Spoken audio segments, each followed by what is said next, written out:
Bonjour à tous. Bonjour à tous, on va vous inviter à vous asseoir. Good morning, everybody. If you don't mind being seated, we're going to start the live session. Faut que tu restes pas loin de moi. C'est à côté de moi.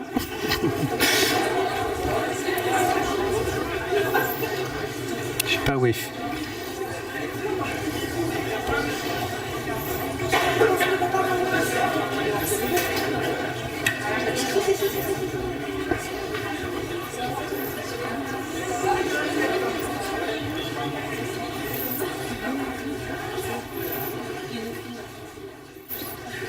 On est bon?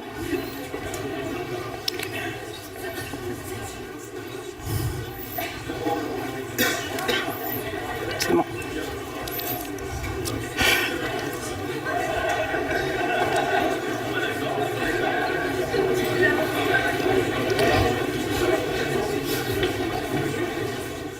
Ok, donc on va commencer. Donc, parfait. Donc, bonjour à tous. Good morning, everybody. Good morning, ladies and gentlemen. Guten Morgen. She says in German too. Welcome to the Comet facility here in Paris. So, welcome to this Storengy Safety and Environment Convention, our annual convention. My name is Alexia Tiercelin. If you don't know me already. So, this is my name here. Alexia Tiercelin. I'm in charge of the Industrial Safety and Security Department in Storengy, France. I'll be moderating with my colleague who's in charge of health and safety, occupational health and safety, Frederic Roque. So, like last year, we'll be talking about health and safety, of course, but also biodiversity and environmental performance. So this event will be streamed live throughout the day on all of the Storengy sites. So I'd like to greet my colleagues in France, the UK and Germany who are listening in and looking in. And was die Verdolmetschung anbelangt, die Kanäle, nochmal zur Erinnerung, Kanal 1 Englisch, 2 Deutsch und Kanal 3 hören Sie die französische Sprache. Dann gebe ich jetzt weiter an meinen Kollegen. Ja, guten Tag an Sie alle. Ich freue mich sehr, heute hier zu sein und diese Konferenz 2025 zu moderieren mit dir, Alexa. Das ist für mich eine Premiere. Ich hoffe also, dass Sie nachsichtig mit mir sind. Wir möchten erst einmal noch etwas sagen über den Evakuierungsplan.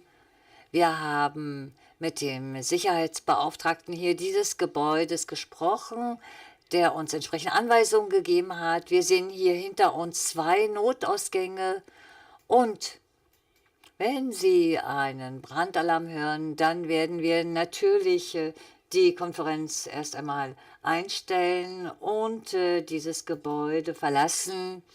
Und Sie sehen hier also die Evakuierungswege. Wir werden uns dann alle treffen am Place Boieldieu.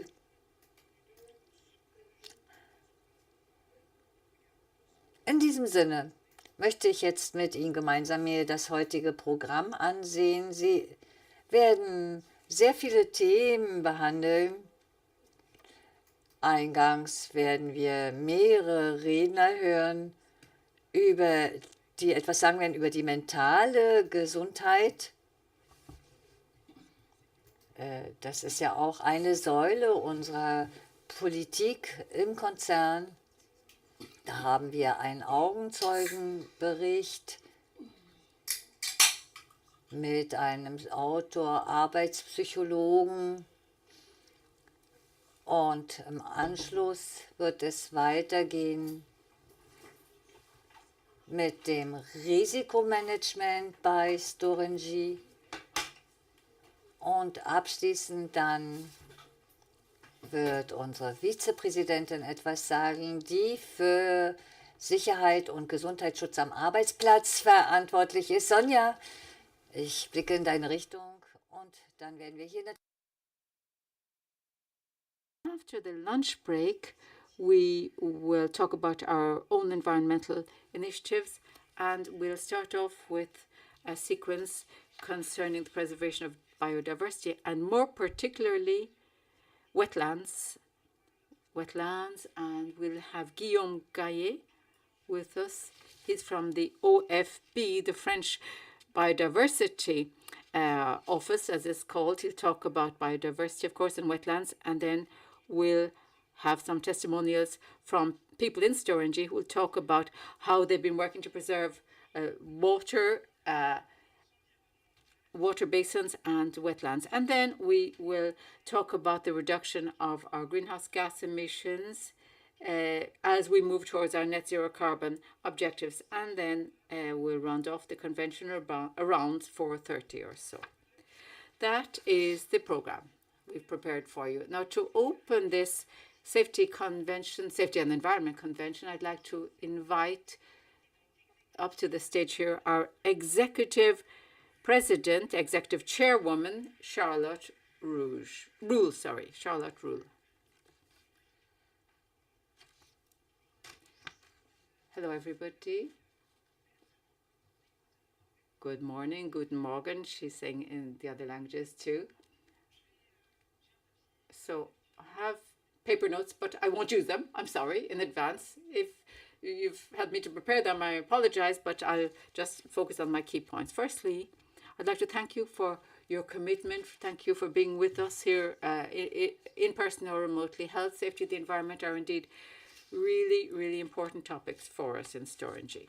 And in presentations, we see words, but out on the ground, you're the people who put them into practice, into action. And it's important for us to show what our engagement is, what our commitment is, and deliver on our promises. So, and we can make things change if we do that. So I would thank the people who helped to organize this convention and helped me to prepare my notes as well. And there are so many people here in the room and listening in remotely. We really want to focus on what's most important. I'll talk about safety first and then the environment. So I'd like to encompass health as well. And we're moving forward, traditionally on all of these pillars, as we call them, but this is a key value for us. When I say value, I mean real value. It's important for us. It's what enables us to be acknowledged as an industrialist that is capable of operating facilities. The license to operate is what we're granted, so we must be seen to be acknowledged to be able to manage those operations, those facilities. If we don't achieve good safety results, we will lose out on credibility. And it's the whole business that will be impacted.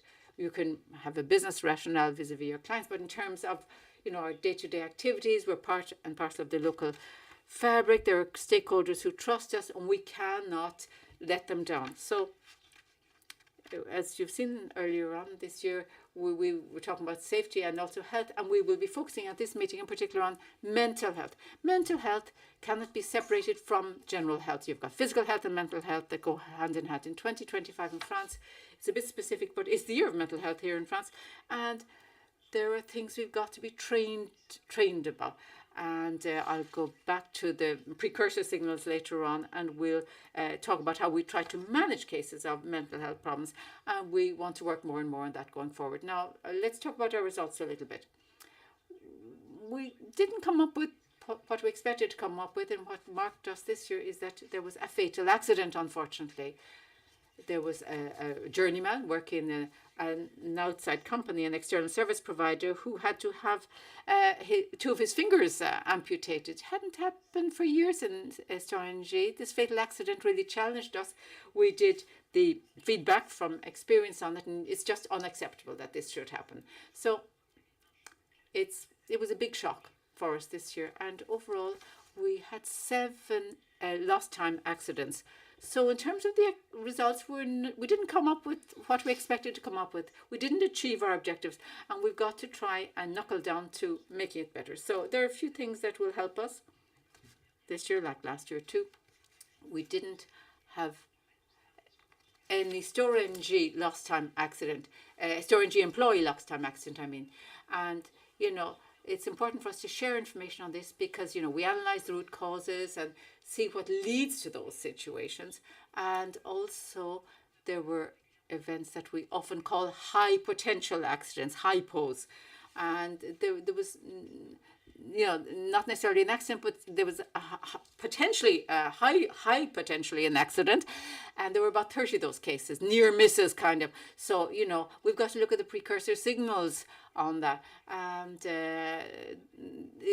that will tell us about the things we get wrong and how we do our jobs every day. So there are three main strands that we tried to espouse. Firstly, technically, we've got to be excellent. We've got to work on maintenance. And I'll go back to something Sonia will bring up later in the morning, I'm sure. But in all the things deployed by the group that echoed what we can do, there are some practices that are worth noting.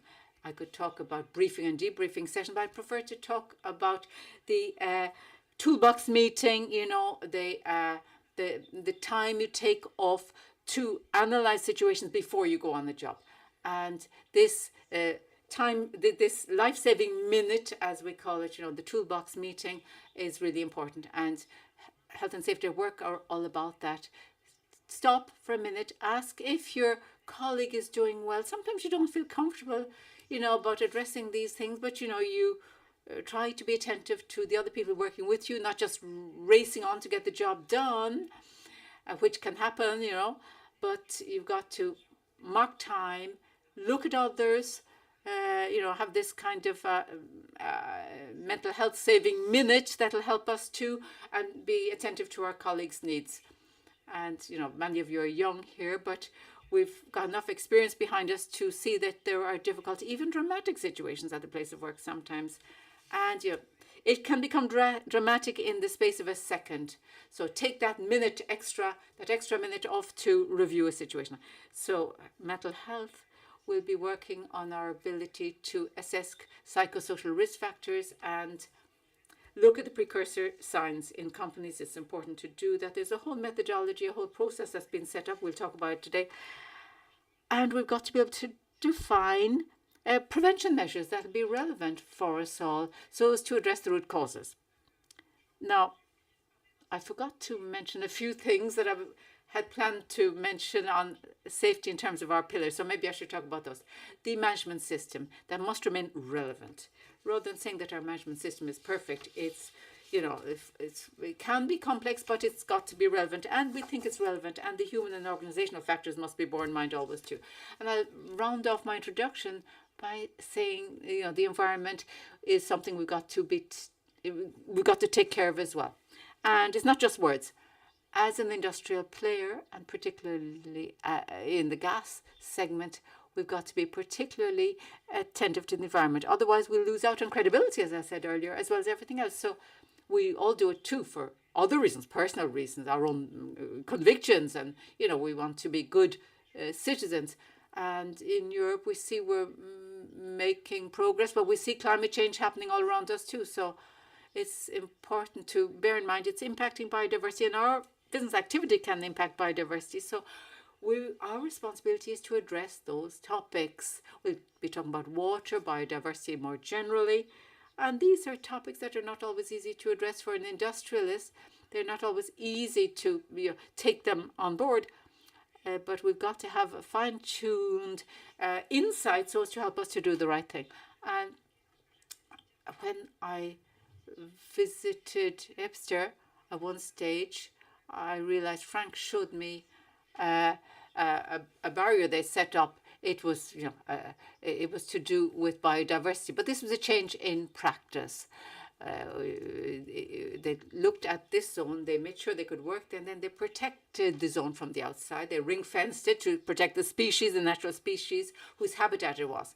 But it didn't take just 1 minute, but it took a while to review the situation. You've got to prepare, anticipate things so as to make sure your project goes forward in proper conditions. You don't want to endanger species whose habitat it is. So I remember that when I did that site visit. And that's the kind of thing we've got to do. So thank you for being with us in person and remotely. This is all very important. These meetings are important, but it's the words, but especially the action. So we've got to talk, but we've also got to walk the talk. Thank you for joining us today. Merci beaucoup, Charlotte, pour cette... Thank you, Charlotte, for this introduction, recalling for us that we're all players when it comes to safety, and everybody's commitment is important for health and safety and the environment. So this annual convention has been introduced very ably, so now we will move on to talk about No Mind at Risk. As we said, NG's rolled out an ambitious program on psychosocial risks. And No Mind at Risk is the name of that program. It's one of the three main pillars of safety in the group, and that's underpinned by three main strands. And it's important, therefore, to talk about and to address psychosocial risks, as they're called, PSRs. It's important for NG and for STORE-NG, of course. So to talk about the detail of that, I'd like to invite the Health and Safety Officer of NG Group to take the floor. Emmanuel Bridou, the floor is yours.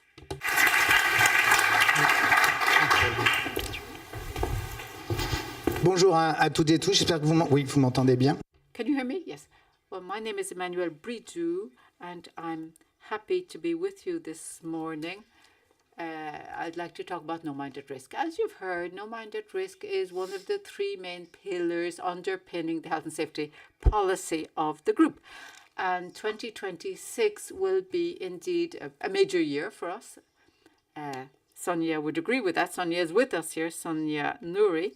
And we rolled out a standard that will enable all of the group-wide entities to have tools that will be necessary to prevent psychosocial risks. Now, I'm talking to people here where No Mind at Risk is very well addressed, because in STORE-NG you've done a lot already, and I'd like to congratulate you on that. So what I'm presenting to you this morning will contain lots of things, among others, many things that you in STORE-NG have done already. So the idea of rolling out the standard is indeed that we should make available to all the group-wide entities the minimum requirements that NG has set down and wishes to see being done to forestall psychosocial risks around the group. So, to start off with, No Mind at Risk is underpinned by three fundamental principles. A group rule, the group rule number 07, as you see here, which addresses the management of occupational health. When we say health, it's in the broad sense. The official definition of occupational health is physical health and also mental health now. So the updating of group rule number 7 brought in the framework within which mental health must be managed. So we've reinforced the dimension of mental health in the group rules.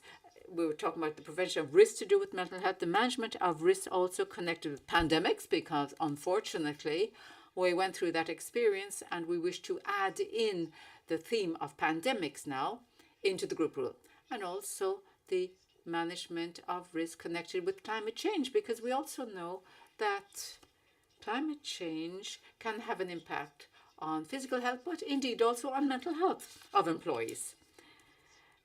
And the second basic principle is the new standard I've mentioned that I'll be detailing out in a minute, with three main requirements in that standard. It's a tool for detection. Charlotte mentioned this, and you'll be setting up this tool fairly quickly yourselves in STORE-NG. And then managerial commitment, managerial engagement, to set down the key role of the managers, the people managers, in detecting and preventing psychosocial risks. And the third point is the reporting and review of the root causes, the analysis of root cause. And I'd like to thank Sonia for her inputs on that, because we really need to address mental health as we address accidents. We've got to do the feedback from experience and analyze incidents affecting mental health too. Got to do root cause analysis and try and find remedies, solutions, means of prevention, so that in an identical situation elsewhere, that situation won't arise. And clarify the roles and responsibilities between the people managers, the health and safety officers, and of course the HR function. They're all stakeholders, of course, in this dimension, because we cannot do anything without the help and support of our HR colleagues. And then in another area that's important too, we have a new methodological kit on the prevention of psychosocial risks in situations of change. This kit, the content of that kit, is a governance model that's recommended, a methodology for risk analysis.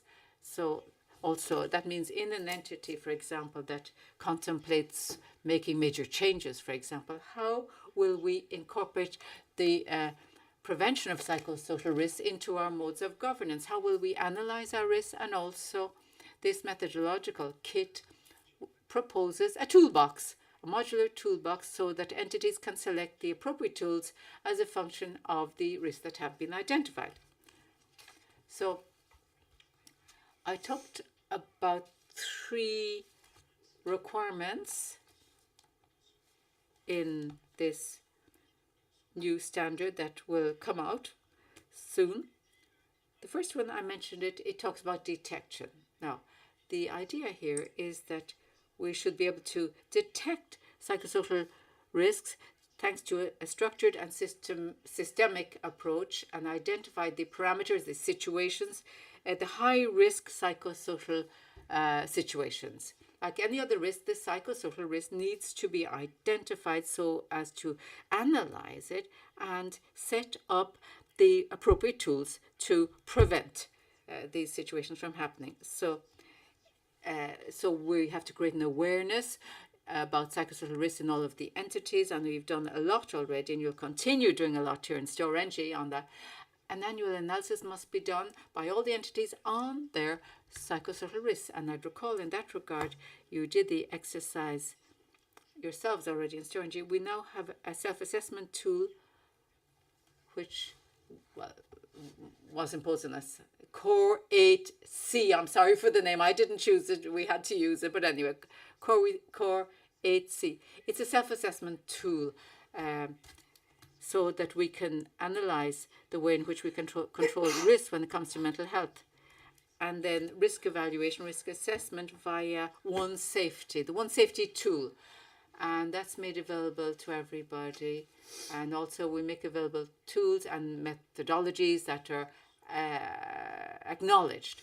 So that's the first part of the standard, with objectives, of course.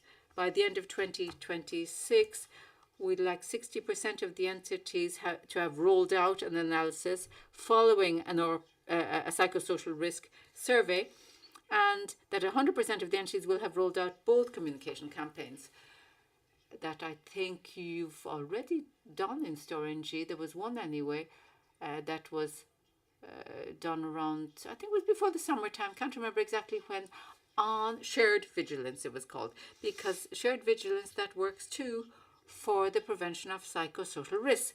And as you said very well yourself, we had that campaign that we saw in Storengy, and also there was another one that was rolled out at the time of the safety standards deployment, which was an awareness campaign concerning psychosocial risks.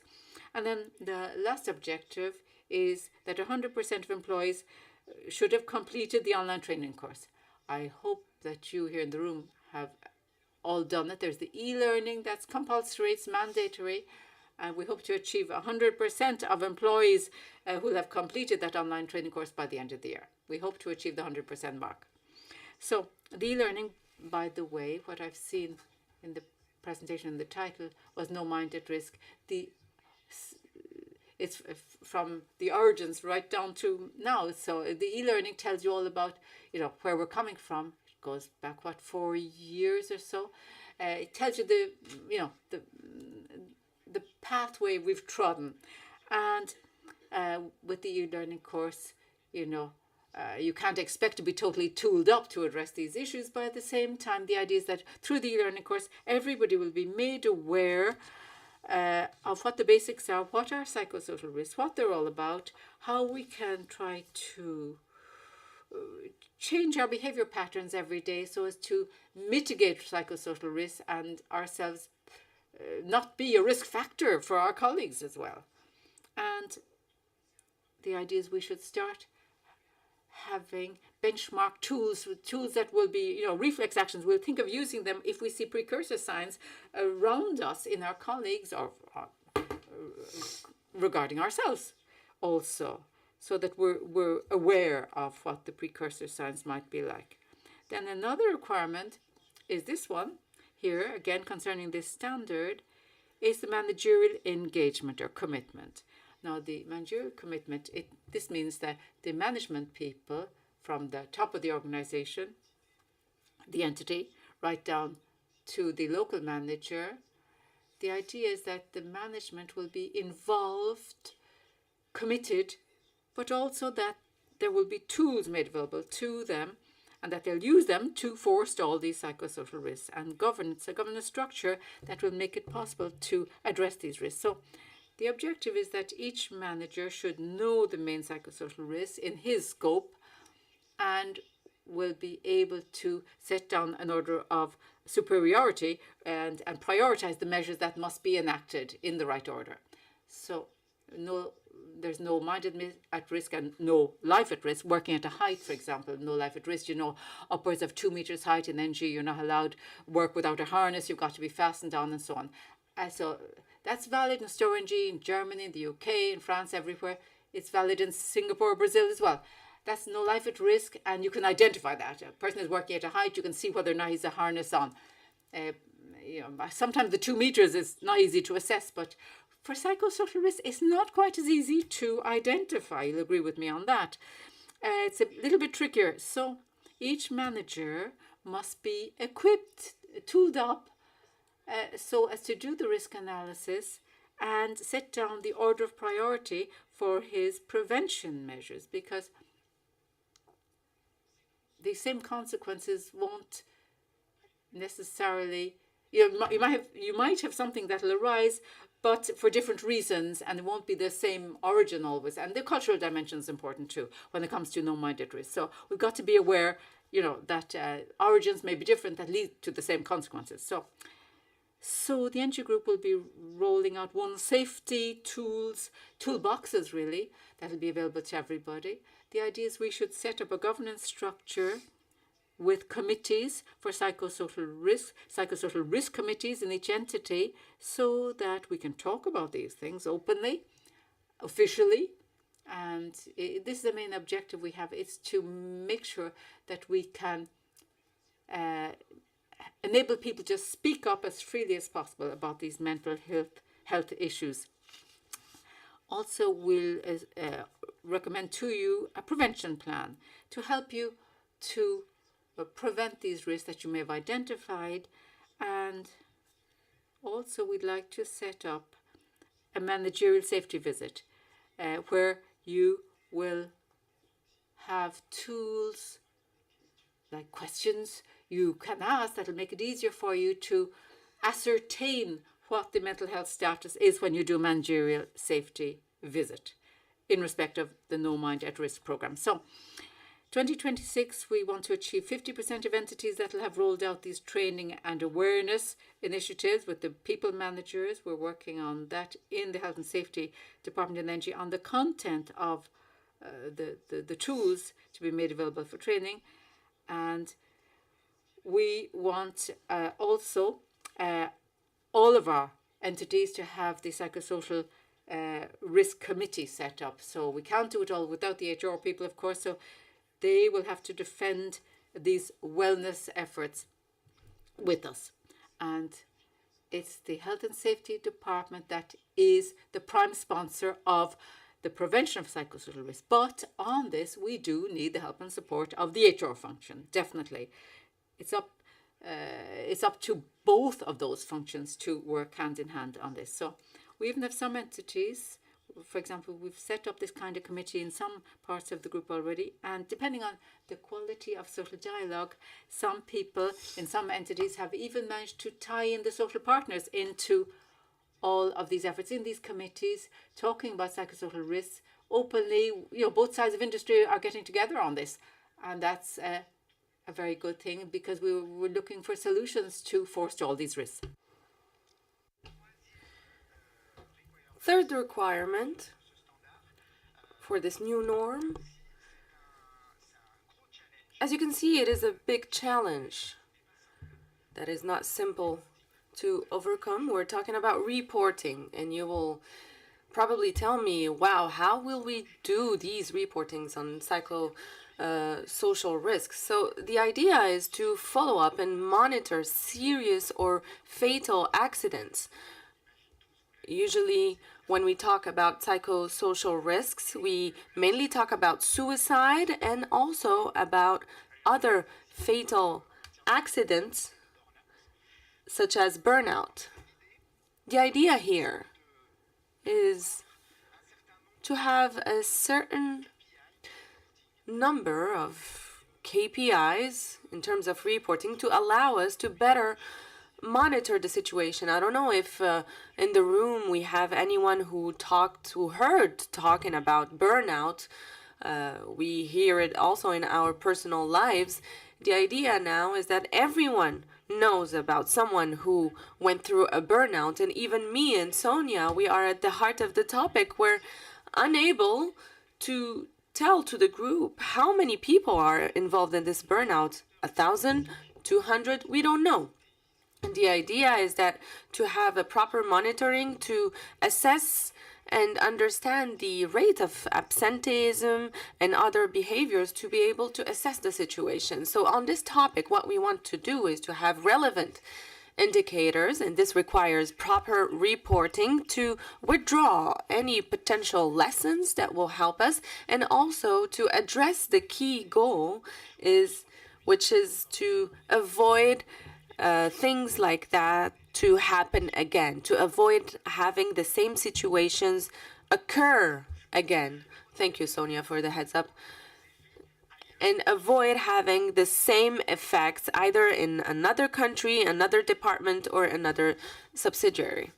So the goal is to have 100% of severe and fatal incidents related to no mind at risk to be reported anonymously within 30 days and investigated with the assistance of an external report. So to address these legitimate risks and concerns, the idea is to call upon an external firm that is much more qualified, although we have very competent people in-house, to hold a report, an investigation on serious and fatal accident.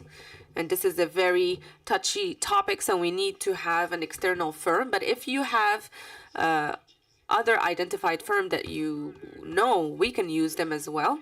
And behind this, to put in place a concrete short-term action plan that is defined after analysis of the event. So to do so, we will have a very simple and efficient approach. Within OST, you can already input events. Of course, anonymously, the idea is not to know if Emmanuel Rideau went through something terrible. This is not the main topic, but the idea is that as soon as you detect or see something relevant in terms of psychosocial risk or mental health risk, to be able to input this data on OST tool to have a proper base on which we will enact and react. So currently, the OST tool allows you to do so, to report any kind of incident anonymously, and these reports will be distributed according to a model that is implemented by international norms, the MODAC model. For those who know the topic, this is an international model that has been recognized and applied globally. The idea behind is to be able to qualify, assess these events according to a series of criterias. For example, if it is pertaining to a relationship-based problem, if we have any harassment issues, if the incident is related to the content of the work itself. So this allows you to categorize the event in question. And then we have action plans that are developed jointly with the PSR committee. This means that each entity can design the person who is able to validate and assess or report any type of event. And this tool is already developed by the HR department, and we need to integrate it further in our approach, especially in terms of return to work process. So when we have someone who goes through a very long sick leave, we cannot just bring back this person as if they had any kind of illness, like a flu or a gastritis. The idea is to allow this person, this colleague who went through a burnout, to reintegrate the workspace in the proper way. So here we need to work with HR in these terms. For the objectives of 2026, we aim at 50% of entities to report serious and fatal cases of PSR within the required time frame using accurate descriptions with the different tools that I presented to you. In addition to this, of course, we need to have a proper compliance with confidentiality, and I insist on this because you need to be convinced, to be able to convince other colleagues on the fact that this is 100% based on confidentiality, privacy, and anonymity. The idea is that all of our staff members should be convinced of this approach, to endorse this approach, with the only objective to prevent critical situations in other areas, other regions, other departments, to allow it to not happen again. The other objective for 2026 is to reach 80% of serious or fatal accidents that were reported as presenting a high psychosocial risk that were investigated, as I presented to you earlier. Now I will switch to the next slide to show you that the One Safety tool that is now currently being built up to be more used by the different people of the company. Of course, the reporting is compliant to the GDPR rule and the confidentiality and access rights management. The other tool that will be deployed by the group that we call TELUS, I don't know if you ever heard about it. This tool, TELUS, it was initially initiated by the HR director. It is not proper to our own initiative. And it is in line with the NG Care program. I don't know if you ever heard about it, but this program had 4 pillars on social protection pertaining to the areas or the regions of our employees. All employees benefit from a certain social protection program. And Jean-Sébastien Blanc in 2025, early 2025, asked his department to put in place a 5th pillar on well-being at work. Therefore, as you can see, HR called upon the team of safety and security department, and I helped them work on the topic. The tool that is called TELUS allows and enables a psychological support and emotional support with dedicated programs. So this looks like a platform on which you can have a employee assistance program. This means hotlines that you can call from anywhere in the world with any language that you want. You can call these lines, and behind the other side of the line, you have work therapists that are available to help you address any issues related to the workspace or even on personal matters. One of the lines also is available for the close parents or the close circle of the of the employee. For example, if you have teenagers who need to have emotional support or psychological support, they can use the same hotline to get the necessary support thanks to you. And then we have financial and social support also that is offered with social assistance. In addition to this, we also offer legal information support. We also have, behind all of this, workshops on therapy workshops on way of lives, and also on potential emotional support and any psychosocial risk detection tool. So as you know, as I presented, this TELUS tool will be deployed by the HR for the whole 2026 up to 2027 to organize properly the deployment of the tool in the whole group.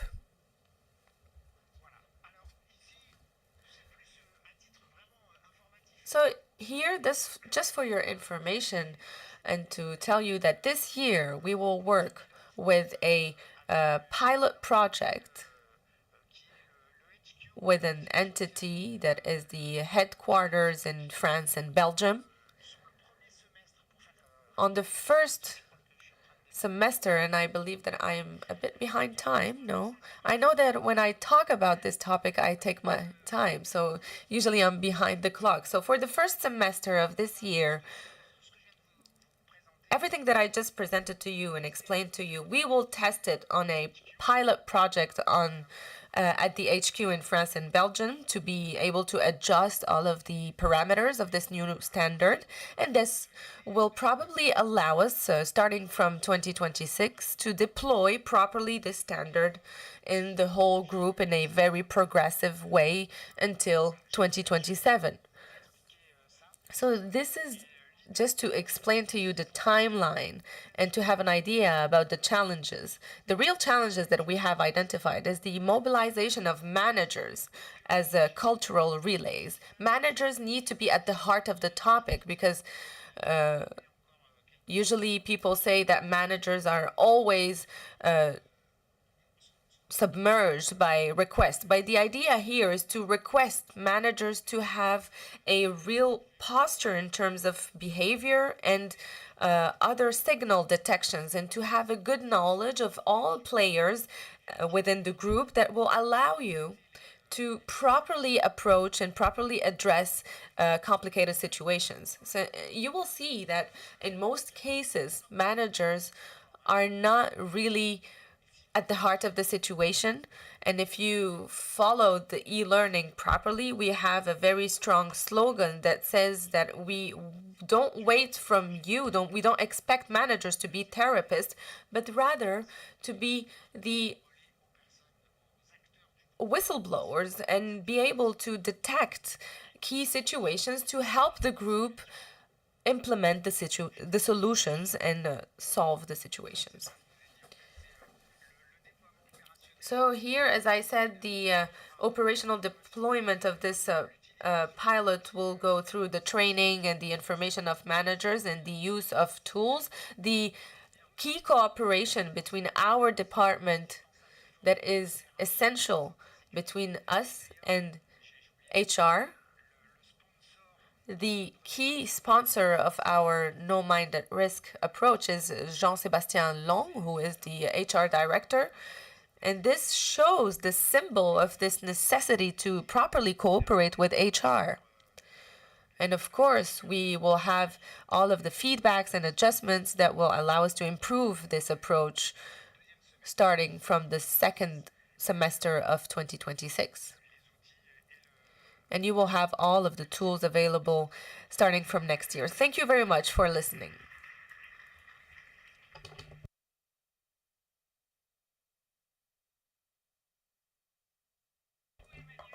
Thank you very much, Emmanuel, for this very insightful presentation on the No Mind at Risk program that is clearly in line with the approach One Safety. And we also find at its heart the One Safety culture, the One Safety tool, So it is very important to highlight this. And it is also essential for our employees to understand how our actions are concrete and tangible in the field and how they are in line with the global strategy of the group. So to continue on the same line, we will now discover how this ambition is translated into Storengy's activities. We will talk about the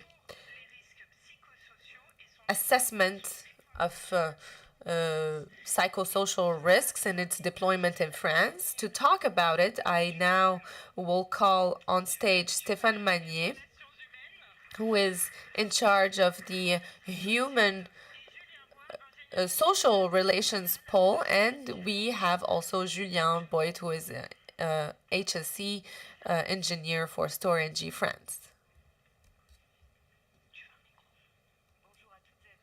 Hello, everyone. So, as you know very well, Storengy is properly in line with the principles of No Mind at Risk. The key objective is to maintain key and proper conditions, working conditions for our employees, and make mental health a key priority for all of us. To address these issues, we started from 2024 to draft a roadmap around 3 pillars: prevent, detect, and act. So in this roadmap, the idea was to integrate psychosocial risks in the document of professional risks. This is a mandatory regulatory document that has the responsibility of the employers to assess professional and psychosocial risks and to implement an action plan to address these issues. This report is updated regularly. So, to reintroduce the topic, the psychosocial risks correspond to work situations where the following factors may be present, such as stress, that could be perceived as an imbalance between a person's perception of the constraints of the work environment and their perception of their own resources to cope with them. This perception is very important because one same situation can be perceived differently by each one of us. We could also talk about internal violence committed within the company by employees. This could pertain to moral or sexual harassment, exacerbated conflicts between individuals or between teams. We can also have external violence committed against employees by people outside the company, such as insults, threats, or assaults.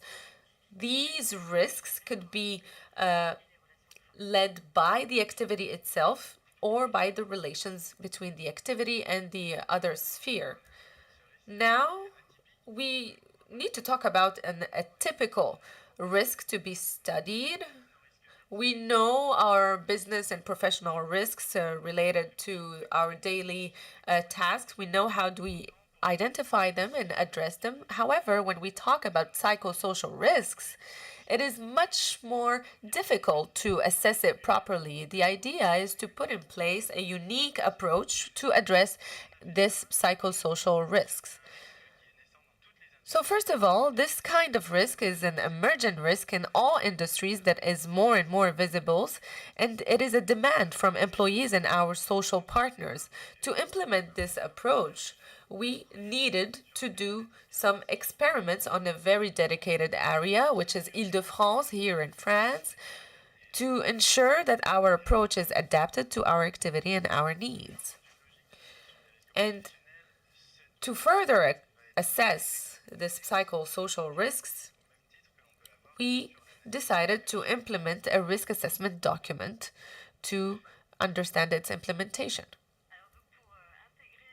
So to integrate the psychosocial risks in our approach, we used a tool that was developed by INRS. So collectively, we will use an assessment scale of different factors. And within this scale, we have 6 factors. The first one is the work intensity and complexity. We might think about the different responsibilities and objectives that are given to employees. The second factor is the difficult working hours. So on site, we usually think about the 3-8, the delayed working hours. The third factor is the emotional requirement. So we need to make sure that the working organization doesn't generate further tensions or particular tensions within teams. The fourth factor is the low work autonomy. And here we think about the possibility of employees to use their professional skills in new areas. The fifth factor is the degraded social relations at work.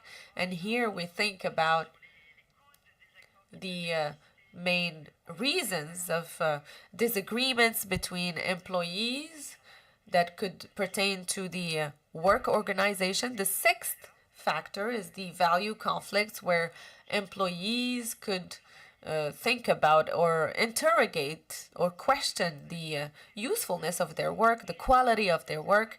And the seventh factor is the job and work insecurity. Once again, here, this pertains to uncertainties of employees with regard to their activity in the upcoming months, and this generates psychosocial risks. So now, that being said, how do we implement this in the real world? So what did we do here? This approach, and I thank all of the stakeholders and people who helped us in this sense. We have multiple stakeholders. We have the working group that is composed by collaborators assigned to a specific role. We have the facilitation team that is composed with HR facilitator and safety officers, and a task force, a dedicated task force with a combined working group, a task force, and the members of the CSSCT. Please keep in mind this structure because it will be useful for the following presentation. So how does this happen technically? First of all, we started with an anonymous survey to all workers on the 7 categories of psychosocial risk factors. So these employees and workers got familiar with the different factors that we presented, and this survey was collected by the facilitation team. And they started to work on the data analysis and create different materials, identify difficulties, challenges, and opportunities to prepare collective interviews.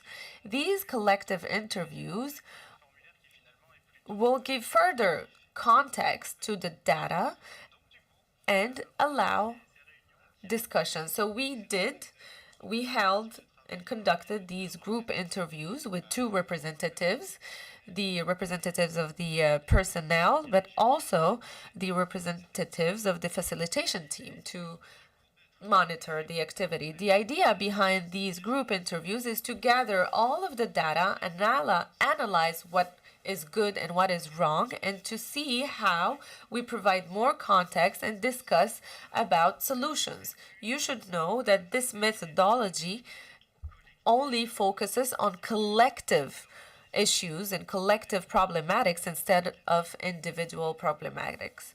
For individual issues, we have a dedicated program. This being done, we still need to continue on this aspect to better integrate it in our risk assessment document. So all of the results that have been collected so far will be integrated in a unique document. The first year, of course, we need to be more precise and more rigorous.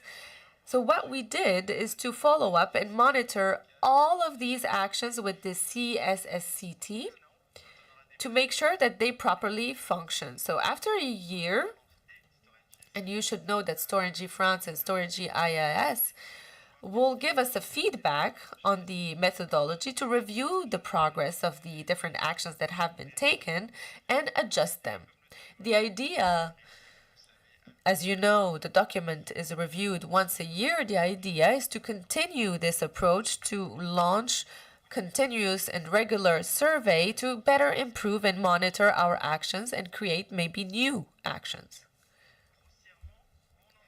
So, and now, where do we go from here? What is the current situation? So as you know, we worked for a whole year with our social partners to draft this process, and we have reached this orange step that you see here on the slide.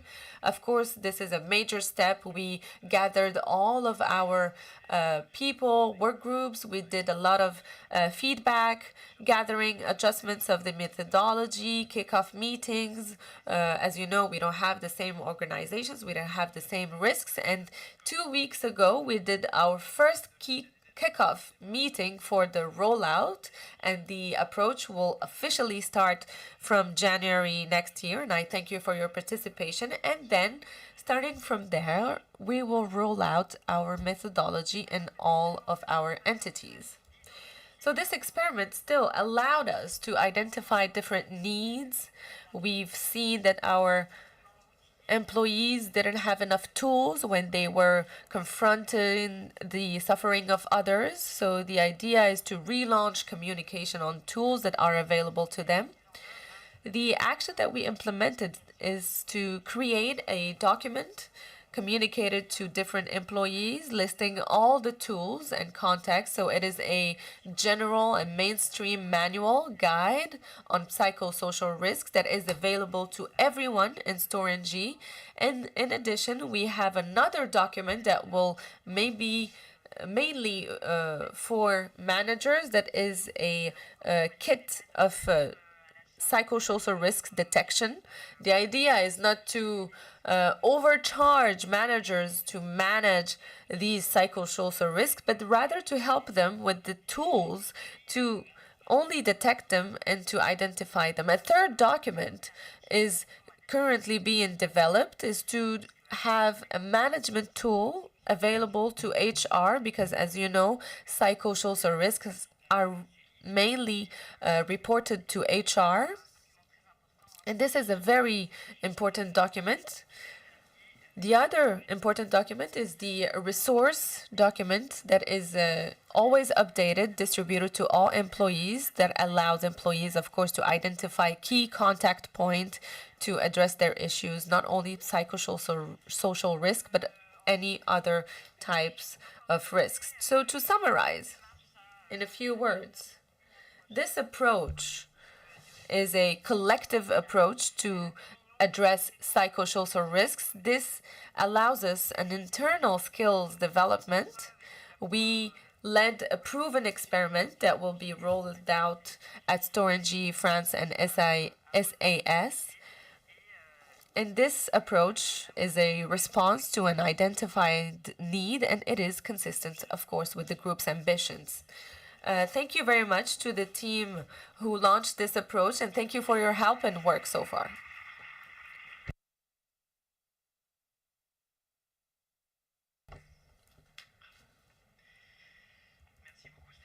Thank you very much, Stephanie and Julien, for this very insightful presentation and precise presentation that shows us the leapfrog that we had in terms of management of these sensitive issues and the maturity of the control that you have so far. Now, I suggest to go and proceed on our agenda. We heard about different initiatives that were implemented on other areas. Now let's fly a bit higher and call upon Christophe Nguyen on stage, Associate and Director of Empreinte Humaine. Work therapist and conference speaker and author, I give you the floor.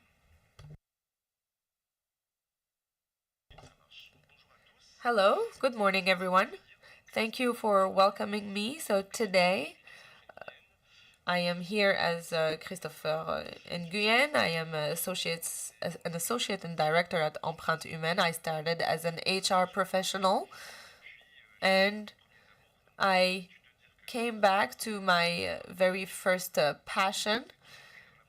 And as you know, no one is perfect in HR. I really appreciated these long years that I spent as an HR officer, and this convinced me more that I had to work outside of companies to bring more light to health, mental health at work. Now it's been 14 years that I co-founded Empreinte Humaine, my own firm, which is a French-Canadian firm. We have 2 entities here in France and in Quebec. And we have this double approach, European and North American approach, an approach that is really based on science and studies. And I will be happy to show you some data, some experiences that we tested with key indicators, scientific indicators that help us understand the situation. So let's kick off, and I hope that I will have the right button. On en parle. We're talking a lot these days about mental health, not just in France, all around the world, because occupational mental health is becoming a big issue all around the world, as I say. And you'll know too that often we talk about these topics when there are problems, not when things are going well. It's like accidents, you know. We talk about accidents when there's an accident that occurs. But, you know, prevention's all about preventing them from taking place, precisely. So we should actually prevent these things from happening before they happen. So why are we talking about this so much these days? I'd like to ask you to raise your hands about something now. I know there are people listening remotely too, but we'll try and do a quick survey maybe. What are we talking about when we talk about these things? Psychosocial risk, stress, occupational health, mental health. So just raise your hands, please. I'll ask you a question. Why are we here today? For whom do you think work is... How many people think that work is good for your health, basically? Yeah, okay, hands are going up. And who thinks that work is bad for your health? Only one. I won't say who it is. He says the speaker. So, okay. Well, okay. I'm being provocative. The thing is, yeah, work is good for your health, all right. It's good to have a job to go to. It's good for your mental health. People who are at work are in better mental health than people who are unemployed. There are more addictions, lesser life expectancy, more depression and mental illness issues among people who are not working as opposed to people who go out to work. So the fact of having a job is good for your health. That's a proven fact. However, let's not be naive. You know, working conditions can come into play too. Your working conditions can be bad for your health, and sometimes your workplace relationships might not be good for your health or your mental health. And sometimes behavior patterns at work can be toxic for your health. People who are harassed, bullied, there are conflicts and so on. You know, that can be bad for your health. But the fact of having a job is good for your mental health. Okay. If you've got people around you who had to stop working at one point, they usually want to go back, even if they've had burnout. You know, they have had problems, but they want to go back to work, maybe in different conditions, but because they know work is good for their health, essentially. That's just to break a stereotype that people have in their minds, is this preconceived idea that work is not necessarily good for your health. So this is a survey I'm showing you here, done by Opinionway for us in Empreinte Humaine. It says that 90% of people think that having a job is good for mental health. We've been doing lots of surveys, 15 surveys in all, since March of 2020. So it's to alert the public authorities about the fact that outside of the pandemic, that there is a mental health epidemic going on as well.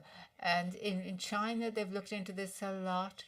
There were consequences on mental health during and after the pandemic in the massive way in China. And it was in March 2020, something that was a blind spot in terms of prevention. But now we've got lots of surveys under our belt, so to speak. So it's become a major national cause here in France, mental health at work. And it's the first cause, the leading cause of long-term sick leave, mental health. And very often the treatment processes are lengthy. It's not just a day or two. If you get over a real burnout, it takes ages. So this can cost a lot in terms of, financially speaking for the state, in terms of medication, in terms of all the consequences too on the personal lives of the people concerned. So when you ask employees, 9 out of 10 think that having a job is good for mental health. Like here, I won't say who said no, it's not good for your health. I won't. So anyway, 90% of people, 9 out of 10 think it's good to have a job for your mental health. So the definition of the WHO is on the screen here. It gives us this definition that is quite eloquent, I think, saying that mental health is a state of well-being that enables everyone to realise their potential, cope with the normal challenges of life, work productively and successfully, and contribute to the community. Now, that's interesting because in the actual definition of mental health given by the WHO, they're talking about work. So mental health it's a resource. Work is a resource to help you to maintain your mental health. And when you work productively and successfully, it encourages your mental health.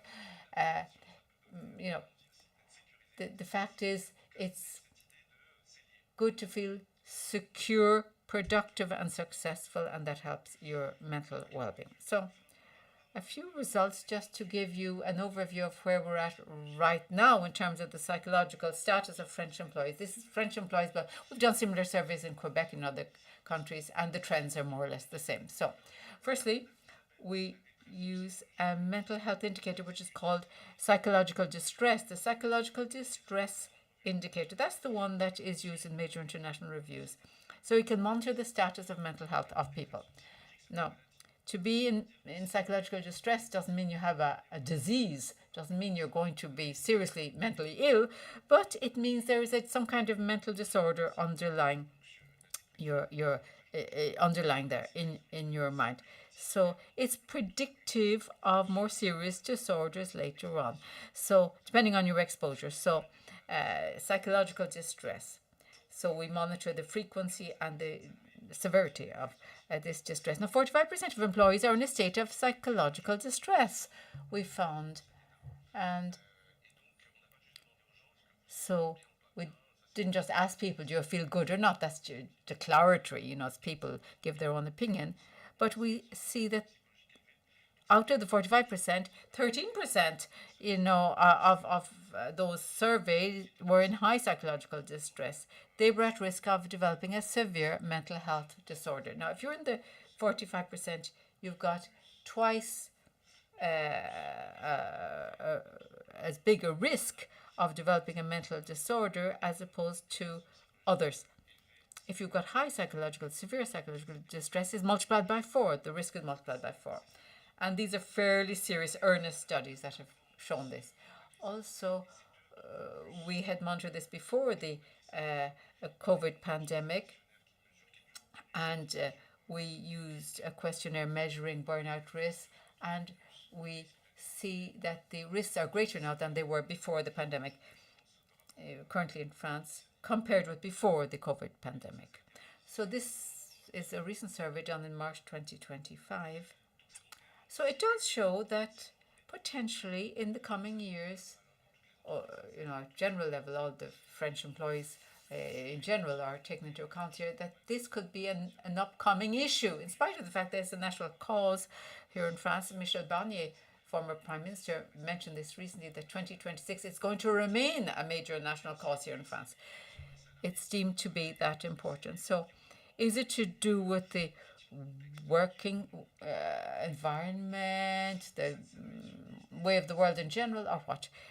Apparently it is partly related to people's work. Not the whole time, not always, but many of the solutions to be found are to be found at the place of work too. If you've got a good working context, good working relations, if you're proud of what you're doing, it helps to foster good mental health, even if your personal life isn't faring so well. So please raise your hands.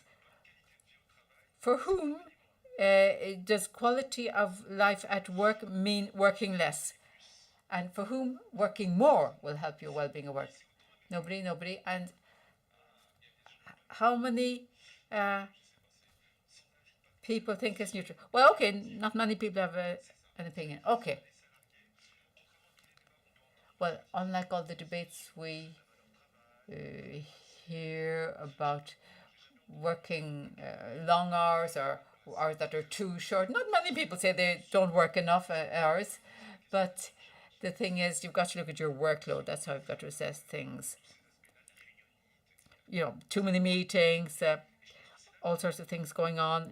Work overload isn't a good thing. So when we talk about well-being and performance, that's what we've got to focus on. We've got to focus on well-being and performance at the same time to make people feel more secure, more confident, proud of what they're doing. You know, they've got to assume a certain workload, but they've got to feel good as well. It's not a question of just increasing or decreasing the working hours. So I've also chosen to share another few points with you that we're starting to see here. I'm talking here about, first of all, seniors and young people in companies. You know, the Z generation, as they're called, coming into the world of work. They don't want to be managed in the same way as previous generations were managed. And very often we help and support young people coming into the place, into the world of work. You know, we work with schools who set up mental well-being programs for young, new recruits. And these are the people who've gone through the COVID pandemic and were particularly exposed to the downsides of that pandemic. And there's a real concern about the mental health of our young people, especially that generation. So in their relationship to companies, there's something that's quite different to previous generations. They don't want to be managed in the way their forebears were managed. So it's not easy to manage the intergenerational relationships always in companies, but several employees I've say that younger generations are right to challenge corporate management norms. What do they say, these young people? They say, when they call us up and report back to us what they think, they say, look, it's important for my job to be meaningful for me, but my job can't be meaningful if the world isn't meaningful for me, the way the world is going. So sometimes they say, look, I've seen my parents, middle managers, you know, their work was their lives, and they talked about just their work at home. And we didn't see them much when we were growing up. And they feel their parents kept on talking about their working lives, and it wasn't of great interest to them. They don't want to be like that themselves. I don't know if you heard that from young people. If you've got young people in your families, you know, it talks to the exemplarity of our own mental well-being. Do we look as if we're enjoying our work? What about our mental well-being? When we come home from work, do we look like somebody who suffered a lot? And young people say, I don't want to look like them or be like them. After 10 or 15 years in the company, I don't want to be like them. So that's what should inspire us. We talk about exemplarity for managers, tone from the top and so on. You know, you've got to work when you're in a company. That's what you're there for. But we've got to, managers must make young people, the upcoming generation, want to work in this place of work. We've got to inspire them.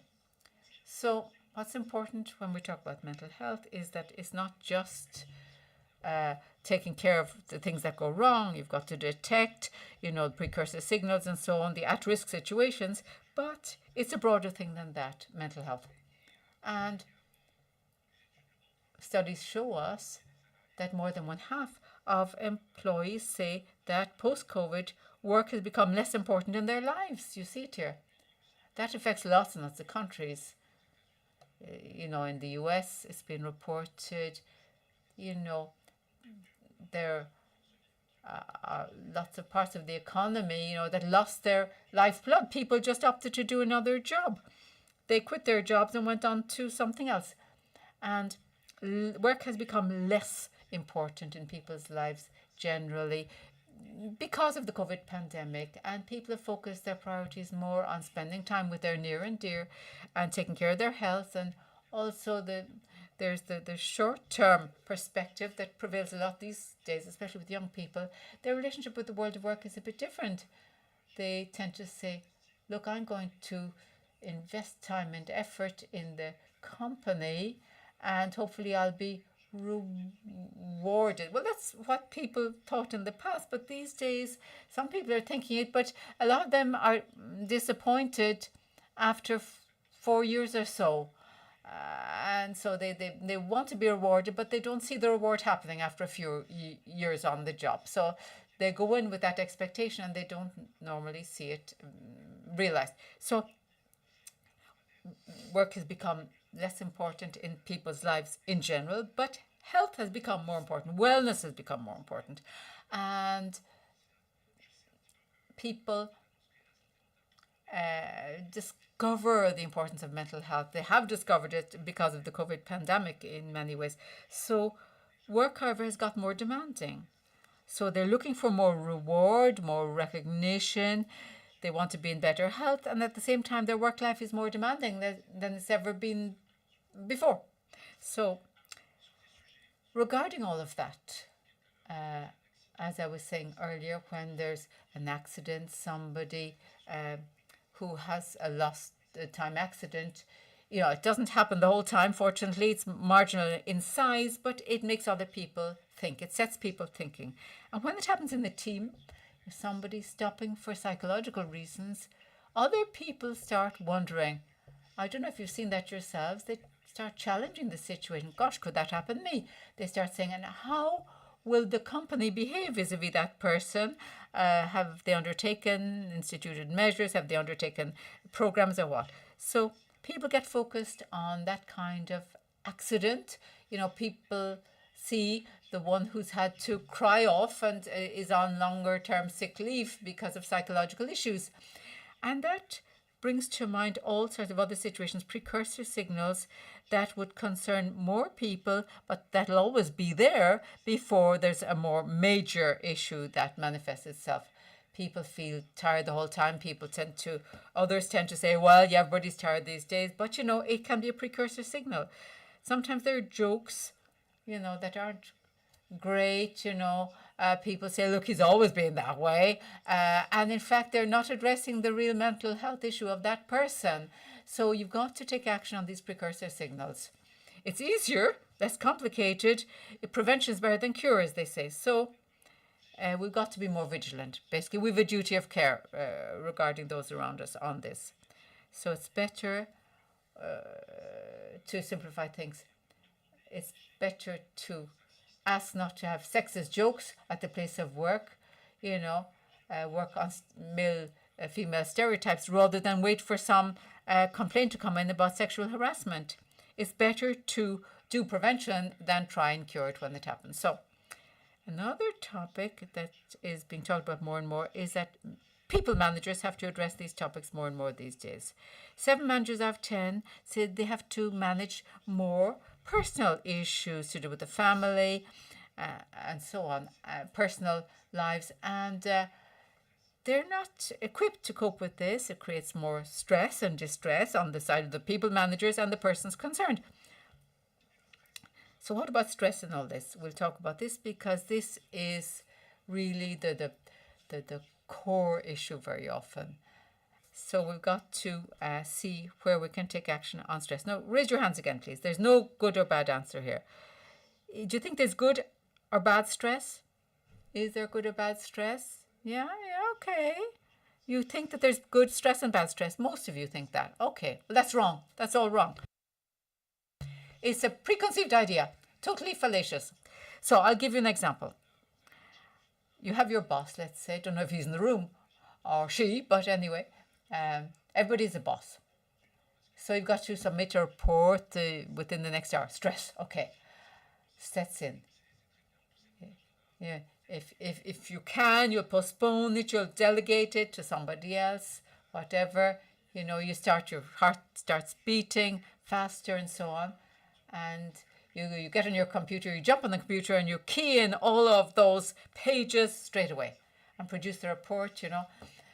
and you might do it late at night, give it in the next morning to your boss. You've all gone through this. The last minute report has got to be sent in stress, and then the boss says, "Oh, that's great, thank you. Great job. We can always rely on you. You'll be promoted. You'll get a bonus. Good stress." Okay, but the same report submitted in the same way, your boss might say, "Oh no, we don't really need it. Bad stress," but it doesn't matter. It's all stress. We can't say there's good stress and bad stress. I mean, if they say, "Okay, I recognize your effort," and so on. I recognize your efforts, but it's not quite what we wanted. But we'll have to work on some other points. So it depends on the way it is received. It's not good or bad stress. It's the relationship with the other person who's receiving your report. So we're in emergency mode sometimes for months on end, and that's when we have problems. It's not just once in a while. If you're irritable, you've got sleep disorders, because for months and months it's been going on like that. And if it's been 3 years, it's even worse, of course. So what's important in stress is not if it's good or bad. Some people love, it's like, it's a shot in the arm for them, gives them the adrenaline they need to send in the report, and then they got everybody else stressed, but they like it. You know what I mean? So to manage by stress isn't a good idea, though. You can't, pass on your stress to others. That's not good. But, some people take it easily, but when it's repeated, when it's recurring stress, it's not good. And we've done a survey with the Paris bus drivers, and we said, what's most stressful for you? We thought it was going to be firebombs or something like that, violence, but they say no, that doesn't happen very often. We're not subjected to violence much. But what I don't like is when people come on board the bus and they don't say hello. That's what stresses them out most. When it's thousands of people, if it's one person from time to time, it doesn't matter. But when it's thousands of people the whole time, that gets them stressed. In health and safety, it's always got to do with frequency. If you've got something happening once in a while, it doesn't matter. It's like, a physical safety issue. If there's a little accident, a minor accident from time to time, it's not good. But if it happens to everybody the whole time, obviously, it's got to be abated. So the thing is, have people got time to take rest? It's the chronological nature of stress, the chronicity of stress, as it's been called, that makes it bad when it goes on in terms of duration and repetition. So, do I have 37 minutes or do I have to go faster? He's asking the person doing the timekeeping. So, okay, here's the definition of stress. The stress cut, it's called. It's, some people have a big cup, and it's actually, the English says stress cut. It should be stress cup. It's stress cup. It's like a cup that contains something, okay? So everybody has a different size cup. Some people can take a lot of stress. They have a big cup to take all the stress. Others have a smaller cup. Let's say there's a water leak in your apartment, and there's water running all over the place, and you get a plumber to come. That gets rid of that stress for you. Things that aren't making progress, they fill up that cup, and then you've got to send your daughter to the dentist, but the dentist says can't take her. Then you've got another big issue to address at work, and this is filling up my stress cup, you see. So it's, all adding up. And you haven't got one cup at work and one cup at home. It's the same cup. You can take more or less, depending on, what's happening. And another person can take not the same amount as you. So there's only so much you can take, and another person will take a different amount, not necessarily the same amount. So when your cup is overflowing, you're in a situation of being stressed out, overstress. It's gone beyond your biological capabilities. Biologically, it can go on for 3 years only at maximum, chronic stress. Nobody can sustain chronic stress for more than 3 years. If it's happening the whole time, you won't last longer than 3 years. You'll have health issues. What problems can arise? Physical symptoms,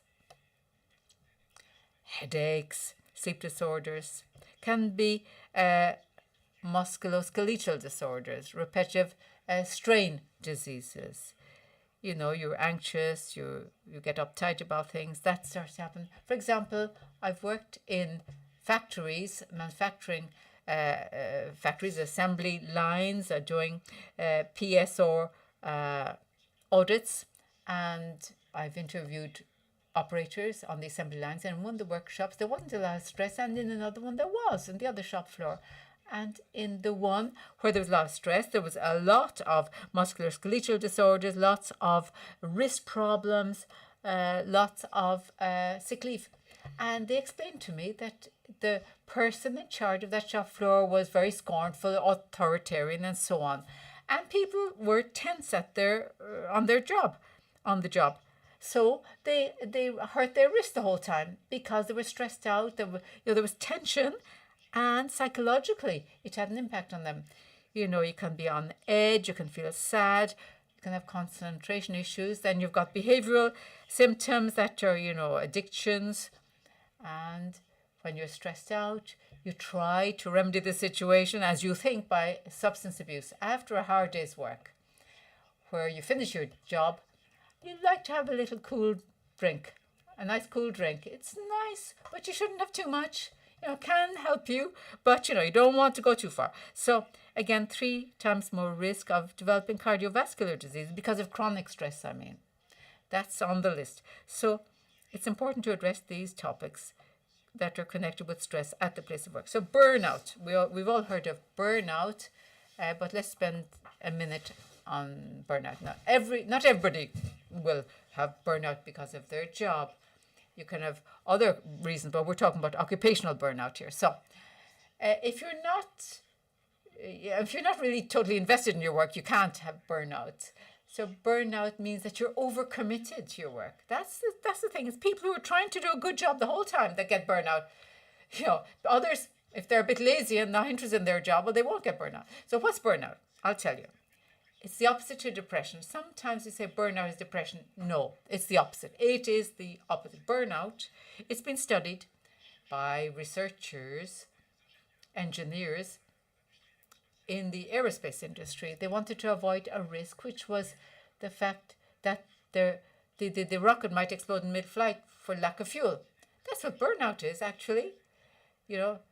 People who are brilliant, they move to the top pretty quickly because they've got lots of energy, but they explode in mid-flight. They've got lots of energy. They've energy to burn.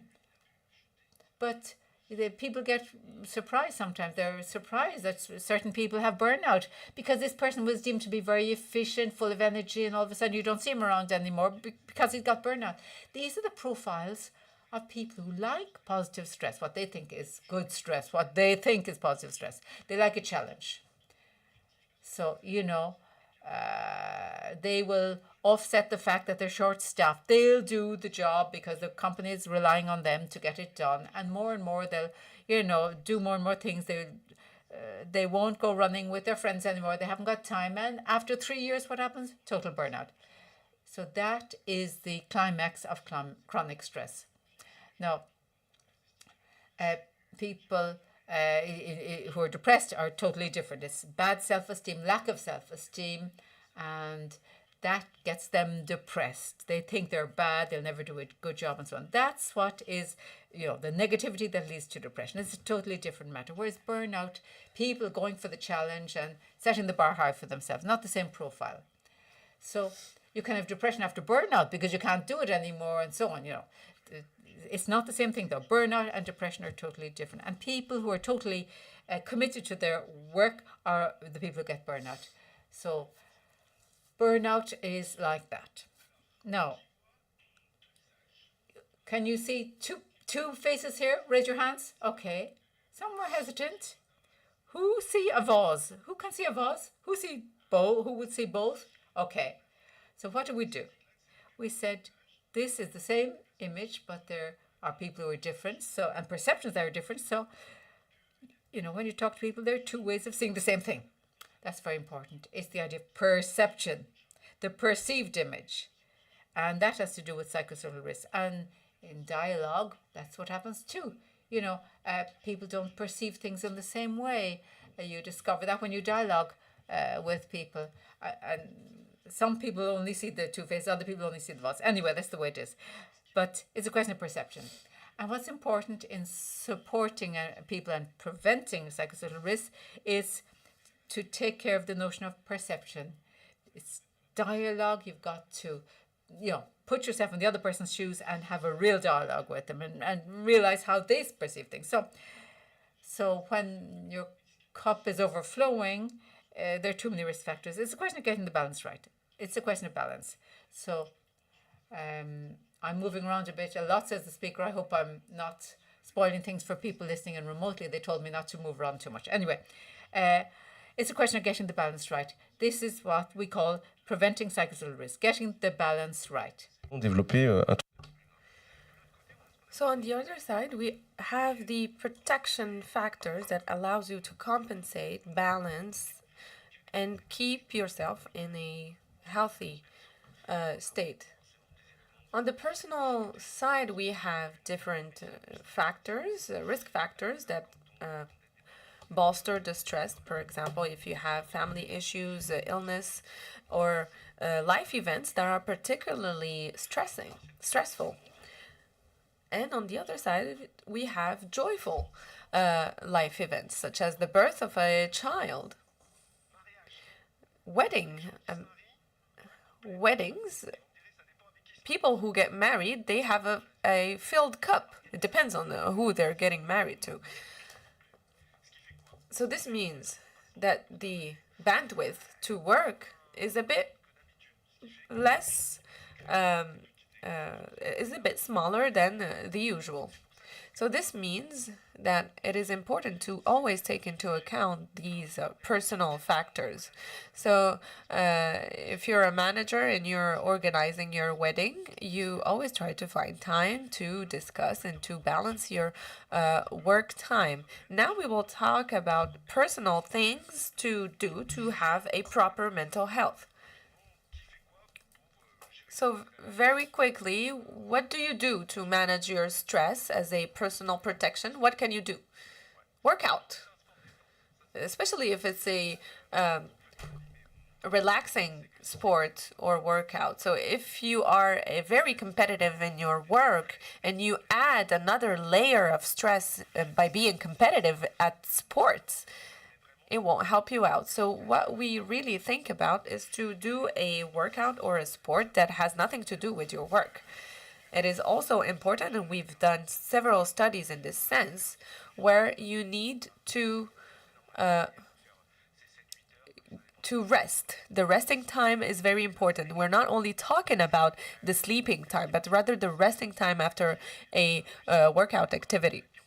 You need to activate some areas of your brain that have nothing to do with work. So if you rest behind a screen, very focused, you should not be doing that. You need to rest outside of a working environment. People who are very intellectual, they often say that work tires me a lot, it gives me a lot of fatigue, and I'm not able to focus in reading or doing something intellectual. So you need to find the right balance. If you have a very isolated work, you need to do more social activities, for example. Or if you have a lot of contact with a lot of people on a daily basis, you need to have more lonely time. So the idea is to find the right balance in terms of protection strategies that suits each one of us. So we have risk factors on which we cannot act, which is life. We have the uncertainty about the future, Trump, for example, National Assembly here in France, well, things we can't do much about. And this weighs a lot on us, and we can add protective factors behind. We can compensate with different activities. And as a manager, it is very important to think that we have the reality, the context, even if we have a lot of work, we have the uncertainty of Trump, international context, we need still to be available, to be listening, to be understanding, and this is free and it doesn't cost a lot. So you need to find the right balance to compensate for these risk factors. Now, the principles of recovery, we have several pillars that tell us what we could do to improve our mental health. we have 4 levers. You need to have psychological detachment. You need to dedicate a time where you do not think about work, and to be certain that you will not be bothered by work. And we've seen it during COVID. We had managers who were overly present, overly involved, and this is a risk. So you need to have the certainty that you will not be bothered by anything related to work, and go. And recently I worked for a TV show, and people would say that Sunday they don't know if they are really free, because they might have a call from their manager to prepare Monday. So these are the emergencies. We could have emergencies at 6:15 p.m., but you need to install rules that will allow you to have a proper detachment from your work sphere. And some people even say in some teams that they have emails exchanged and Teams messages exchanged, but they still think about work outside of work. So you need to guarantee and to secure your detachment. Your mental health security comes through this detachment to avoid any stress. Relaxation means that you need to reduce the tension rate and to not always be on speed mode. This could be also contradictory, which is stimulation. You need to do something that stimulates you, that has nothing to do with work, that makes you happy. So invest yourself in something that really interests you, such as pottery, art, painting, or else. And I don't know if you've seen, but people who are not only focused on work, who do other things, who are passionate about something, who have a hobby, they are better at their work. And finally, we have control. This means that I am able to properly plan my family, personal, friend-related activities with freedom and certainty outside of work. For example, a few years ago, before the arrival of remote work, people would come to work on site, and they would spend 3 hours in the subway. And, some of the managers would tell me that they don't know if they have a proper management of their time. They are unsure if there will be a last-minute meeting at 6 p.m., so they had to hire a second babysitter to make sure that the babysitter will be here to take care of their children. So they didn't have the true proper control of their time. So it is important to have the control and relaxation and stimulation aspects. So having only work in your life, it is not something good for you. It's like in a financial investment. If you take too much risk, it's not good for your portfolio. So a few risks here I want to show you very quickly that pertains to the major indicators that I just showed you about different matters. So when we have contradictory requests, we have one that is in line with the PRS. Me as a manager, I am in charge of production, performance, etc., etc. And on the other side, we request from me that people do not fall behind and do not do any PSR. But I see my team member who needs a PTO, let's say, but if I give him the PTO, we will be behind in terms of deadline. So if we have a doubt on health, on mental health, we have the principle of safety first. As soon as you have a doubt, you need to act. And if there is a risk for mental health, if, for example, we have people who work for several months, weeks, like a crazy man, you need to prioritize their health, because otherwise he will leave for once. You will never see him again. And if you have good elements in your teams, you need to protect them and to listen to them and share the feedback with other managers and directors to make sure that mental health is prioritized. We also have emotional demands, such as the fear of failure, ability to express emotions, emotional facticity, For example, if I'm able to propose ideas without being brought down. So this possibility to be able to express yourself freely. Do I have safe spaces, safe areas, safe people who I can talk to? So this is very important to keep in mind, to have this safe space for people to express themselves. We also have social relationships at work.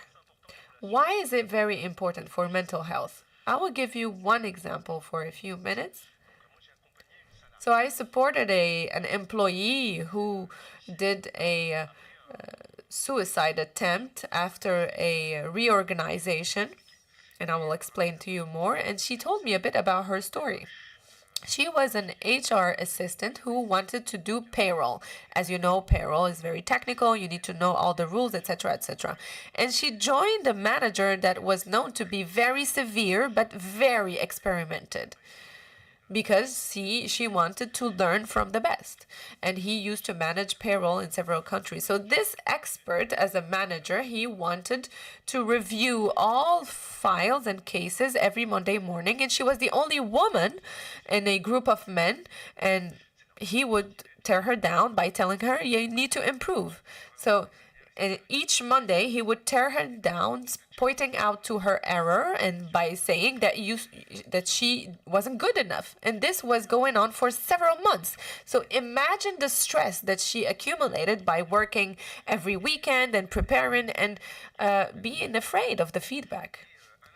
And one Monday morning, she came to the office. She had a panic attack and she couldn't get into the office because she didn't want to re-expose herself to this environment. So she had technically a PTSD and she avoided to face a very stressful event. The HR, after her sick leave, asked her if she wanted to go through a review, an assessment, and she said, just give me a new job at the lower level of the building, because I don't want to go to the first floor and have the possibility to cross this manager. So the HR gave her a part-time program. And then happened the world reorganization. And when she had this new reorganization, she was reattached to this manager, the same manager who used to harass her. And back then, the HR proposed to her that you can find a new job and maybe try to find another alternative. And at the same time, she sent a mail to the whole management team saying that I am taking medication and I will kill myself because I do not accept this new situation. So this led to an investigation. And she told me, Mr. Nguyen, what hurt me most in this contest was that when we used to tell me that I wasn't good enough, I didn't understand anything, I really believed that I wasn't good enough. Because when I saw my other colleagues, when I was being brought down, the other colleagues would look at their feet and faint that nothing was being said. No one would react. No one would reply back to act on the situation. So the idea is maybe not to save these people and to stop them from doing things like that, but rather react and step up for what is right and have a proper social environment that protects these people. This is why it is very important to have social relationships at work. The other item is the autonomy and conflict of values. For the conflict of values, I will give you an interesting example. A bank worker would tell me that every morning I am called upon to give advice to my clients to help them with their banking management. And at the same time, I have been requested to sell mobile phones to these same clients. So here we have a conflict of values that is not aligned with the expectations of this work. Finally, we have security of work and safety at work. This is something that is more and more present in our approach. So, what can managers do with all of this? So we have the balance that I mentioned before. We have the principle of reality and the principle of prevention. I don't know if you see what is the influence circle. as you know, the circle is like this. It has this shape.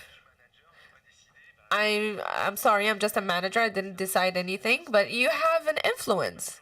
You have a principle of prevention or protection that you can have as a manager. So you shouldn't be only nice and available to your colleagues, but you need to have this protection factor. You can also be a source of health and happiness around you. It's not by bringing croissant every morning, but other actions you can undertake. So we have a expression in Quebec that says that you need to be exemplary. That says that you need to be clear on your intentions and walk the walk instead of only talking the talk. So you need to be endorsing your values and you be an example. So coming on time, you don't need a conference to tell you that it is important to be on time, but really endorse your values and qualities of work. So if you tell people to disconnect, you cannot be able to send emails at any moment. So it is not aligned. So it is also a question of leadership and influence that you have in your circle to have the proper working conditions. So if you say that you allow people to disconnect and to relax while you look very tired, it is not aligned. So if you stress, of course your teams will stress. And sometimes we have managers who are always on the rush, or always working in urgency and emergency, that need to be also assessed. The fact also of being available. The fact that you're here but people cannot come talk to you, this is important. You need to be proactive. And I will give you an example. A CFO, a manager that was very charismatic and very influential, he used to say that I have very last minute information and people would hide things from me and I'm not able to act on time because I have last minute information. And I would like to have more links and relationships with my teams to have information up front. So we did the training and I told him, try every Friday evening to call your team members, not to ask them to do stuff, but rather to ask them how they are. And he started doing it. So every Friday afternoon, he would call his team members and the colleagues would be like, oh no, the CFO is calling again. What does he want? And he's like, hey, what's up? I just wanted to know, how are you? How are things going? Oh, really? You just want to know how I am? Yeah. And he called all of his colleagues by saying this, and all the colleagues would call each one another to say, hey, did you know that the CFO just called me to say how I was doing? So the real intention was to check if the team members are okay.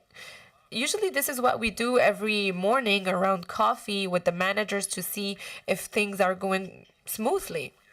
So at some point, he decided to stop calling people every Friday evening, but he decided to dedicate 1 hour every Friday for allowing his team members to report any issue they ever had.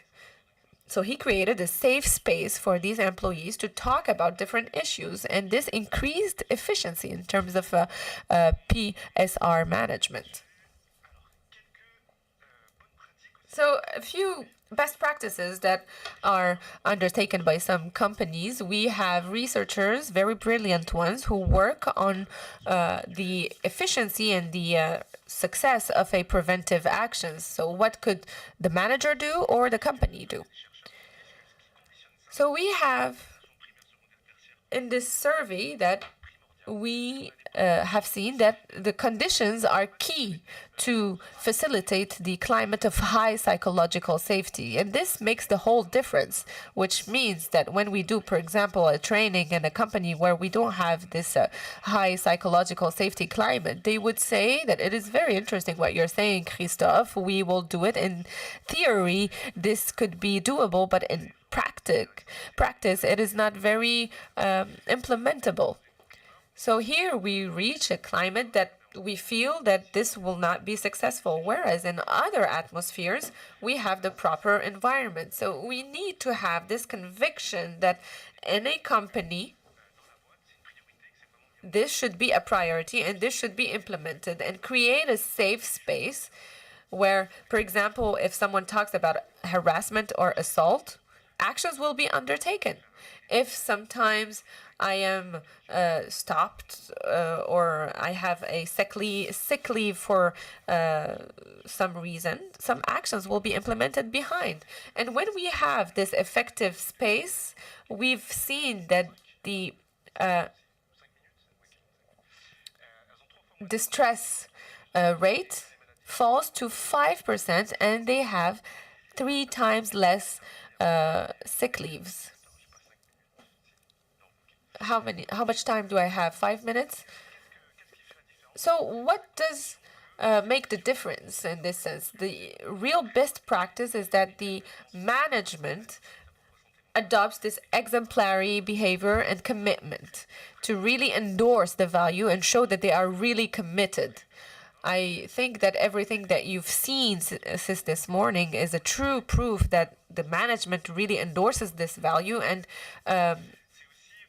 is committed in this sense. And this comes through a regular proper communication, to have proper communication about the workload, about respect, about mental health, etc., and make it a good news, not rather talk about it only when it's bad. And this is what we do. We usually talk to different teams. We will talk about workloads. We will talk about different stresses, and talk about it not only when we have an issue, but rather as a proactive approach. And in terms of proactivity, it is interesting, especially when you do surveys and investigations, this allows you to improve 1.4 to 1.7 times your mental health situation. So a key question here, what is a person in difficulty or in psychological distress at work? So when someone says, I'm so stressed, I am in a PRS mode, or if it continues, I will put myself onto sick leave. So here you have a lot of divergence. So what do we mean by a person in difficulty or in psychological distress at work? We have a few indicators.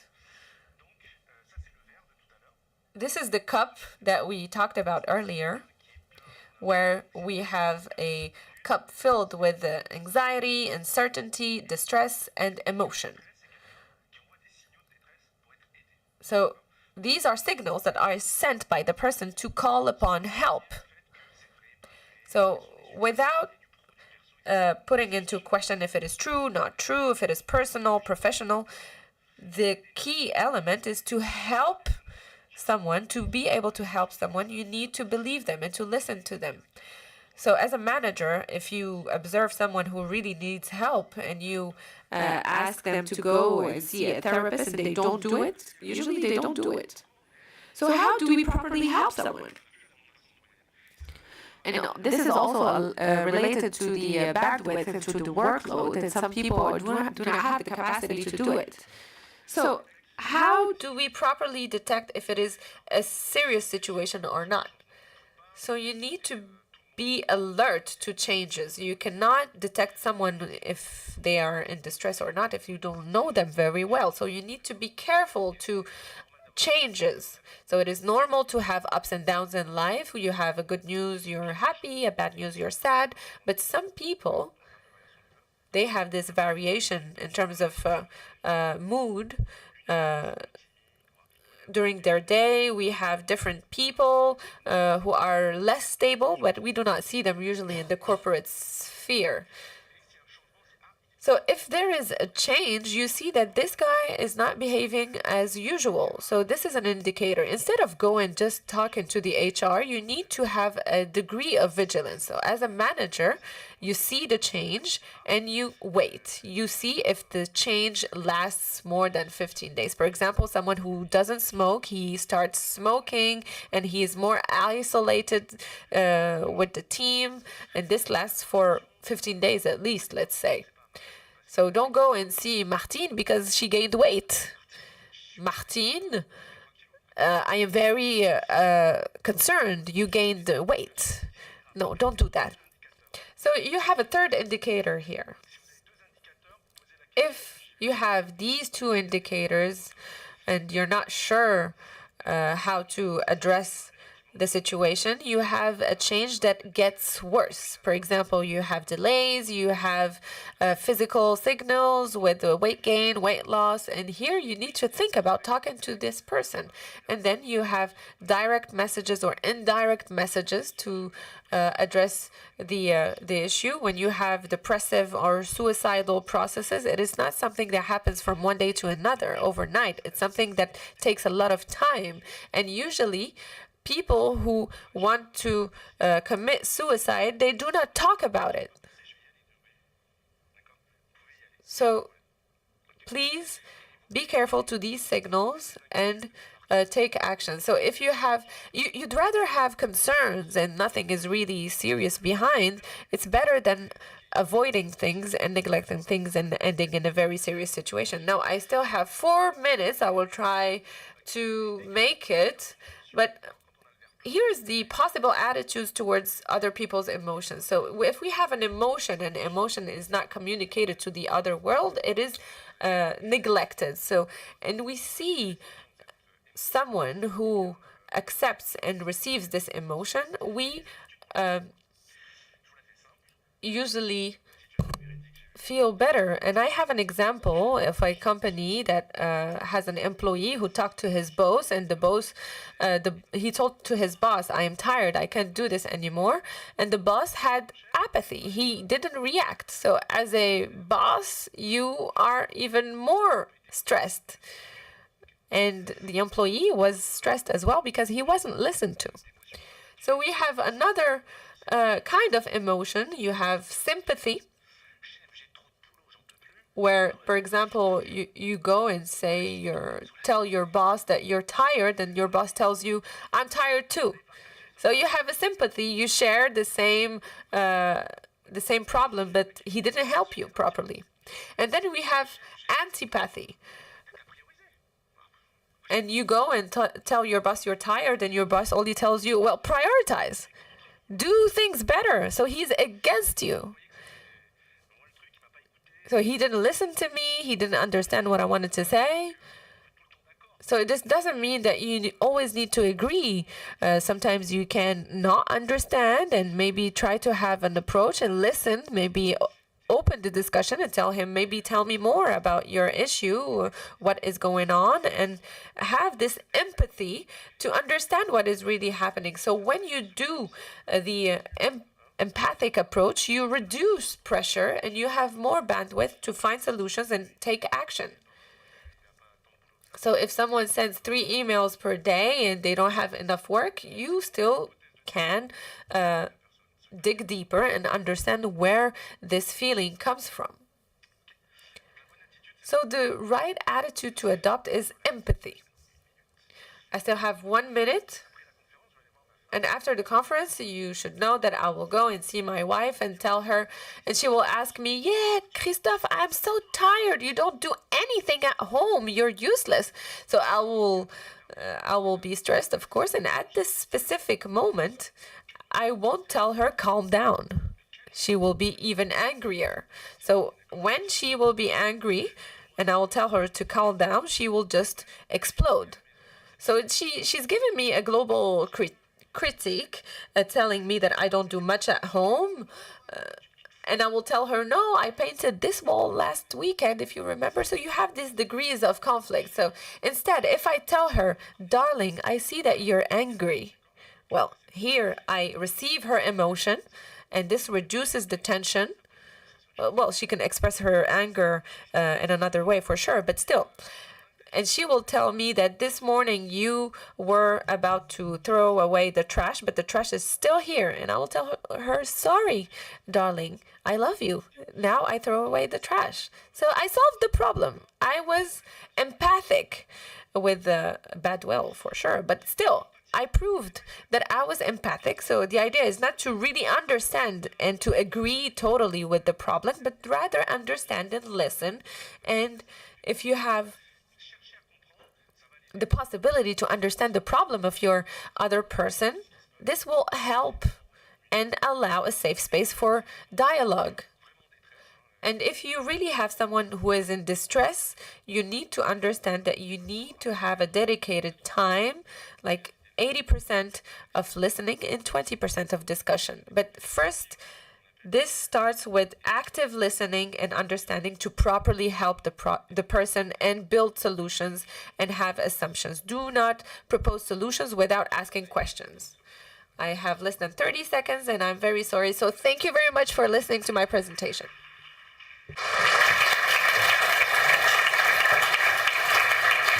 Des questions peut-être ou on n'a pas. Are there questions or do we have time? Well, thank you, Christophe, for this very inspiring presentation. So we'll perhaps move on to the Q&A session now. In the room, are there people who'd like to take the floor and ask a question? The first question is always a difficult one, isn't it? Have we got people remotely with a question, perhaps? There is a question seemingly here.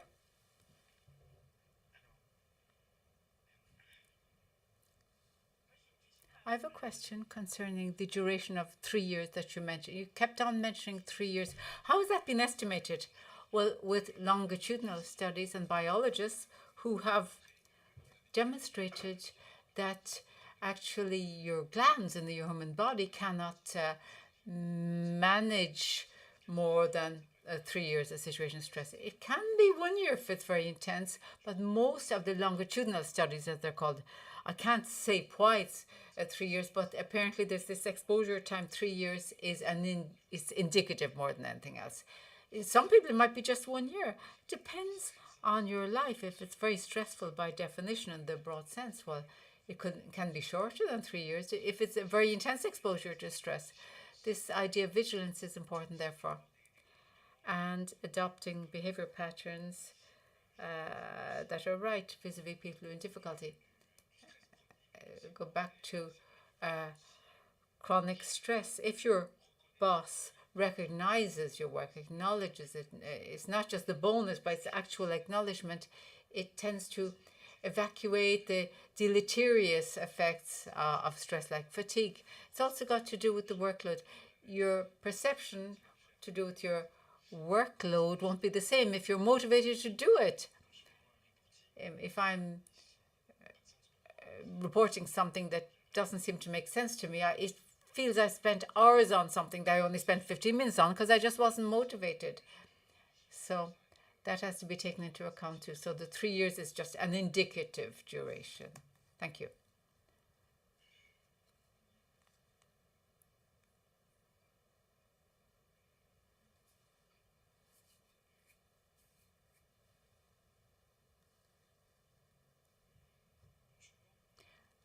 Hello, I have a question.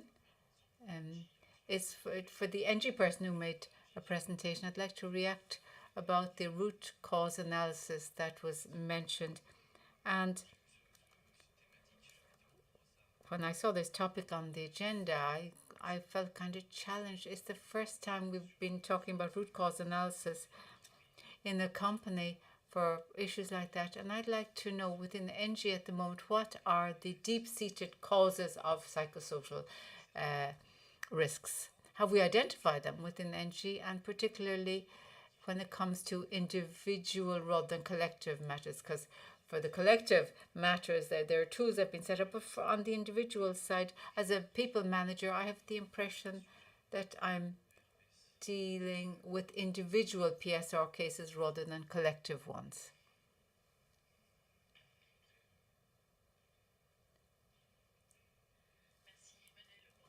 Thank you, Manuel, for your question. I haven't got a clear answer because we're only at the start of it, really. This root cause analysis is key, and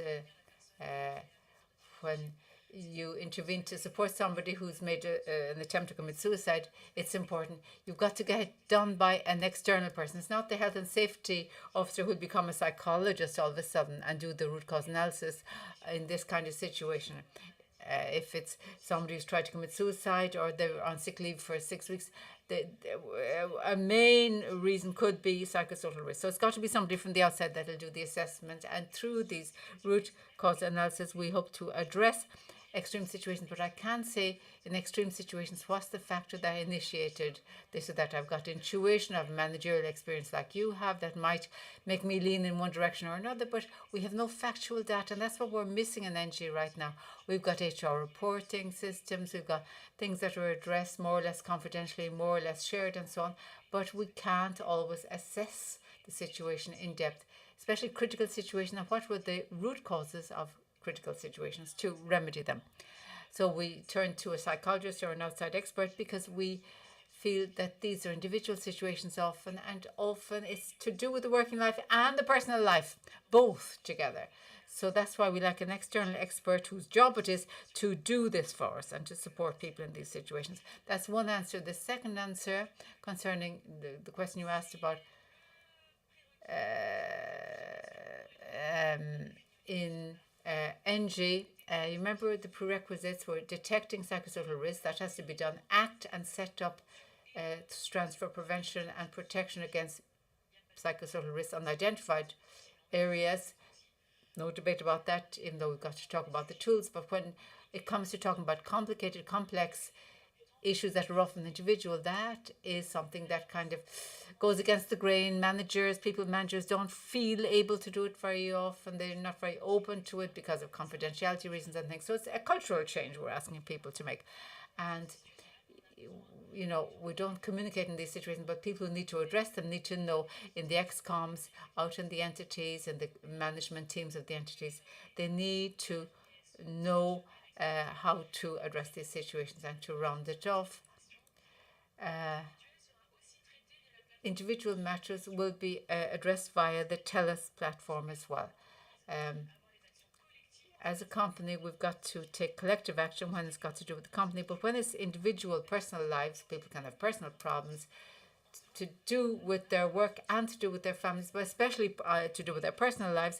That's why we need psychologists and people who can come in and support the individual, and they've got to go and find that resource and start utilizing the resource. And psychosocial risks, well, they're main components. The individual component, they're the main players themselves, the individuals. It's like health and safety at work. Mental health is the same thing. They're the only ones who can take action, really. And then when it comes to collective matters, the company is responsible, and the societal dimensions there too. We've got to take account of how our society is evolving and so on. May I add something, says Christophe, just a point. Don't know about NG, but it's like in physical health and safety, you know, it's a question of reinforced resources. Employers must show that they're doing their level best to recall that there may be individual responsibility too. If you're setting up procedures and you've got personal protection equipment and people don't wear them, you know, well, the company isn't liable because that person has decided not to use the protection equipment. So the more you feel comfortable with what you're doing collectively, the more people will take care of themselves. I mean, people who feel overloaded, feel victimized, and they say, look, they're told, take care of yourself. Well, they can't. So we've got to stop talking about who's responsible, who's the culprit, just take action. And the thing is, you've got to take action as a team, as a community, and encourage the person to take care of themselves and use the resources without making them feel guilty about it. You know, you don't want to point the finger at them. No, you've got to empower them so that they will take action, protect themselves. We as psychologists don't take the attitude of, you know, got to do it for them. They're victims, but they're players, they're active participants in what can be done for them. And you've got to remind them of that. You can't start, saying who's the culprit, whose fault it is. No, that got to get out of that debate. Well, as I have the microphone, I'll ask a question. You've seen, I'm in charge of health and safety in the NGA group myself. You've seen what we offer at group level. You've seen the initiatives taken in StoreNG as well. What comments would you have as an outsider on what's been done in the group and in StoreNG? Well, I think it's good. It's part of your physical health and safety culture with the same basis, the same principles for evaluation, assessment and root cause analysis. And I think that's a good process. You're trying out pilot runs, I think, and it's got to be an operational thing that will enable people, the people managers especially, and teams to feel comfortable with all this. But it's true that when it comes to mental health, there is a more perception element too. So objective tools are hard to use, for root cause analysis. We could talk about this, but there are all sorts of analysis done out there when we analyze accidents that have led to, that are suicides really, that aren't accidents. We've seen there are ways of objectivating the facts, and but it's not easy. And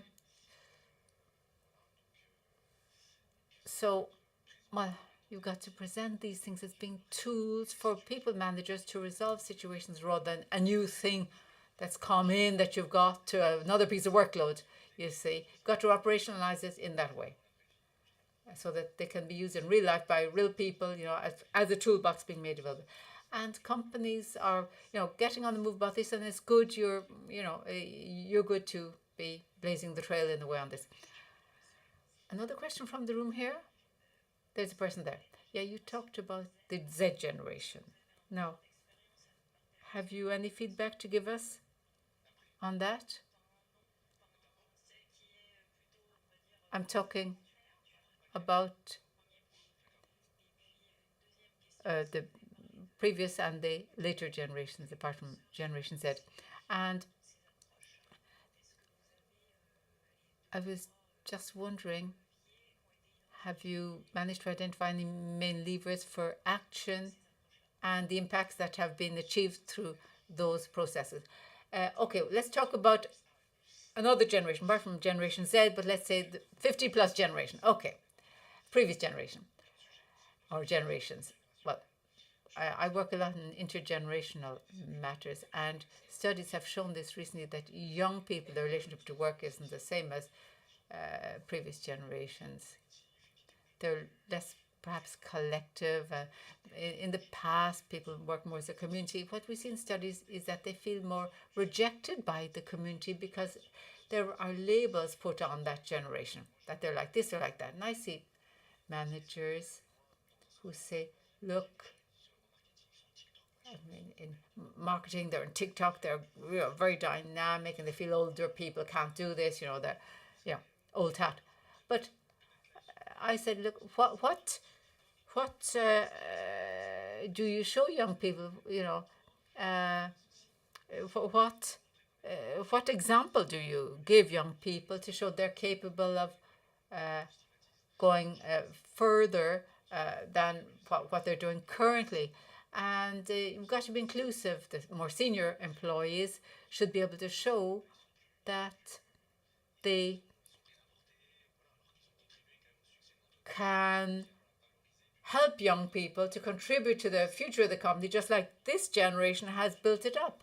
That, it's not all going to be done by skills that are indeed very often the skills of the younger generation. So you've got to make sure you don't overpromise emancipation at the place of work. For socioeconomic reasons, these days there are problems of recognition, social emancipation, and moving up in the organization. People feel they're in a dead-end job often because there aren't possibilities for promotion for socioeconomic reasons, and all of that is going on. So it would be good to adopt an inclusive approach when we address intergenerational issues. Don't live by stereotypes. Don't sustain stereotypes. And what about Canada, says the person who asked the question. Well, In France, we've done a lot of catching up via legal measures and so on. We've got even further than Canada has now on legal obligations. And in Canada, they made a move on PSR only last year, actually, legally speaking, even though they were doing lots of things. So it's a question of leadership over there, perhaps, and awareness that well-being and mental health are a corporate issue. Good health is good business is what they're starting to say in Canada, even though a person might be on sick leave for personal reasons because they were moving house or something in the weekend and they carried something heavy. The employer will pay over there. In France, you've got Social Security doing it. But it's Social Security is paying. So the employer, well, it's people's taxes and so on, Social Security is paying for it if somebody is on sick leave. So that kind of disempowers employers in that respect, taking account of people's health, taking care of people's health. That's just the way it works. And in France, employers often say, well, I'm not going to be a social welfare officer, I'm not a psychologist, I'm not a doctor. And okay, when you're a senior manager, it shows there's a kind of a divide between personal lives and working lives. In Quebec and Canada, it's the employer pays if somebody's on sick leave. It's not the Social Security organisation. So you see, so they'll be working on nutrition, helping you to sleep well because they're taking care of their employees. Because if they're on sick leave, it's the employer who has to pay. In France, people tend to say that's not the employer's job. It's not his business. It's my business. So you've got to decompartmentalize in France on that. And I think it's got to be addressed by business leaders in general. The right to log off. In Canada, they don't have a right to log off. But in Canada, somebody working too many hours, there's a problem. And they show the right example by leaving the office earlier. So I think it's a different kind of leadership, really, different kind of business leadership.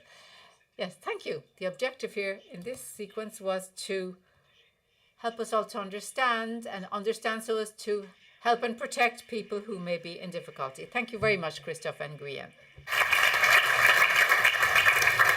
Merci beaucoup. Thank you. So we'll have a short break now after this first sequence. How many minutes? You have until 11:40. We'll come back to the room at 11:40 after a coffee break. Thank you. Hein? Tu m'as dit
Nous allons reprendre. Je vous invite à vous asseoir, s'il vous plaît.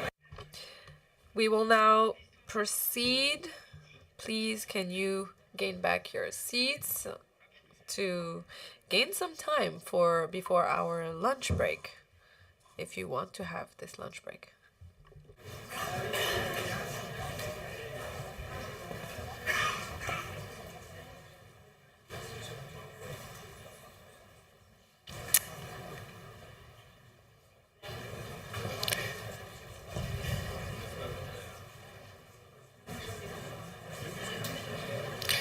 Ok, donc. Very well, we will now proceed. I wish you enjoyed enough this very short coffee break, and also you had the opportunity to network. We will now proceed to the second part of our morning agenda, focused on the risk management in Storengy and the experiences of our different subsidiaries in different countries. So to kick off this new session, we will talk about the No Mind at Risk presented by Storengy UK on contractors. Storengy UK HS coordinator to the stage.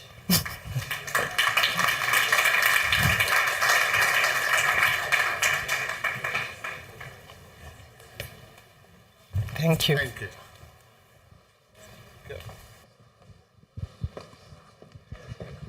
Hello, everyone. Good morning.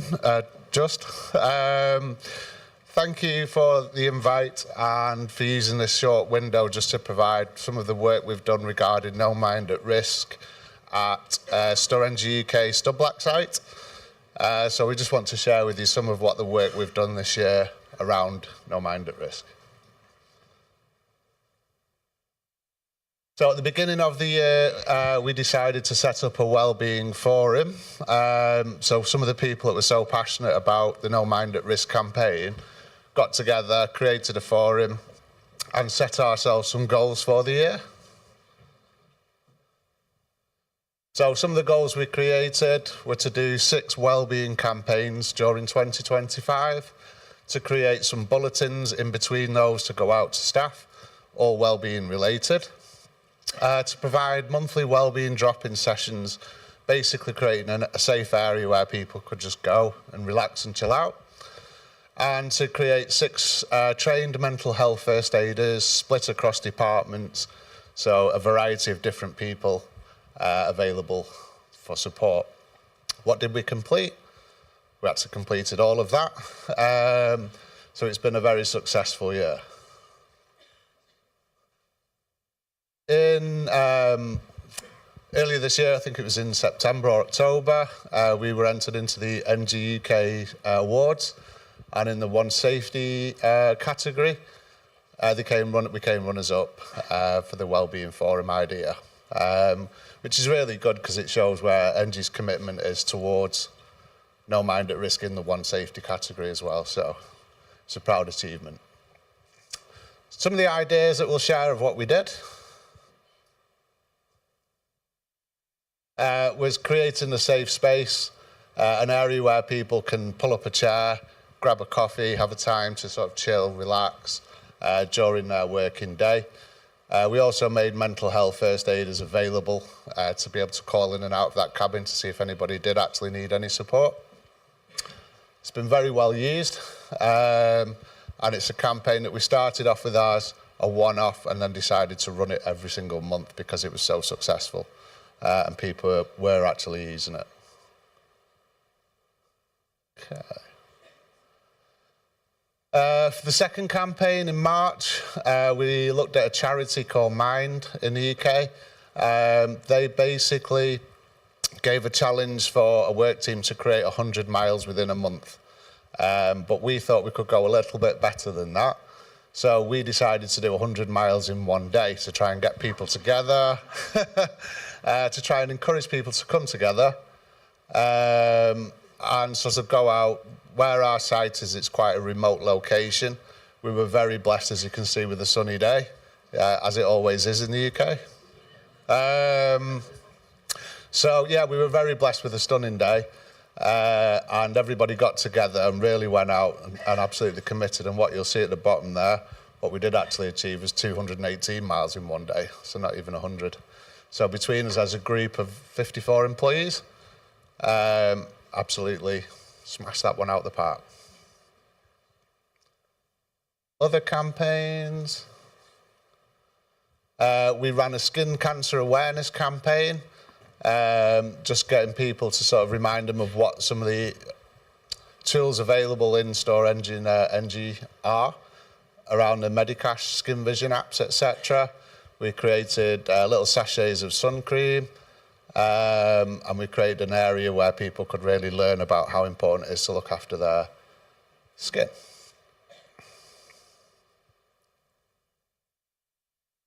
We tried to integrate then environmental into it to get people outdoors, again in teams and groups.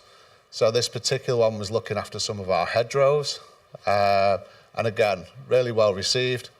A lot of people went out there, joined up, and it just brings groups and teams together that wouldn't normally communicate. So it just brings that nice wellness feel to it all. We did a Macmillan coffee morning for Macmillan Cancer Support. So employees were invited to get on their aprons and do some baking. So everybody kind of went home, did lots of their own time baking, brought them into work. We could sell the cakes, or people could donate a prize for the cakes, etc. And with only 30 employees in work that day, we raised £216, which the company very kindly matched and topped up to 500. So a nice donation there to Macmillan at the same time. But the purpose of it, again, was just bringing people together to do something. So it worked really well. We've done recently one, we haven't got pictures because we submitted these before we could get the pictures, but we've recently done a worksite litter picking. So again, everybody was tools down, stop the work, let's go out and let's look after our work environment. So just encouraging people to go out there and look after the environments that they're working in. So in between these campaigns, we've ran lots of bulletins, so as you can see up there. So there's lots of good benefits and things around available for people, such as the Medicash, the HECA app. So we were aware that people weren't fully sure how to use it and how to get the most out of it. So we created some bulletins, obviously very well-being related on how they can best utilise the benefits available to them. But yeah, some of the other campaigns, stress awareness, World Menopause Day, and yeah. The Wellbeing Room has been a big success this year. One of the things that we have done with it, we were very conscious that all of our work was around our employees, and the way our organisation runs is quite a small base of employees that relies quite heavily on contractors, and the most likely at risk would be contractors travelling from different countries, not staying in their normal residence. So we opened up the Wellbeing Room into the contractors and subcontractors, and again, been really well received, and something that we're going to continue doing in the future. One of the things we set up at the start of the year was to gain 6 mental health first aiders. So in an organisation of currently 55 employees, what we do now have is 6 first aiders, as you can see, from a variety of different departments, which gives us a ratio of 1 in 9 currently. So for every 9 employees, we have a mental health first aider available, so there's always people on site. But that just shows the strong commitment and passion that we have towards it. As the Wellbeing Forum campaign has ran over the year, it's gained a lot of momentum, and what we've found is a lot of people really want to get on board with it. So we're now sort of seeing everybody wants to start becoming a mental health first aider, which is really good. But yeah, it's had a really good backing throughout the organisation. It's been very positive. So currently, there are 6 mental health first aiders that we have at site. But yeah, it's been a very effective year for us, and we long hope it continues into next year. So already we've met, we meet every 5 to 6 weeks as a wellbeing forum, and already we've met and started to plan what we can do for next year, especially now with some of the slides that we've seen this morning that we can integrate into that going into next year. So 2026 looks very positive towards the more work that we can do. And I think from me, that's as much as I've got. Okay. Thank you, Mike, for this presentation. Very insightful. Thank you. Donc, pour poursuivre. So to proceed, I'm afraid that the mic will fall down. To proceed on this same topic, we will now talk about a topic that is very important to share with you. And it is about Storengy France. How do we manage the norms and standard issue? And to talk about this, I will call upon Eloane Zelou, who is a national HSE engineer at Storengy France. Hello, everyone. It is a true pleasure to be here with you. It's been a year that I'm in Storengy France, and if I recall back then when I joined the company, I didn't know that I was going to work on so many interesting aspects. In terms of standards and norms, it is a very vast topic, and I will avoid going into technicalities. Those are the norms applied to the radioactive material that we find in the field. So we talk about uranium, radium, polonium, radon, and lead. You should know that Storengy is concerned about this topic. Do we have these radioactive material present in our soil, in our facilities? And if it is the case, how can we tackle the issue? How much quantity are we talking about? And what is the impact of these elements present in our facility on our workers' health? So when we talk about norms, we think about all of these aspects, and it is quite complex, I must say. And it is a new risk for the organization that had to manage for the last year. And this often means that we need to have a special management approach. So as I said, radioactivity is very interesting, especially in the gas industry. I could talk about the radionucleoid, we could talk about alpha rays, radiometers, and lead-210. The main goal was to have the key competence, key experts to have a proper knowledge of the risk. So this means that we had to have a theoretical knowledge about radioactivity, the norm standards, how does it work. We needed also to have an assistance in identifying risk situations in our activity. We also had a proper critical analysis, and so far we didn't have enough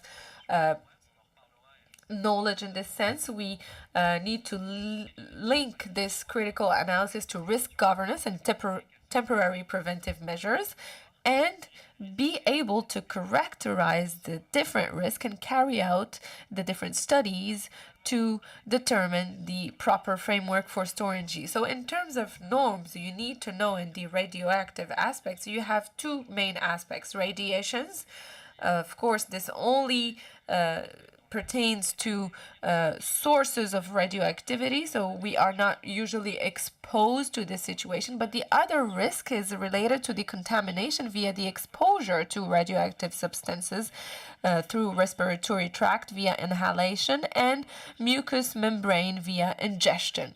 So here we have two risk situations that are clearly determined. We have, of course, two other risk assessment factors that need to be taken into account, such as the duration of exposure. How long are you exposed to these products? What is the distance of exposure, of course? What are the protective barriers between the source and the target, such as the epiderm, the skin, the equipment, and also we have the intensity of radioactive activity. So globally, this means that once we know very well what is the risk situations, the emergent aspect is before asking ourselves about the duration, distance, the barriers of protection and intensity, the main question is whether the intensity of the risk justifies definitive risk management measures. So it is easy to say this on stage. Yes, no, maybe, we don't know. But globally, at the beginning of the year 2025, we didn't have the proper answers to these questions. And this is why we put in place in 2025 the characterization study, which is an analysis that allows you to determine the risk level for environment, health, and facilities with dangerous elements. The idea is to determine the threshold of risk and to compare it with the different norms, which is pertaining in normal for radioactivity, and implement management solutions. And this characterization study is split in two different aspects. We have the process items. What are the process material sampling that could be in contact with these norms? But also we have the instantaneous measurement options. What is the level of irradiation and contamination that you need to set for your employees and facility? Once you determined all of this framework, we had to implement this in the whole process via sampling and by mapping our process to have a comprehensive overview of our risk on our facilities. For example, we can see the gas network, the meter runs, compressors, separators, and each of these items have been reviewed on site to have a proper overview, exhaustive approach and vision, with the support, of course, of our experts. Dans l'attente, une étude de caractère. So, a characterization study, as you know, you can't do it in a couple of weeks. So, in the meantime, in agreement with the precautionary principle, it was decided to implement preventive measures that were just temporary ones. The idea is to know if we should implement definitive measures or not in the end. So, without going into all the details, it was especially recognition of the potential exposure. Because when you open a new line, that's where we identified the risk. Was it inhalation or ingestion? Was there a presence of dust that could give rise to exposure through inhalation, or is there maybe an ingestion risk? So we adjusted the personal protection equipment of our teams accordingly.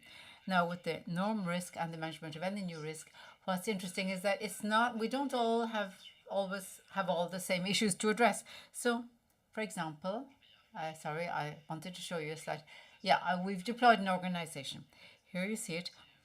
Somebody in charge of the norm matters, that's myself. Somebody giving an impetus to all of this, always in touch with the third-party expert. We have got our safety engineers that are our allies out on the ground who will share all the information available with us. And then we have all the management structures, the health, safety and quality in the environment department, and so on. And the trade unions involved too, of course. So this is a general overarching issue to be addressed, but operationally speaking, we had to adapt to the need to keep the facility going, the need to having one that will be up and running for the HSE people and the partners. It was a question of adhering to the regulations. We've got to stick to the rules as well. So there was a lot of consultation to be done, lots of debates had to be held so as to get all that right. Now, what were the final measures then? What came out of the characterization study? Well, I can tell you, at this point, it's going through all the necessary stakeholders, of course. If you look at the results of all of the characterization studies, the instantaneous measurements, and and all the rest, well, the facts are being validated, but we can now say that we're below the legal regulatory threshold concerning ionizing radiation. So everybody was kind of breathing a sigh of relief. So the idea is we've got to embark on a continuous improvement loop. And we'd set up this organization enabling us to manage the risk so we can leverage on that and look at the feedback from our operational experience and engage in continuous improvement. So you've got to, first of all, know and understand the risk, know what you're taking action on, what aspect of it.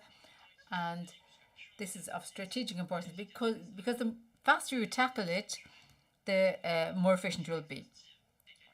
And then we need a structured analysis to lead to a comprehensive qualitative approach. You need risk governance, of course, in the companies involved. What are the right resources to be used to evaluate, allocate the right resources and balance the cost and the efficiency. And then communicate. When you've got preventive measures, you must communicate on them throughout the process too, so as to get the involvement, the buy-in of all the shareholders. Of all the stakeholders. And the idea is you keep the facility up and running, sticking to all of the rules that need to be adhered to at the same time. So I'm the only one on the stage, but I'm not the only one that was involved in all this. The characterization study, it was all sorts of samples to be done, lots of timetabling. We've had to fill in questionnaires and so on. And spend a lot of time liaising with outside parties, a lot of time liaising with lots of people. So all of this would have been impossible if we hadn't had the help and support of all the people present in this room and remotely who fed into the process. Thank you indeed to all of you for your help and support throughout all of this.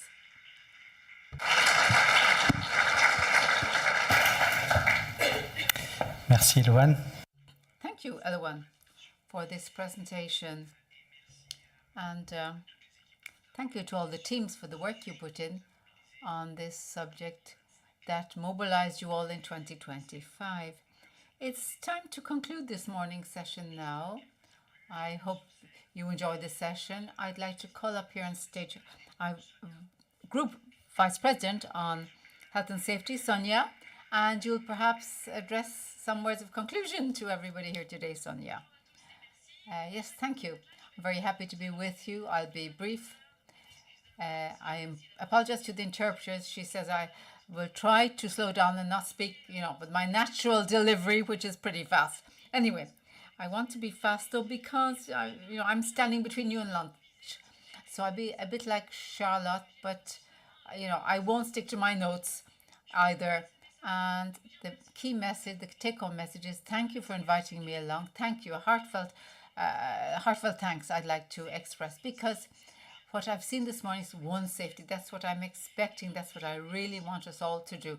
And I'm always happy to talk about all these things to people in health and safety and people who are outside of health and safety but do safety every single day. And we've got great examples here in the front row.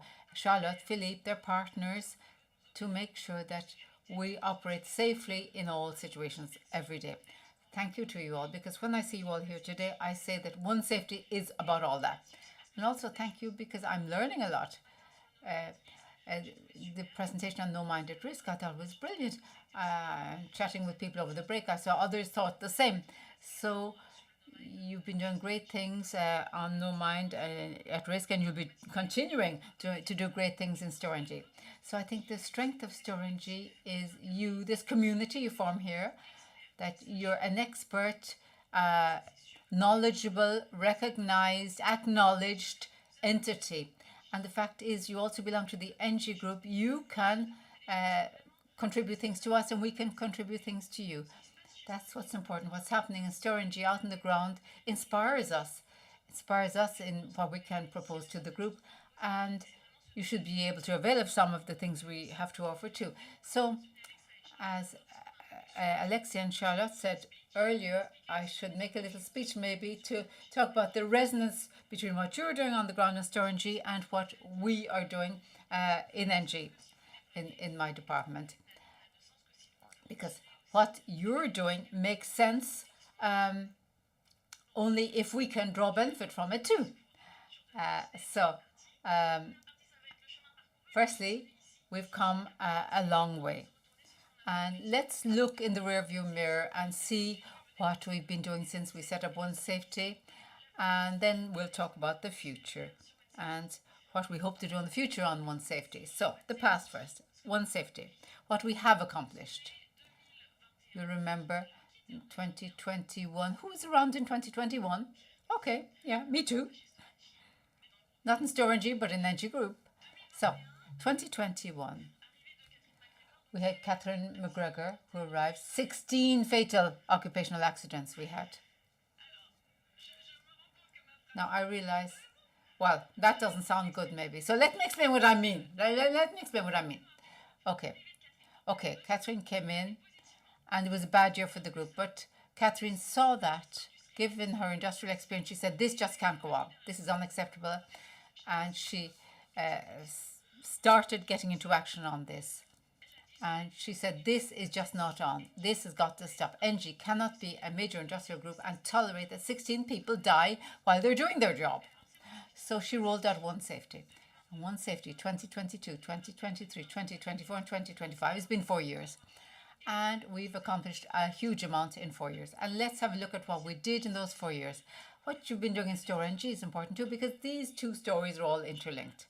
So I won't go through the whole program, but just a few things that illustrate that One Safety works. It works thanks to you, of course. There are tangible things I'd like to share with you on this, so that everything we've been doing as a community for 4 years is working. And it's got to continue. Firstly, the tip of the iceberg, that's our accidents. We had 16 accidents, fatal accidents, as I said, in 2021, and it went down to 1 in 2025. And year in, year out, we've constantly reduced the number of fatal accidents and the number of serious accidents too, that we've been registering and recording since we rolled out One Safety. That is the ultimate aim of One Safety, to sustainably eradicate these serious accidents. Operational performance comes from that. You can't be efficient if your people are dying on the job. So that's one proof. You've got to sustainably drive down your fatal accidents and serious accidents. Now, you know the fatal accident that occurred this year. There was a fatal accident that took place in October in Romania in gas distribution. And it was a fall from a height. We haven't got all the information yet because it was involved a subcontractor, and it's not easy to get transparent information, but it seems like a fall from a height. A fatal accident, 2 serious accidents. One took place in June of this year in a wind turbine in the US, and it's also a fall from a height. The person fell from a height of 20 meters within the turbine. And then the other one was in Storengy, a hoisting operation. You know it better than I do. So, well, I'm happy with the way the dynamic is going. We're reducing the accidents, but still, we shouldn't have any accidents anymore. It should be 0. 0 is within our reach. 0 is achievable, but we've got to continue. That seems to be self-evident, but we've got to repeat it. In ENGIE and in Storengy, One Safety is starting to bear fruit. Yes, definitely. The other point is it's less quantified. It's what's under the water in terms of an iceberg. The accidents are the tip. And underneath, what do we see? We see it's all got to do with the safety culture. And over the last 4 years in NG, we're all speaking with one voice, we're speaking the same language, using the same visuals. We've got the same level of demands. Be it a power line in Brazil, be it a biomass centre in France or elsewhere, the language spoken is the same one, the requirements are the same, and our technicians speak the same safety language. That was a huge, colossal piece of work. And what's important in terms of corporate culture on safety is that we now have business managers that walk around sites, walk around facilities. They've been trained into doing this. They do safety visits, managerial safety visits, and they talk about the musts in terms of safety. And this is a major corporate cultural change, but it works. Awareness about risks, awareness of the barriers that exist, that lead to accidents, that we've got to break down those barriers. And the other thing is that we're analysing, reviewing the events and doing data collection when something happens. We're in the digital world. The more we have high quality data on what's going on in health and safety within the group, the more we'll be able to learn from those data and gradually make progress together. We've got the One Safety tool that's deployed in the group since last year, and the rituals this year on the event as well, using the One Safety tool. And the data flow is going into One Safety tool, and you're all doing it. You're putting your hands up, you're doing it. So we want to be a learning organization, and that's what we're becoming. And if there's something in a storage facility for a given reason, the same situation that might arise somewhere else should be able to learn from your experience, from what you've done, so it never happens again. So there are the three main messages I wanted to focus on, just to say One Safety is working. One Safety is much more than that, of course, but you're contributing a lot in Storengy to all that, to our successes with One Safety. And what you're doing is what we'd like all the entities in the group to do. That is, do the root cause analysis for hypos. That is potentially potentially high probability, that is, serious accidents. So the hypos, high potential accidents that you must look into, that are near misses, you've got to institute corrective action opposite those situations and nip them in the bud in the future if they were to be likely to happen again. You've managed to avoid accidents, serious accidents, because you are rooting out the near misses slowly but surely. And the other thing is the audits that we do. One Safety, we've got the major risk audits that we do. And we need experts, we need people who are practitioners out on the ground in our assets, so as to make recommendations, share best practices, and you're among our pool of people who can do that in other parts of the group. So that's One Safety. We've been doing it for 4 years. It's working well. We haven't eradicated all the accidents, but we're on track to doing so. And then, how are we going to continue? 2026, well, we've defined 4 main priorities in the group. One was addressed this morning, manage psychosocial risks. Emmanuel made a brilliant presentation on what we're going to deploy in 2026 for the group. You have a brilliant set of things you're planning to do yourself, and it's totally aligned with the group. So I think you can be comfortable about the fact that you're doing very well. You've rolled out the initiatives in France and the UK on what needs to be done. You're some of the best in class here in Storengy, and we've been inspired by your practices too at group level, and you're among, as I say, the best in class. So we won't have to put any pressure on you because you're doing it very well already. I'd be really relaxed about it if I were in your position. Anyway, the next thing is the industrial risk to do with our business activities. We talk a lot about electrical risk, but the other risks that are electrical and other. So we're going to set up learning forums that are intended to enable experts in health and safety to work at the service of somebody on the ground, a business manager on the ground or a technician, to come up with a solution on a pinpointed issue that's been encountered on the ground. We had an incident that could have been serious, but fortunately the burns were not very serious. It was in a biomass plant in LEI in Lyon, near Lyon. And sometimes biomass centers are like a big boiler, really. And it's more like a barbecue than a boiler. And the person lighting the boiler puts their hand into the hearth part. And then they have to light the fuel. And there's direct contact between the arm of the operator and a source of heat. That's huge. And apparently gas had got in there and it exploded. And that person got burnt because there was no barrier between his arm and the very hot space. So I went to see what had happened on that site. So the managers on the site said, look, we need somebody who knows about these things to work on the ignition procedure for the biomass facility we have, because in 2025 they can't keep on lighting biomass facilities as if it's a home barbecue. So this person, of course, it was a lost time accident, explained the difficulties for him, and we're there trying to find a solution for him that we can deploy then in all of the other similar facilities, to have something between that person's arm and the very hot space. So if you have an issue encounter on the ground and you need expertise you haven't got locally, in a group like NG, we have a pool of experts at your service. So we've got to work on concrete situations like that. Concrete situations, real life situations encountered. It's something that involves the final user, the end user. They must be involved and explain why it's difficult, why it's dangerous, and expound on the problem so we can help them to find the right solution. And then we can set up a standard on process safety, but in StoreNG, you're very good at that already. And then the last thing is the cultural risk. Now, let's continue on culture. We have the NG1 safety culture, and we'll be deploying no mind at risk sessions for people managers. And we want to even go further, though. We want to do it for the operational teams as well. It's a program called SCOT, Safety Culture for Operational Teams. Safety Culture for the Operational Teams. It's a pilot run for the moment, but as Charlotte was saying, it's at the service of the life-saving minute.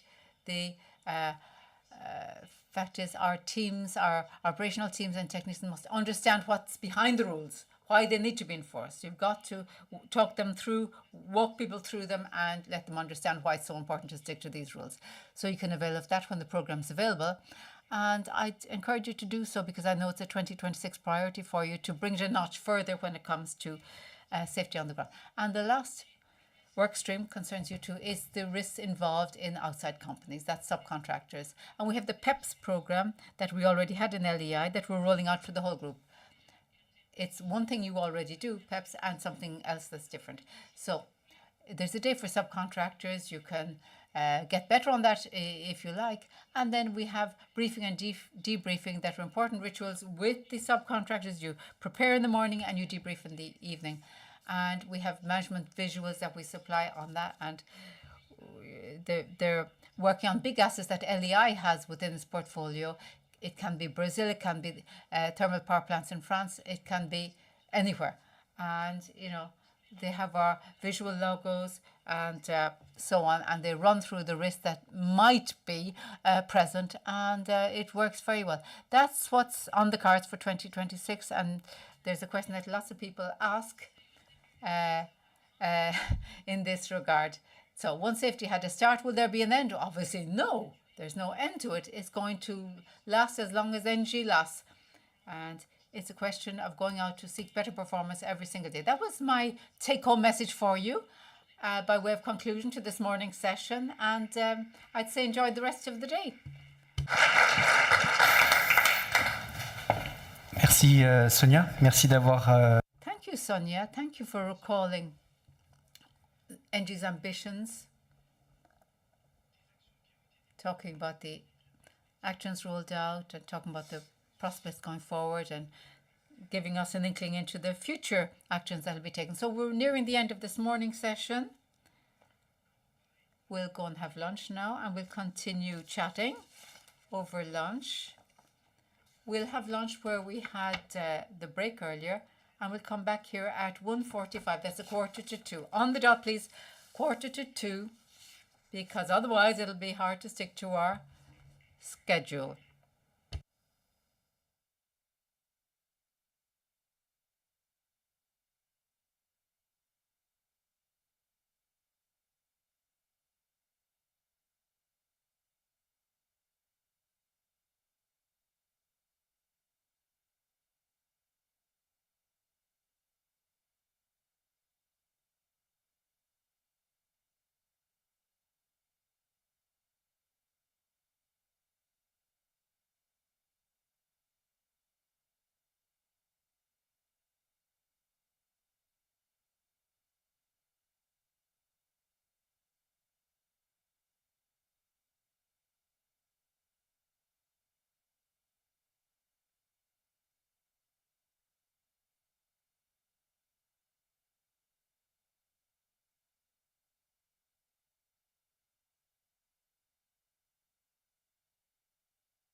Et vous me regardez comment Test. parce...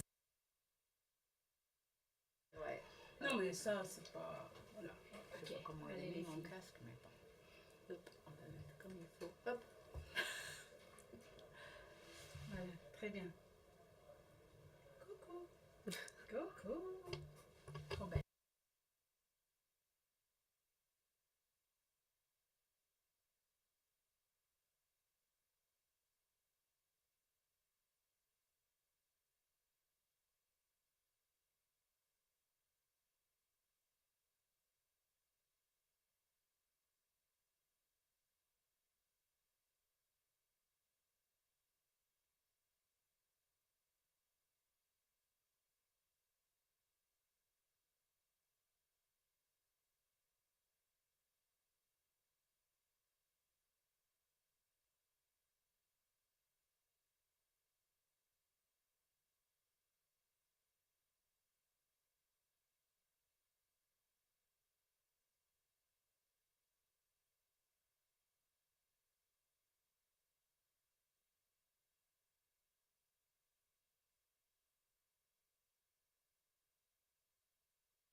Nous allons...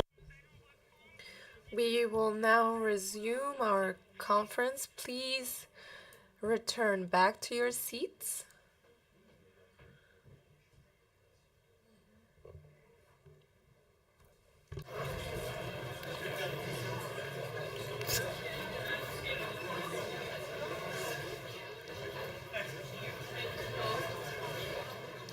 Il faudrait qu'elle mette la... Je sais pas où elle est.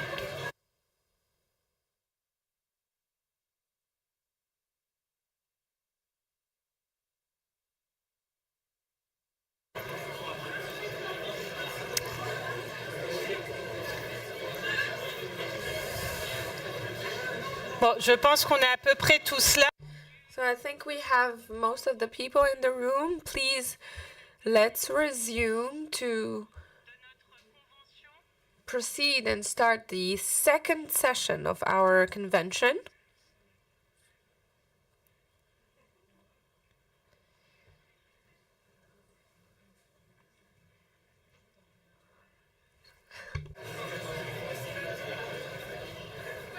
Bon, on y va, hein, parce que moi, troisième rappel. So a third reminder. Thank you very much for the applause. So now what I suggest is to proceed with our very beautiful convention on the session of this afternoon, which is environment. For this very first session, we will talk about biodiversity, water, and wetlands. So this will be the opportunity to remind us of the key role of wetlands in the preservation and the protection of biodiversity and how is it important for us. To kick off this first session of this afternoon, I call on stage Guillaume Gaillet, collaborator of the OFB, Patrinat, to come here on stage for his presentation.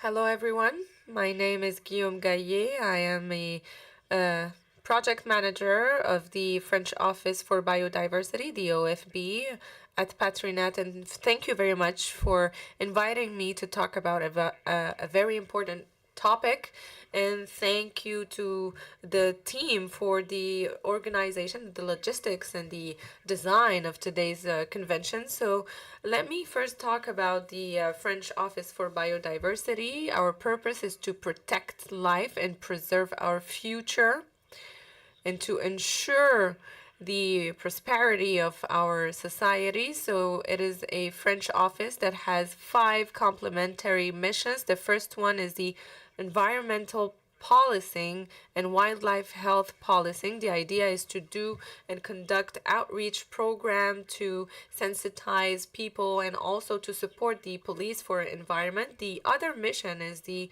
drafting and consolidation of knowledge, research, and expertise on species, environments, and their use, and also to help the mitigation of risks and impacts in natural environments. We also support the implementation of public policies as well as the management and support for natural area managers. We support local authorities, public institutions, private institutions in the reflection to think about the different ways to preserve and protect biodiversity and natural environments. And finally, the other aspect that is relevant to our mission is to support stakeholders and mobilize society players to understand their climate and environment impact, as well as the preservation of different species and ecosystems. So I work in a team that is based in Paris, and I work between Lyon and Switzerland. So I am in charge of wetlands, particularly when it comes to assessments of wetlands, how to reduce and compensate the different impacts, as well as the mapping of different wetlands to understand where are located the key wetlands and to assess different projects of readjustments and restructuring of these wetlands. So with Eric Miriam, we thought about different questions that I want to tackle here in my presentation. The first one is, what is a wetland? This is a definition that is not easy for everyone. What are the benefits of these wetlands for our societies? Because it is not always a constraint. It is also an opportunity, a benefit for our society. What is the regulation behind the management of wetland? How this is important for the preservation and protection of biodiversity? And finally, knowledge. What is essential for you to know about wetlands and how to preserve them? So the first question that we will address is, why are some areas wet? Usually when we go for a walk in the wild, you encounter a wetland. What you should know is that wetlands are usually due to rivers or water tables that are associated with a river. And what usually happens here is that water tables tend to increase in terms of volume, and therefore we will have an obstruction of water and inundation of water that happens in these areas. What is less intuitive here is that we have some wetlands that happen around small rivers, small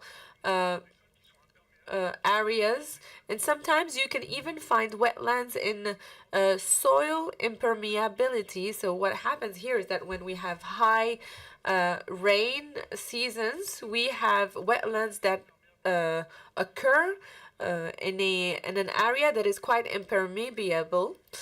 So, for example, in Bresse, between Bourg and Besançon, we have this kind of phenomenon that occurs. Here, for example, we have a plateau wetland with a very flat area that is congested in water. And we also have presence of sources that lead to wetlands. For example, here you have an impermeable material where we have a condensation of water, and what happens here is that after heavy rains we have a congestion of water that gives birth to wetlands, and this is what we usually find in mountain areas. And as you know, here we have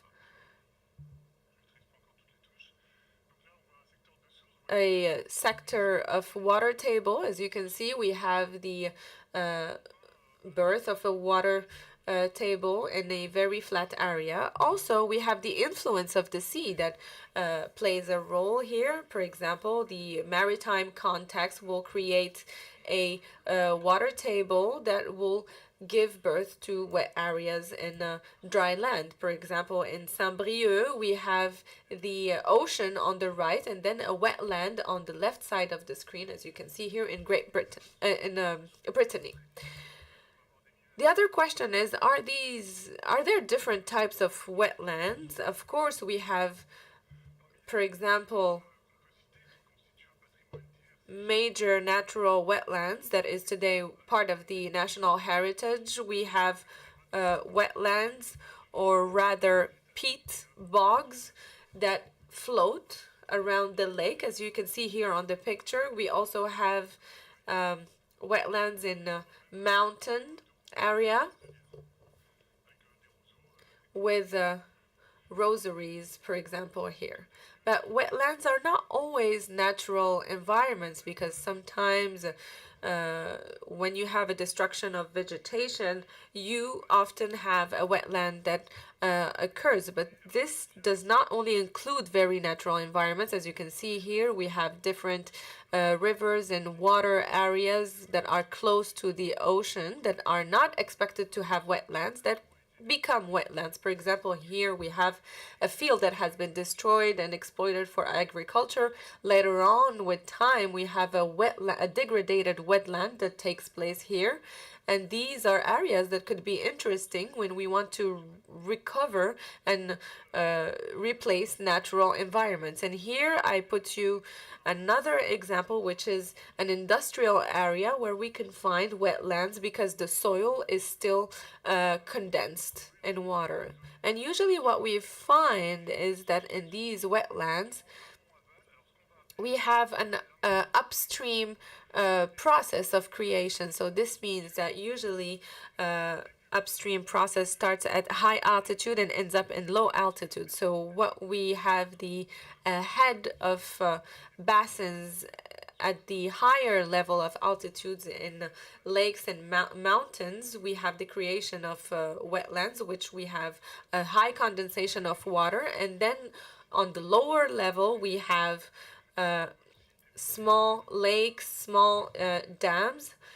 And the more you get closer to the ocean, the more you will find more wetlands with agricultural wetlands and other flat wetlands that are usually related to the wet table that comes through the ocean. And of course, we have other water areas with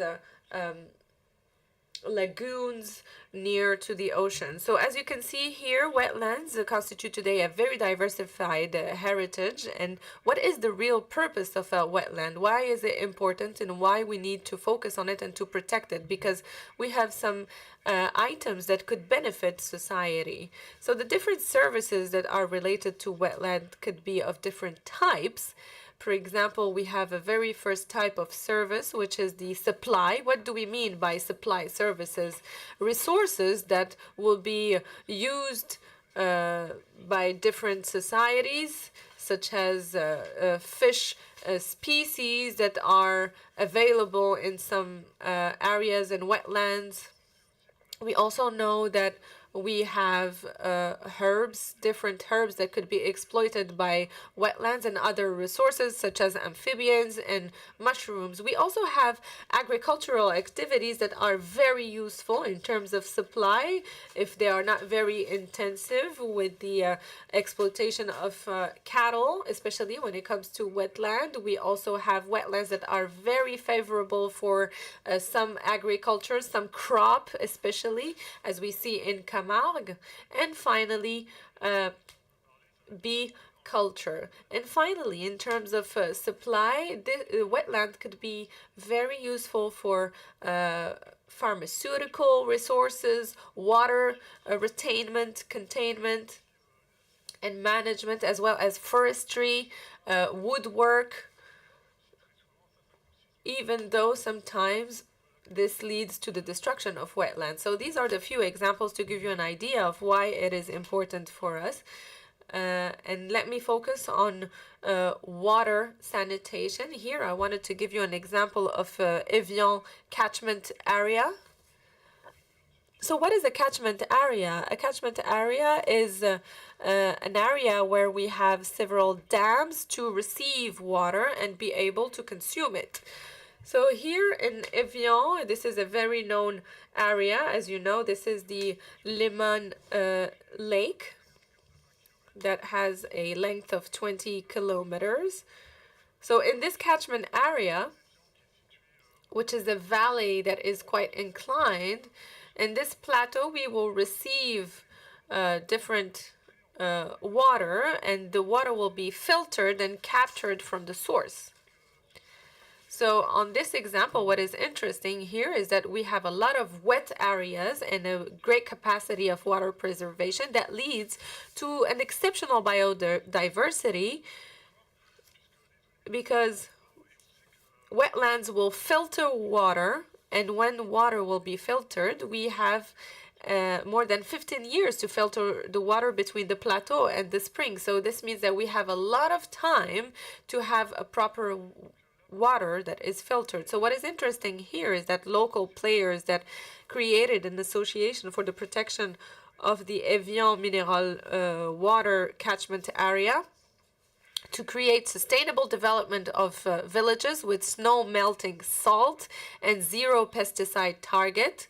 And thanks to the partnership with farmers, we were able to put in place modern ways to exploit these wetlands. So what you need to understand is that what is interesting here is that the same model can be reproduced in other territories, and the protection has a double benefit, environmental and economic benefits. You should know that more than 1/4 of the species are available in this area. We have fen orchids that are protected on this territory. So this is a rare species that is particularly protected and preserved at the national level. We also have other amphibians such as the yellow-bellied toad that you must know very well, that are recognized at the European level in terms of preservation and protection. And finally, we have a very rare species of crayfish, the white-clawed crayfish, that are also present in this territory. So this territory is key in terms of biodiversity and protection because it allows at the same time the exploitation of Evian mineral water up to 1.5 billion liters per year bottled, equivalent to 400 Olympic swimming pools. So this is about the supply service. The other service that wetlands can offer is regulation. This means to regulate different risks that could occur. One of the risks is the flooding risks. So wetlands would delay the effects of flooding that could occur in other areas, neighboring areas. We also have biochemistry protection because these are environments that are very favorable to filter, clean, especially when we have industrial activities that are close to the wetlands. We also have wetlands that will favor erosion, and therefore the water flows will be less dangerous for cities. They also participate to the regulation in terms of climate change, and also wetlands can help us fight against pollutions, different types of pollution such as sound pollution. Now, in terms of climate change, let me give you the example of peat bogs that are very famous in terms of example, and they play a key role. Here I wanted to show you how some peat bogs are created and take place. For example, here you have a wet table, a water table that will develop progressively by developing a floating flake because they will not be exposed to air. So slowly this vegetation, according through several years, it will progressively dry until we bridge the gap of earth, as you can see, of the soil without degradation, with new biodiversity getting created and new vegetation. And what we will have in the end, after the evolution, we have a peat bogs that will increase and bubble up thanks to the raining. And this is a favorable event that will give us a bubble-shaped peat bog that will be very important for the preservation and the protection of species. Another example here with the different perturbation that we could have, and especially during the last century, we have the example of peat bogs that are exploited to be used as a combustible from local people who didn't have access to wood. So as you can see, they have exploited the whole peat bog. So these are resources interesting for making whiskey, for example, that are smoked thanks to these peat bogs. And what we see also is that the key role of the peat bogs at the international level is very important in the sense that they represent the area of the European Union, which represents 500 million of hectares, as you can see here.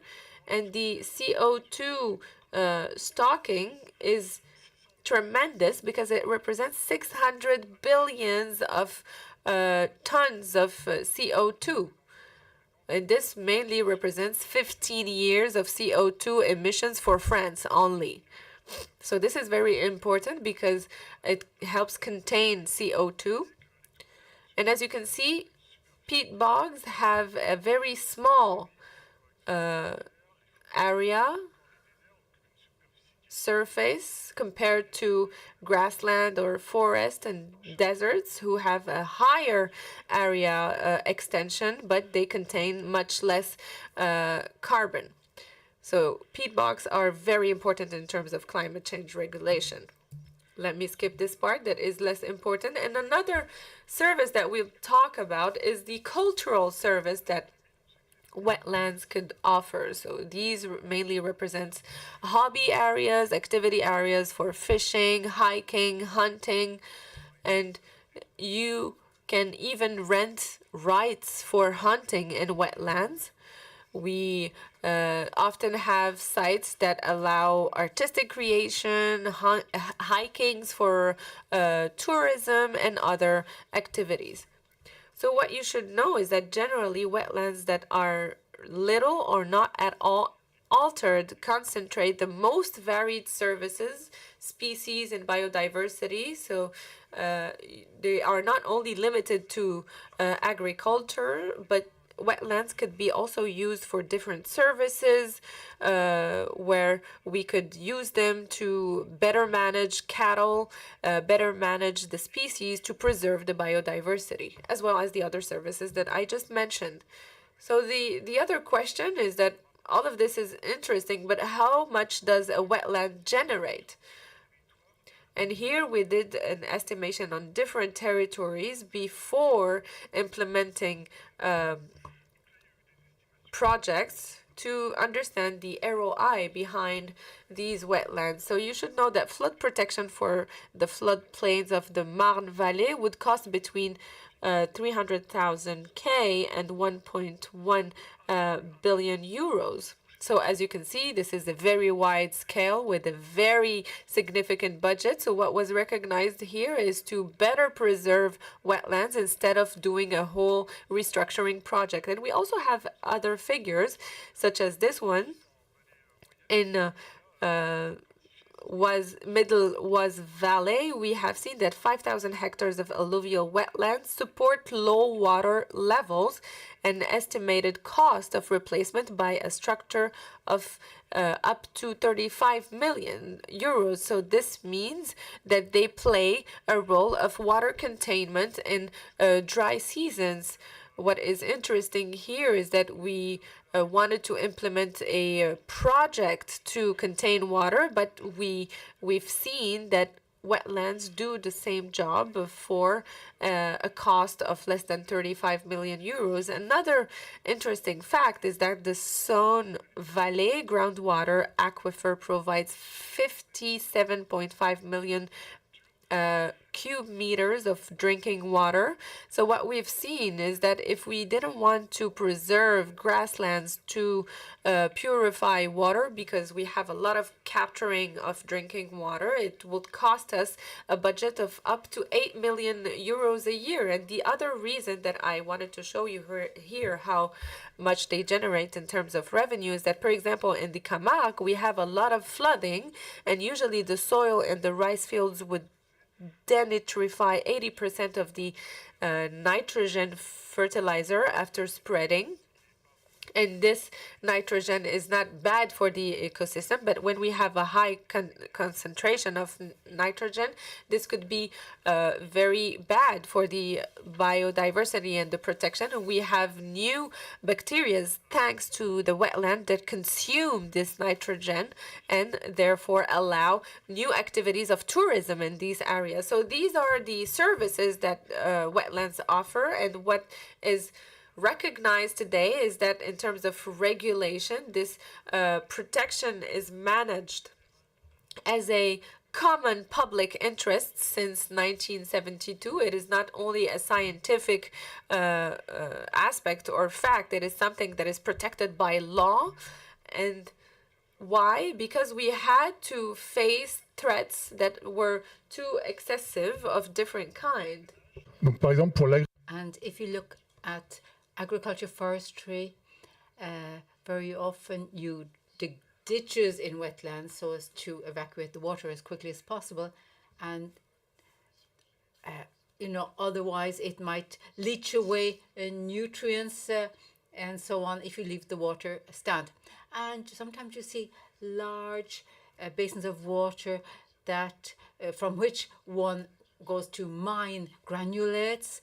You can have submersion through the creation of dams. Sometimes engineering structures are set up to act as to retain the water, and you can have fires. You can have the effects of climate change that will come and disrupt the natural habitats.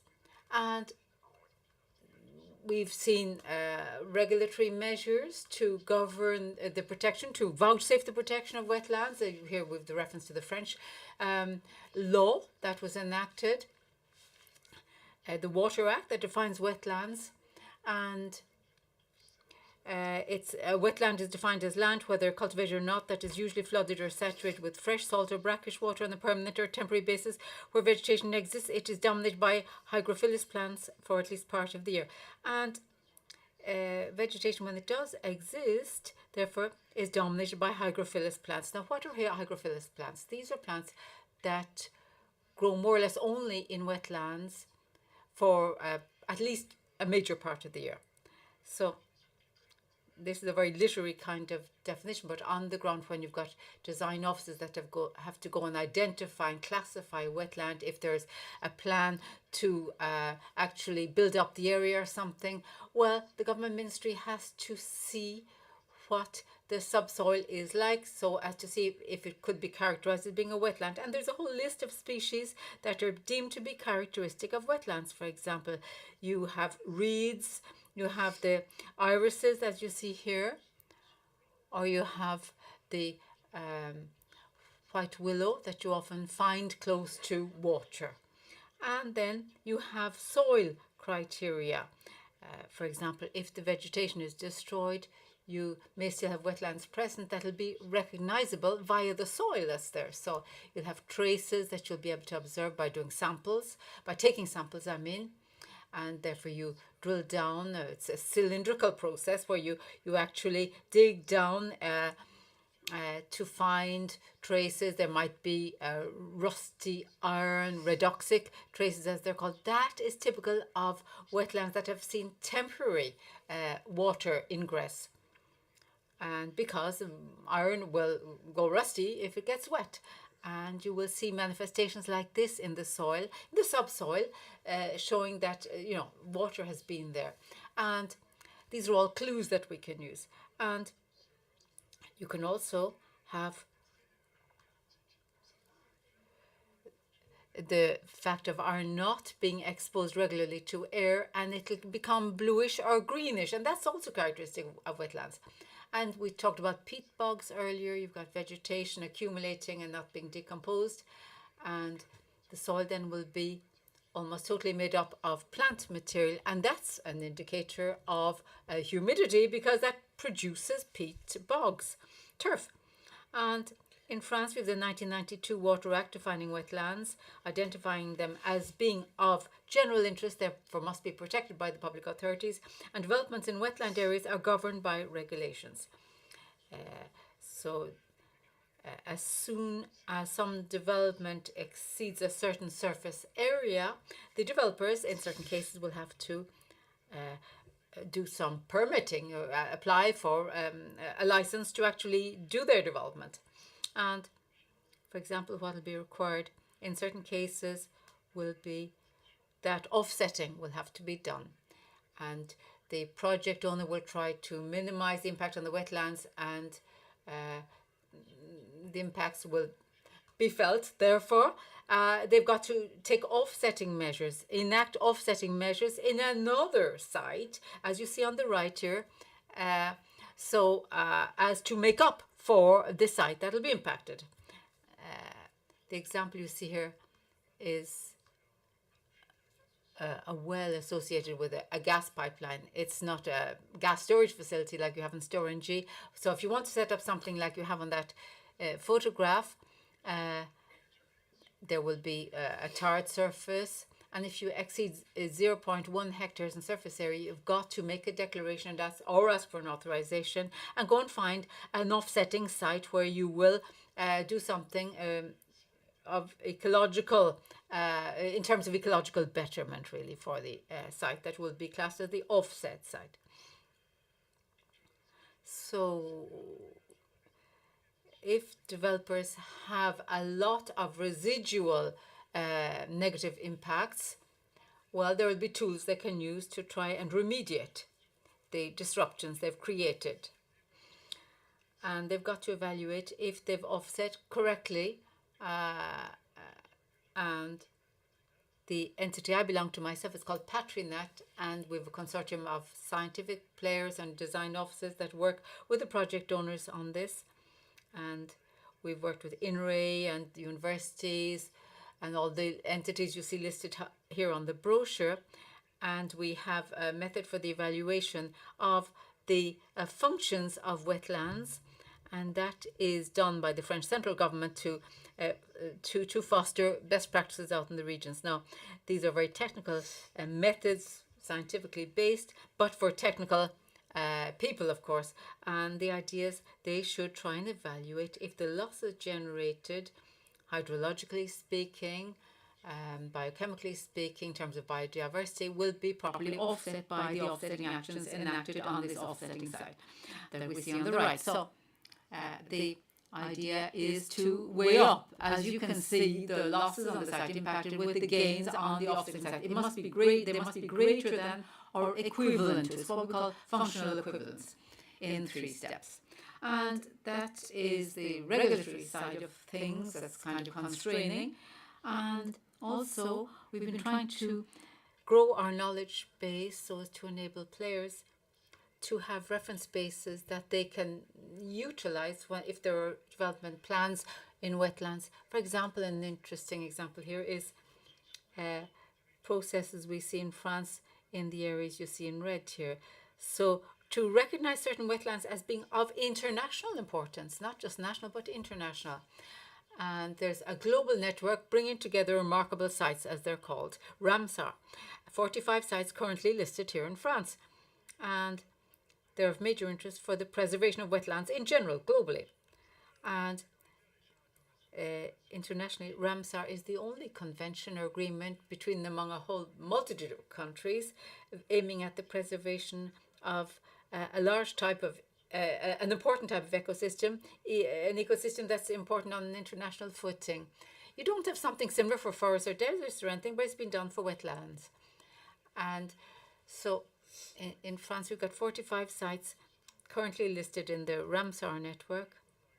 And I put in the example of the Mont Saint-Michel Bay here, for example. It's important for the wintering of birds, migrating species. And they're going down to the south at the start of the winter and coming back up in the springtime, and it's important for them. And then you see also the second largest delta in Europe, in Camargue, second largest in Europe. I mean, this delta we have in the Camargue area in the south of France, and there's a whole identity in the region that is linked up with these areas. Look at the bull that is well known to actually be a part of the ecosystem down in Camargue. So there is this label, therefore, that recognizes wetlands and their importance, and we acknowledge the importance of those regions and the advantages in preserving them through Ramsar. So basically, we can put together maps. We can do a whole mapping process to see where the wetlands are located nationwide. So, if you want to go and set up a site somewhere, if you're likely to be near a wetland or not. And there's a whole mapping process that came that was published in 2023, showing wetlands. And the degree of precision is 5 meters. So that'll tell you, you can zoom in on it and see if you're likely to be in or near a wetland or not. And you have the Landes Plateau, you've got the Rhone Valley, you have near the Rhine and so on, you have the western seaboard, the Atlantic seaboard and so on. So probability of presence of wetlands. And we have 29% of the French, 29.5% of the French territory, which is likely to contain wetlands, and then 15.6% of wet environments that actually exist in the form of permanent meadows. And we have 7.6%, 7.6% to be quite exact, of urbanized, built up, that is, wetland environments like Paris, Lyon, Marseille, Bordeaux, essentially wettish areas, but built up.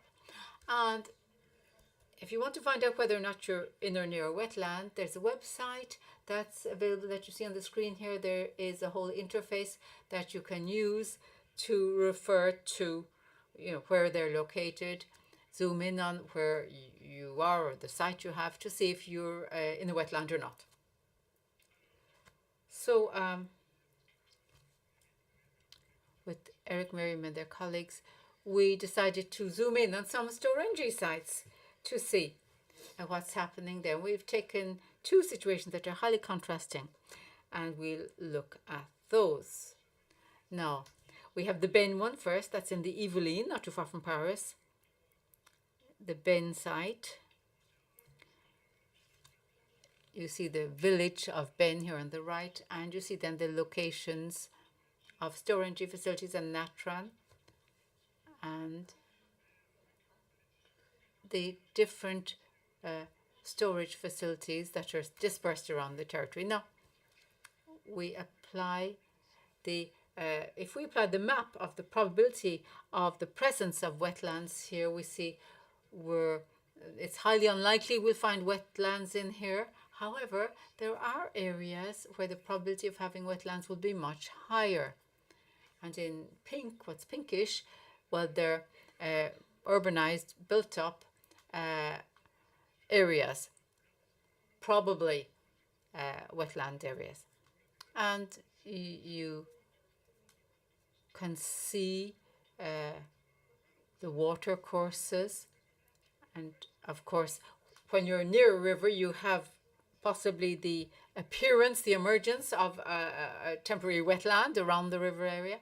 And if you're in an area with lots of limestone, however, I think this is a storage facility of yours that's located in an area where the water tables are very low, so they would most likely not be near any wetland because geologically speaking just would be not very likely. And Storengy has facilities there and isn't really concerned by the presence of wetlands where it has its facilities. Then if we take the example of Étré, this is it's between Lyon and Switzerland, really, in the Rhône-Alpes area. Here you see the village of Étré, and you can see Storengy and Natran located here with storage wells dotted around the place, especially in the forest areas. And then the specificity in Étré is we're in the Bresson rift, and this was, of course, millions of years ago, lots of clay present and loess and so on, and that's very favorable to storing water. That means underground water. So presence of wetlands here, well, they're most likely present all over the area because we're close to water courses, as you see here. And you also have some plateau areas in wetlands.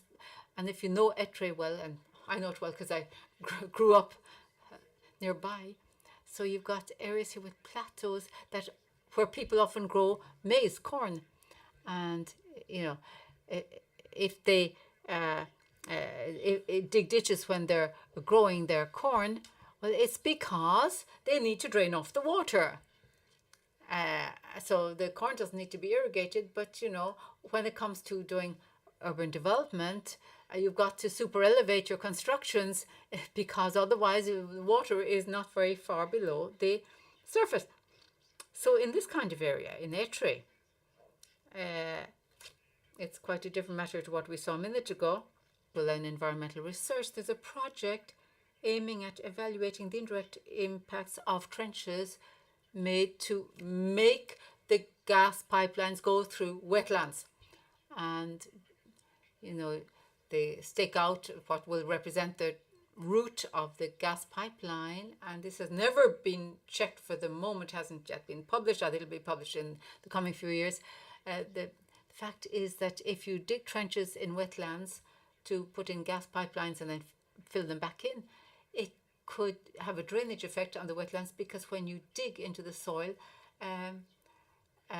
even though you may backfill afterwards, it possibly is not beneficial for the environment. So with the authorization of Natron, the authorization of the farmers, we did all the necessary, permitting and so on, to find to obtain permissions, and we set up this piezometer. These are plastic pipes that are perforated, that you stick into the ground, and then you see if there's water throughout the year. Automatically, we'll have sensors doing the job, transducers, and we'll see if there's any water, if they're likely to be disrupted in any way by the trenches that are going to be dug.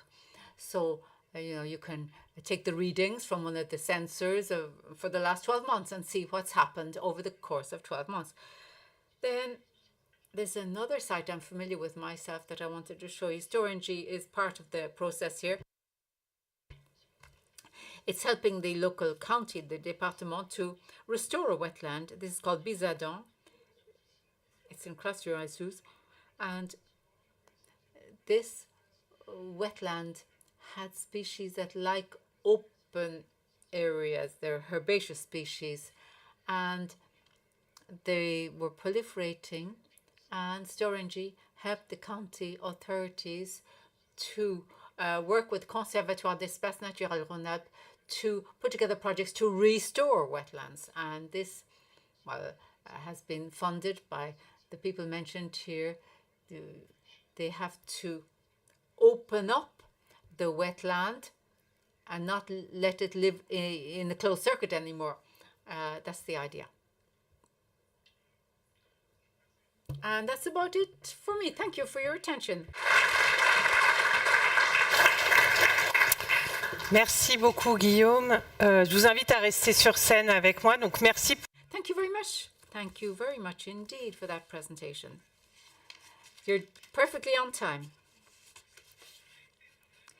Thank you, Guillaume. Well, everybody is stressed because we're trying to keep time. Is that it? But in any case, you're spot on time. Thank you. So,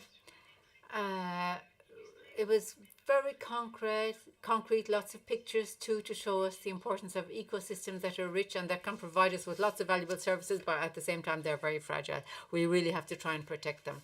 So that was very interesting, Guillaume. Thank you. Now we'll have a Q&A session, if you like.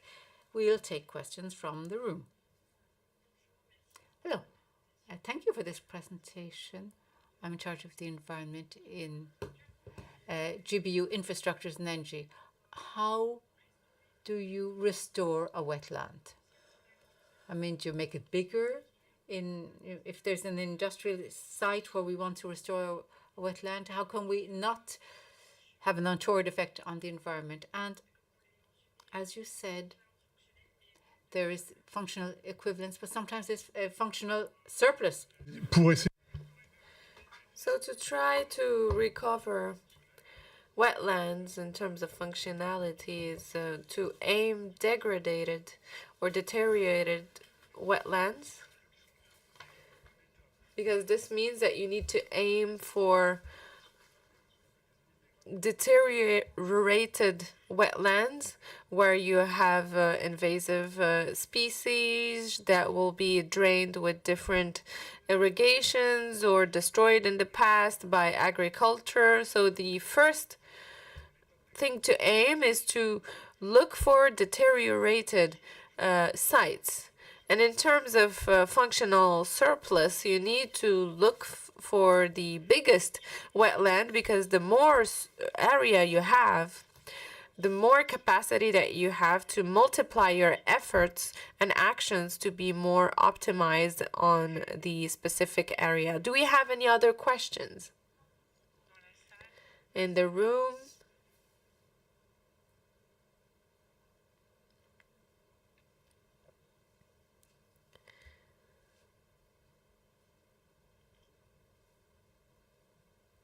The interpreter apologizes. No sound input from the speaker. So I wanted to ask you if we had a threshold of minimum area to qualify a minimum a wetland. Well, to assess or qualify a wetland, you don't need any specific area. And here you need to pertain to the national regulation and law.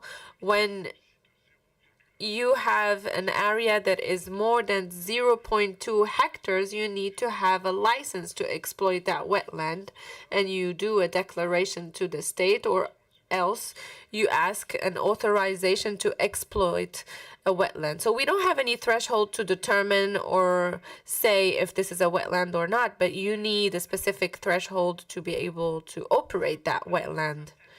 It's a bit like our industrial security facility. You have the same system of threshold to assess the impact on the area. We have another question. One last question, or maybe two.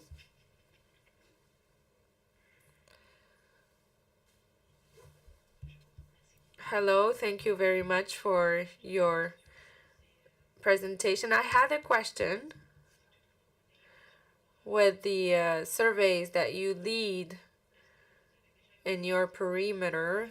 Did you ever have the opportunity to quantify the potential that we have in wetland, and also the potential of capturing and storage capacity, especially for carbon?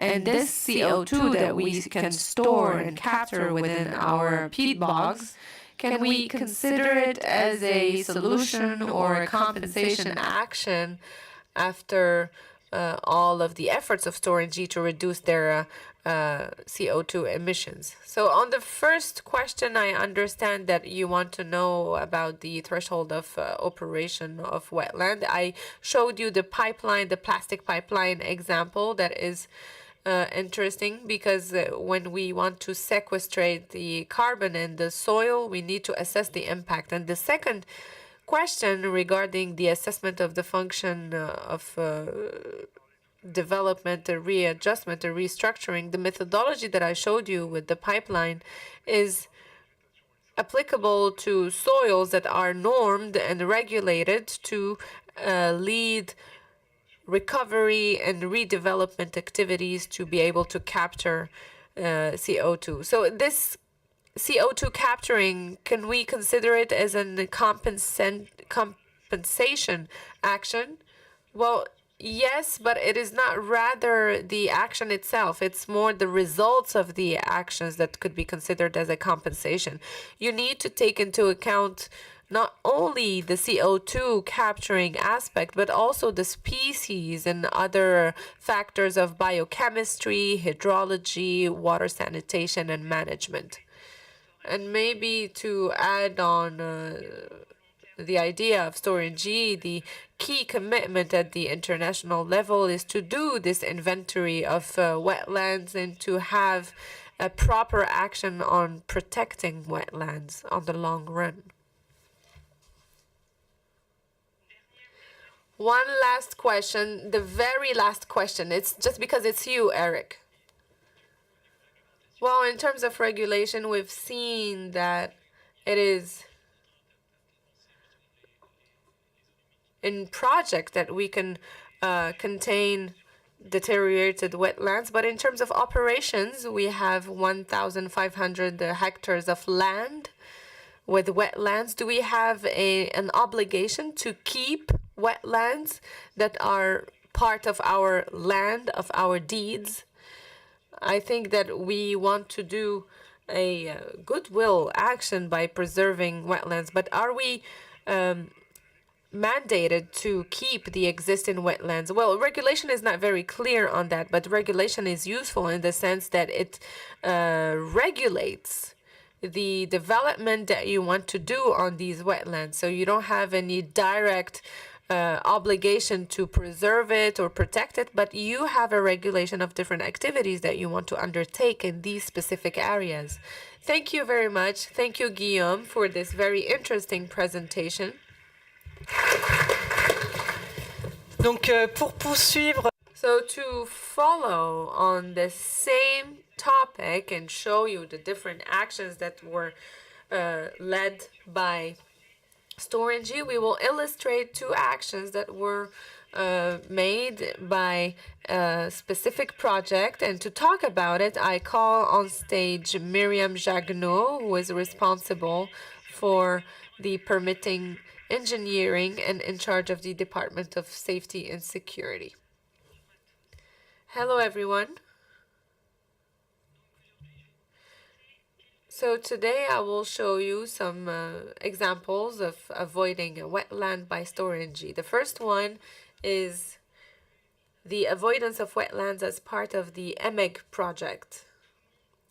So I think everyone knows the EMEG project, but I will introduce it once again very quickly. EMEG is a gas implementation. It is the development and the operational facility of gas sources. We're talking about EZ21 and EZ2022, and this requires the collection of different sources that links the canals from EZ21 to EZ22. It is a major project, and it's been a while that we didn't undertake this kind of projects that will give us the gas storage capacity increased by 24%. So it is a major project. This type of project that modifies and changes an existing sites requires a lot of authorization, and specifically an environmental authorization that is assessed by a public investigation. So what is this environmental authorization? It is a big file of more than 2,000 pages that includes an impact study, which is a study that assesses the different impacts of the project on the environment. So we will analyze the project and its impacts in terms of carbon emissions and gas emissions, waste emissions, waste impact, impact on water management, and impact on wetlands. So what we do in this kind of project, we implement the ERC sequence that was mentioned by Guillaume that will allow us to determine the different impact levels of the project. The idea is to have a low impact project, and the idea is to have a project that is environmentally acceptable and the less impactful possible for our environment and biodiversity and other sensitive ecosystems. So what I present to you now is the results that led us to have the mapping of different impacts, and therefore we have a red line that we call the minimum impact red line that is optimized to reduce and minimize as much as possible our impacts on the environment. So where did we start? The beginning of the project was presented with an original initial route, a very simple one. As you can see, we put a straight line. It is the red line that you can see here.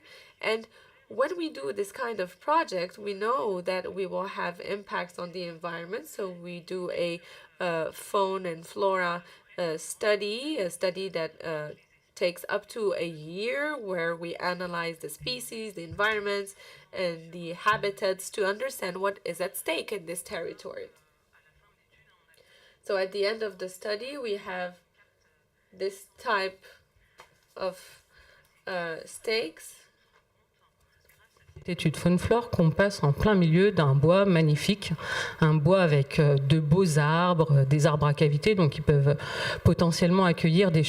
Look, the idea is to assess all of the species and the protected species to avoid any key steps of the ERC. Here, we do not want to impact negatively the different species,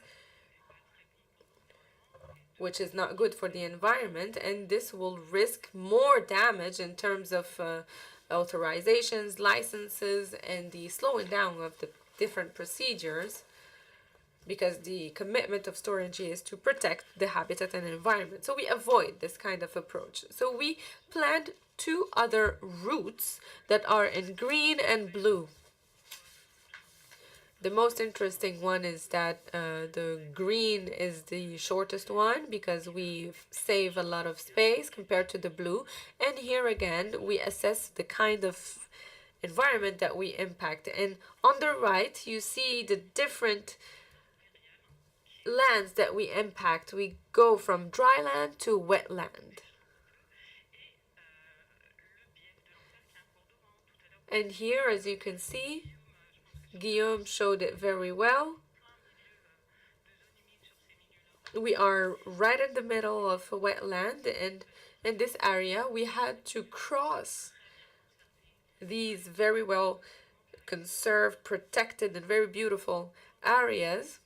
Whereas when we go up north, we are in the middle of fields with one wet table that is quite deteriorated, and we decided to avoid this area, and therefore we reached to retain the blue route that is the less impactful route. So we went through a highly cultivated field with a lower stake compared to the other red areas. So this was our less impactful route. Another item that I want to mention is that we reduced the route of our approach. As you can see, when we go from the facility up to the end, we avoid any wetlands that are present next to the platform EZ02. So this is the very first example that I wanted to show you to see how we avoid wetlands and how we have this approach based on surveys, empirical data, and assessments to avoid any negative impact on our sensitive areas such as wetlands. And we have a strong commitment at Wetlands to protect wetlands as much as possible, as Alexia said it very well earlier. Another example on routes as well is the IACO base camp project. That is the new project on electro compressors of routes. And here what we needed to do is to redevelop the existing base camp to accommodate a new base camp as we know it. And what we wanted to do to build a new building with sanitary facilities and create new car parking areas that are located in non-impermeable areas, grassland areas. So the goal of the project is to make these areas impermeable and to intervene directly on these areas and to make parking lots. So we submitted this case to a firm to assess the authorization case, because we wanted to intervene on impermeabilized area. We wanted to assess what is the key scheme management for raining areas. And in 2003, we did the first mapping, and we've seen that we were potentially in a wetland. So with the firm, we decided to do a wetland study that did soil studies, soil extractions, because vegetation at the surface didn't show any wetland characteristic. And with our deep analysis, we found out that we were indeed in a wetland. So we decided to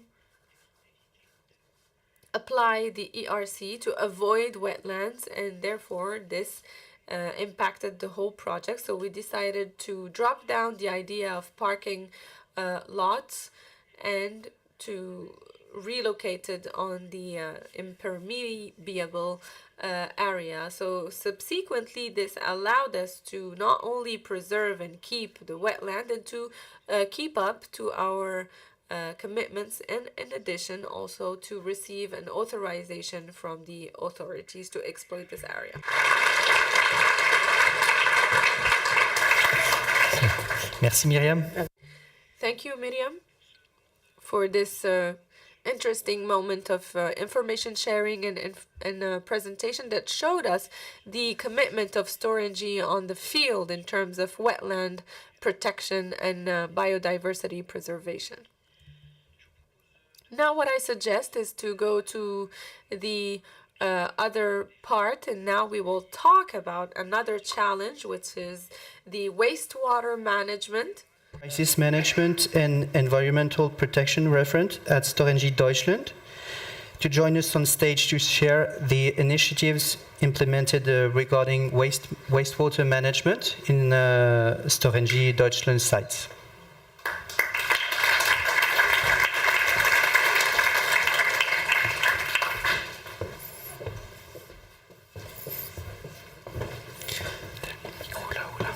Yes. Thank you.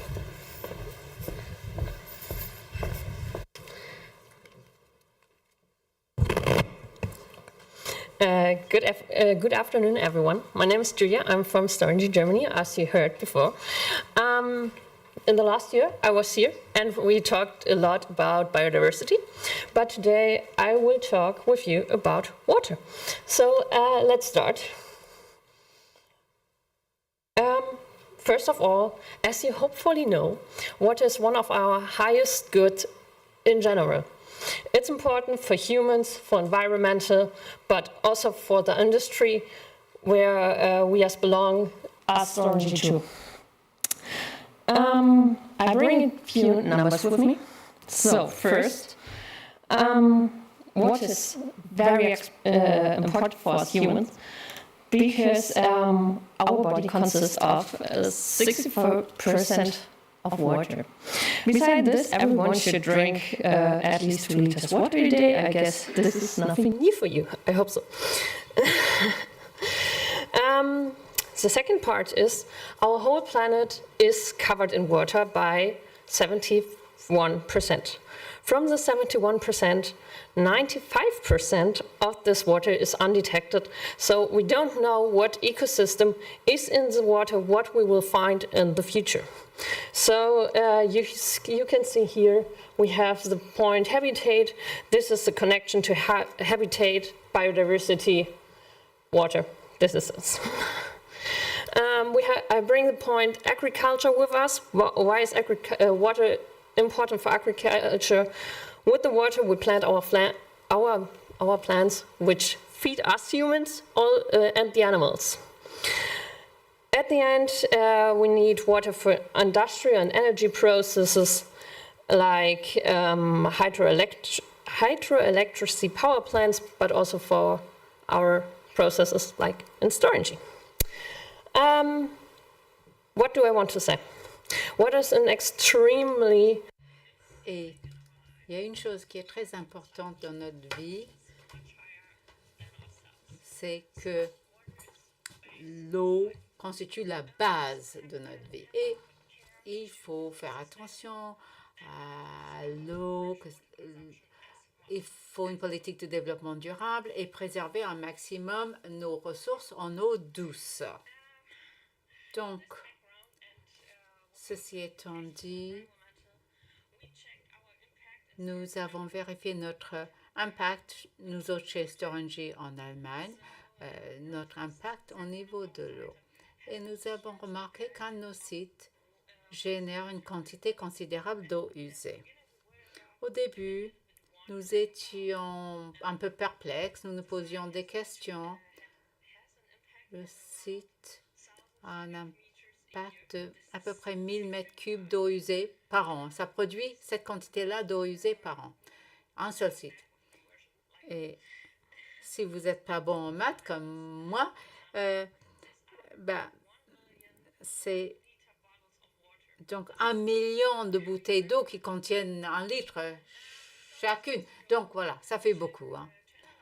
Et nous avons décidé d'analyser la situation afin de réduire cet impact. D'abord, nous avons analysé l'origine de ces eaux usées. Vous voyez ça ici. On a pu diviser ça en 4 grandes catégories. D'abord, nous avons les eaux polluées des bâtiments. C'est la partie en orange, 3%. Ce sont les eaux usées qui sont produites par les opérations de nettoyage. En vert, vous voyez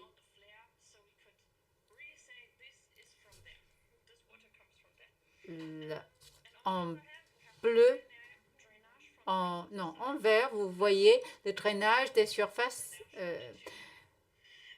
c'est-à-dire les eaux pluviales qui tombent. Et en bleu, vous avez le drainage des surfaces autour du torchère. Donc ça, c'est la zone bleue sur le camembert. Ça fait 18% des eaux usées. Et sinon, 74%, c'est quand même à l'endroit où on trouve le séparateur à disque de rupture. Donc, il faut étudier les raisons pour lesquelles les 18% sont là. Bon, c'est un dessin technique qui vous dit les raisons pourquoi.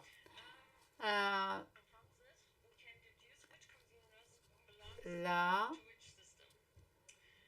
vous voyez le code couleur qui vous montre les bases de notre analyse. C'est très, très chargé, je le sais.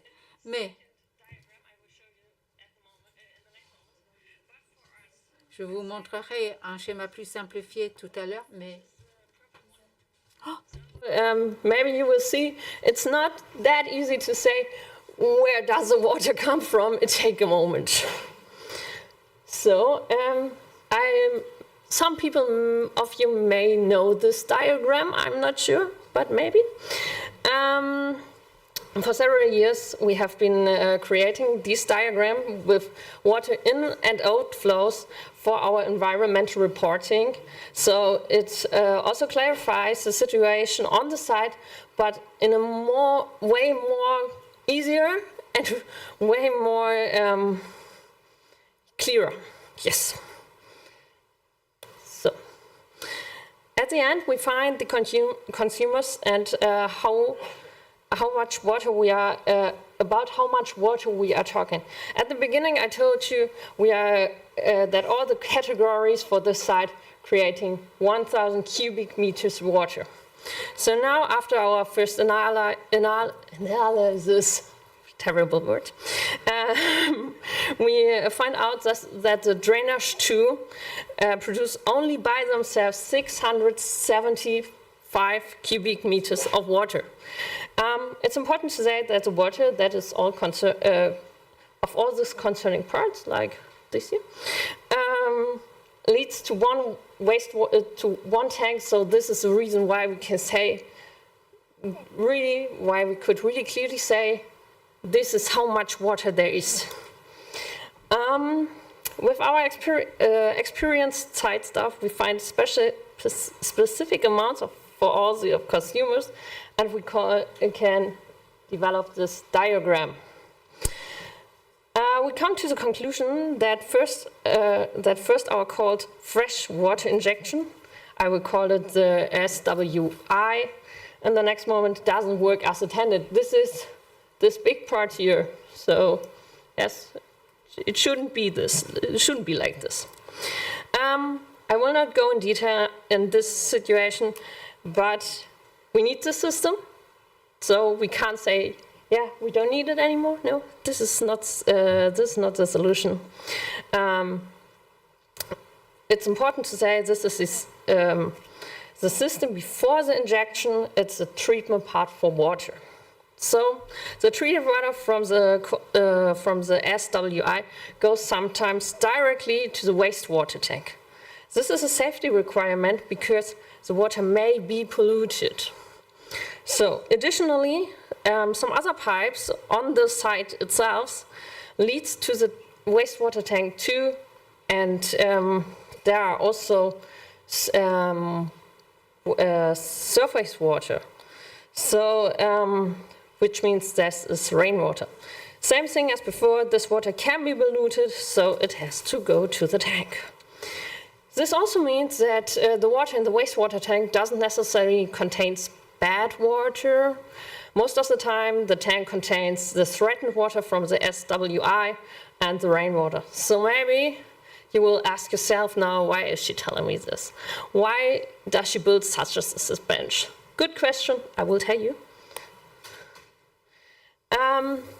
Besides the fact that we are talking about a huge amount of water, there was another problem. The water is wastewater. So, so someone has to come and must dispose it. The local water plant doesn't take the water because of the huge amount. This means a special disposer has to come to dispose the wastewater. Here, you can see there has to come a truck like this and take the water. His volume are 25 cubic meters, and with the amount where we are talking about, it has, this means this truck has to come around 30 times a year. Then the disposal company isn't local, so the truck has to also have a journey from around 200 kilometers per route. You're guessing right, this causes problems. First, there are high costs for us, but there is a risk for the driver of the truck. We have here the part of road safety, and there's also the part about which we don't have to underestimate. When the truck is on site, the truck itself and the work has to be monitored all the times for safety reasons. This ties up stuff, and other work can't be done. You see, the situation isn't perfect. Yes. So now we talk about the solution. I will keep it shortly. We have talked a lot about the issue, and now we come to the solution. As I showed you before, the SWI has a big influence of water on the wastewater. So we work on an implementation of an osmosis system. With the new system, we can change some parts of the old SWI. We can remove a water softener, a degasser with less parts in the site. We have less maintenance, less cost. We can reduce our energy consumption. We can reduce our road transports, optimize the water demand on injection, and also we can optimize our processes, because the osmosis system can we also use for the gas coolers. We think we can make a saving from water from around 500 cubic meters water. We can save around 50.4 megawatt hours heating power, and we guess that we are saving 50% of the costs. This is a big project. It was realized in 2025. We expect to see the impact, the big impact, at the end of this year. I have a second project here. This is a smaller project. Yes, we have the big part for wastewater done, but there's just some rest water. So in the future, in the past, it was so that we don't have a connection to the purification plant because of the amount. We don't need it, and now we will talk with the operator of the plant, of the water plant, to make a connection that they take our water, that we can say, yes, it's clean, there's no problems, please do it. We save, our savings are we can reduce our road transport, and we have less work for our colleagues. With this overview, I'd like to thank you for listening. Enjoy the rest of your day.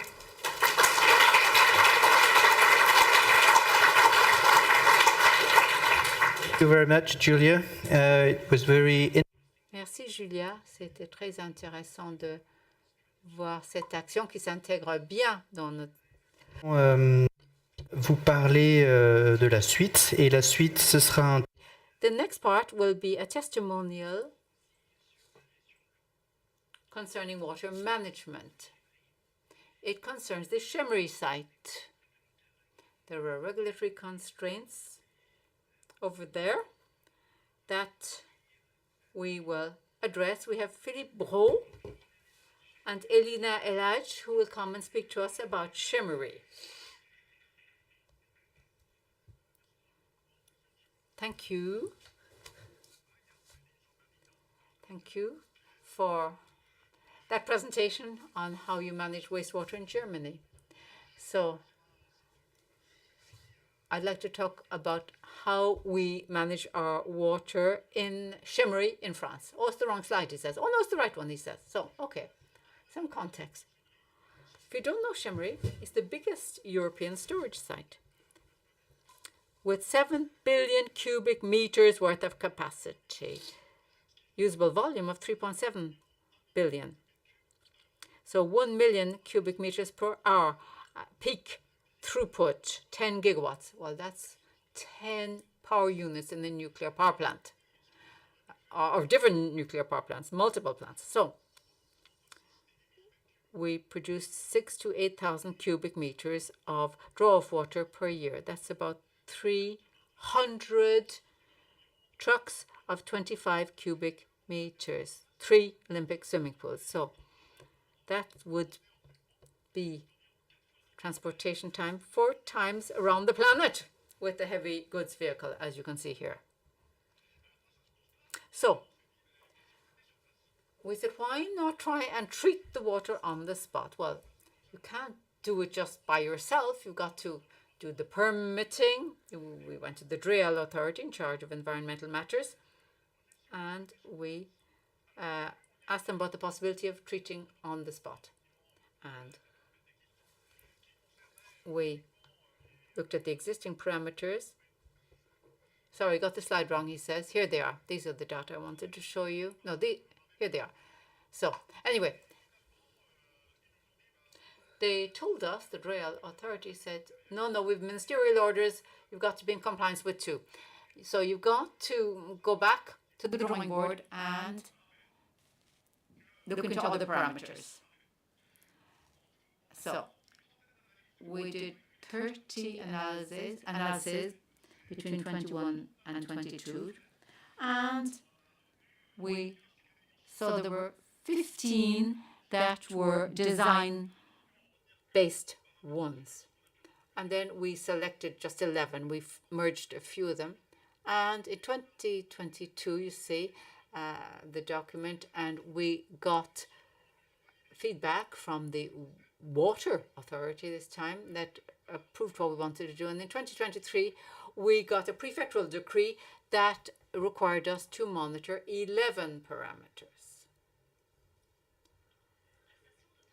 Then the water treatment facility in Chemery is there to treat the draw-off water. And as my colleague was saying, these were tanker trucks that came to transport the water away from the site. And we set up pumps to pump the effluent towards the first step of the treatment on site. Here you see, we have the buffer reservoir that has an air super compressor, and also taking count of our volatile organic compounds, because there would be activated carbon elements in there too. So it all goes into an aeration pond or tank, really, and then into the biological tank. It's the kind of bacteria that will actually digest biodegradable organic material, and we've got to make sure these bacteria can do their job in proper conditions. So we give them nutrients, phosphoric acid, for example, and urea. And so you want to get the right nitrogen phosphorus balance or ratio. So we have a turbine that'll put air into the aeration tank. And then once the reactions have finished there, we will have the treated water and we'll have sludges. Let's start off with the treated waters first. Stored in an interim tank, storage tank, and then they'll go into a tertiary treatment process with coagulants, a flocculant, coagulant and flocculant as well. And we have a granule form activated carbon that we use there. Now, we have an automatic sampler that will always take samples the whole time on a continuous basis to make sure that anything we discharge will be in line with regulatory requirements.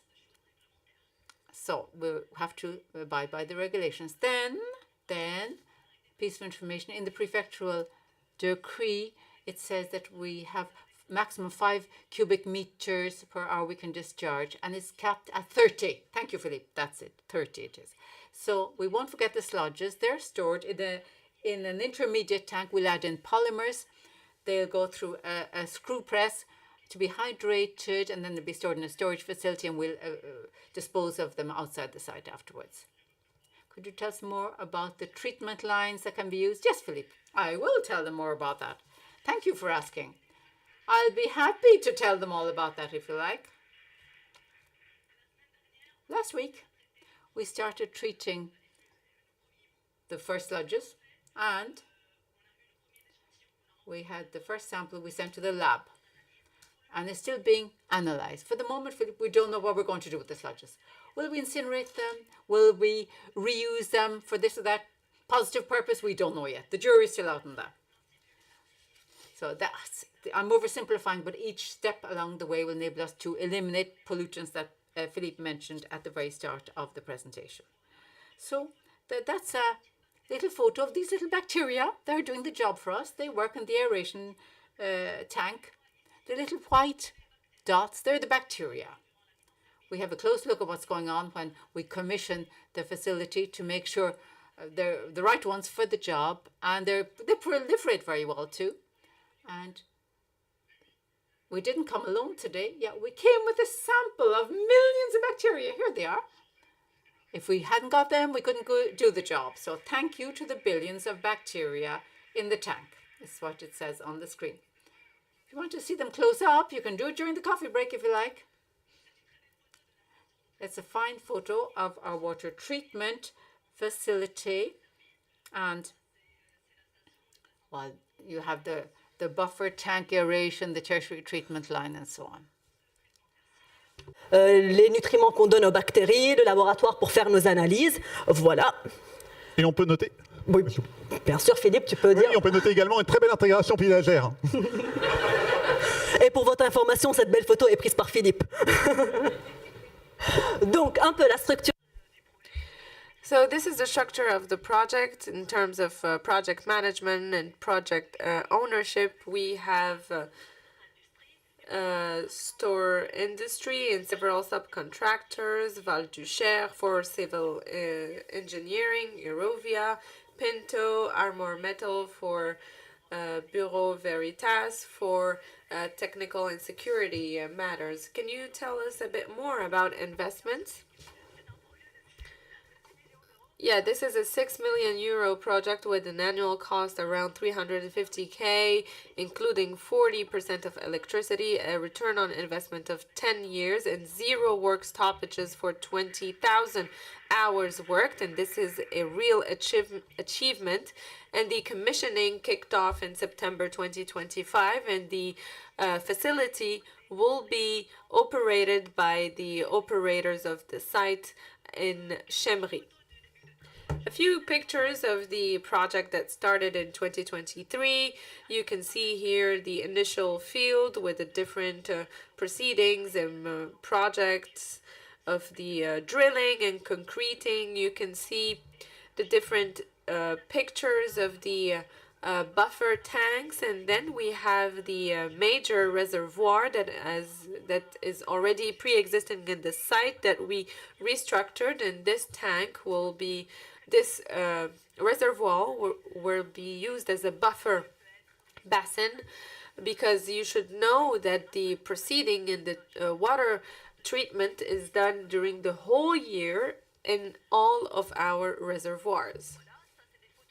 So these are a few pictures of the facility. Here you can see the suppressors, the pumping units, the sludge management units, the sampling units, and this is the whole facility that we just described to you.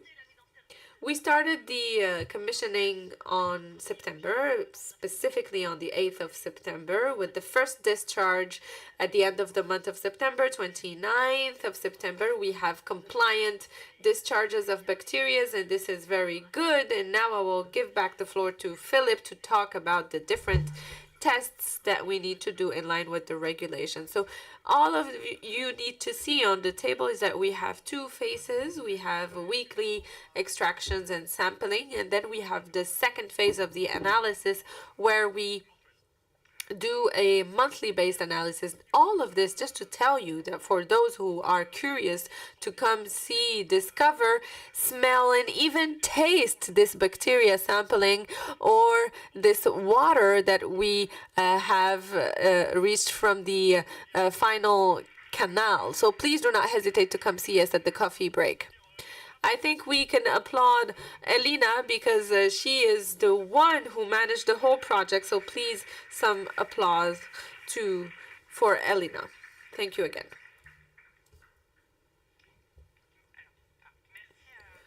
Thank you both for this beautiful presentation of haute couture water facility. So what I suggest now is to have a very small coffee break to be in line with our agenda and on time. So please come back at 3:30 p.m.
All good? Thank you. Thank you very much. Thank you, Philip. So now we will go and start our very last session for today. Please gain back your seats on this very last chapter of this afternoon. We will review another very important topic, which is the environmental performance. And for this year, we will talk about our GHG reduction target with a bet of zero carbon trajectory. So during this sequence, I will call on stage Philippe Rio, market analyst at ENGIE, and Catherine Gagou, who is a P2E engineer at Storengy France.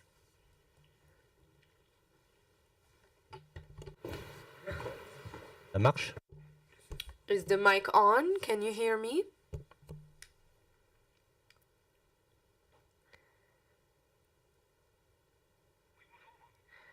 Hello, everyone. Stoblash, and hello Julia and Storengy Deutschland, puis bonjour à tout le reste. And hello to everyone else.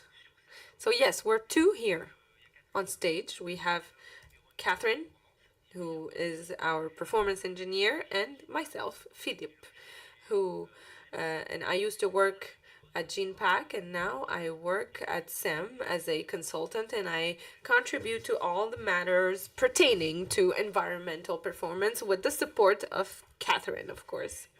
The topic of today's presentation will be presented by both of us because since 2021, Storengy France uses entities such as mine to lead their company projects to be in line with the different direct guidelines and commitment principles of the group. As you know, ENGIE Group has the zero carbon trajectory as an objective by 2045. By 2045, we will have zero GHG emissions. So on this trajectory, we have targets for 2030. And today we will show you what are these different targets for 2030 for Storengy France. Let's start.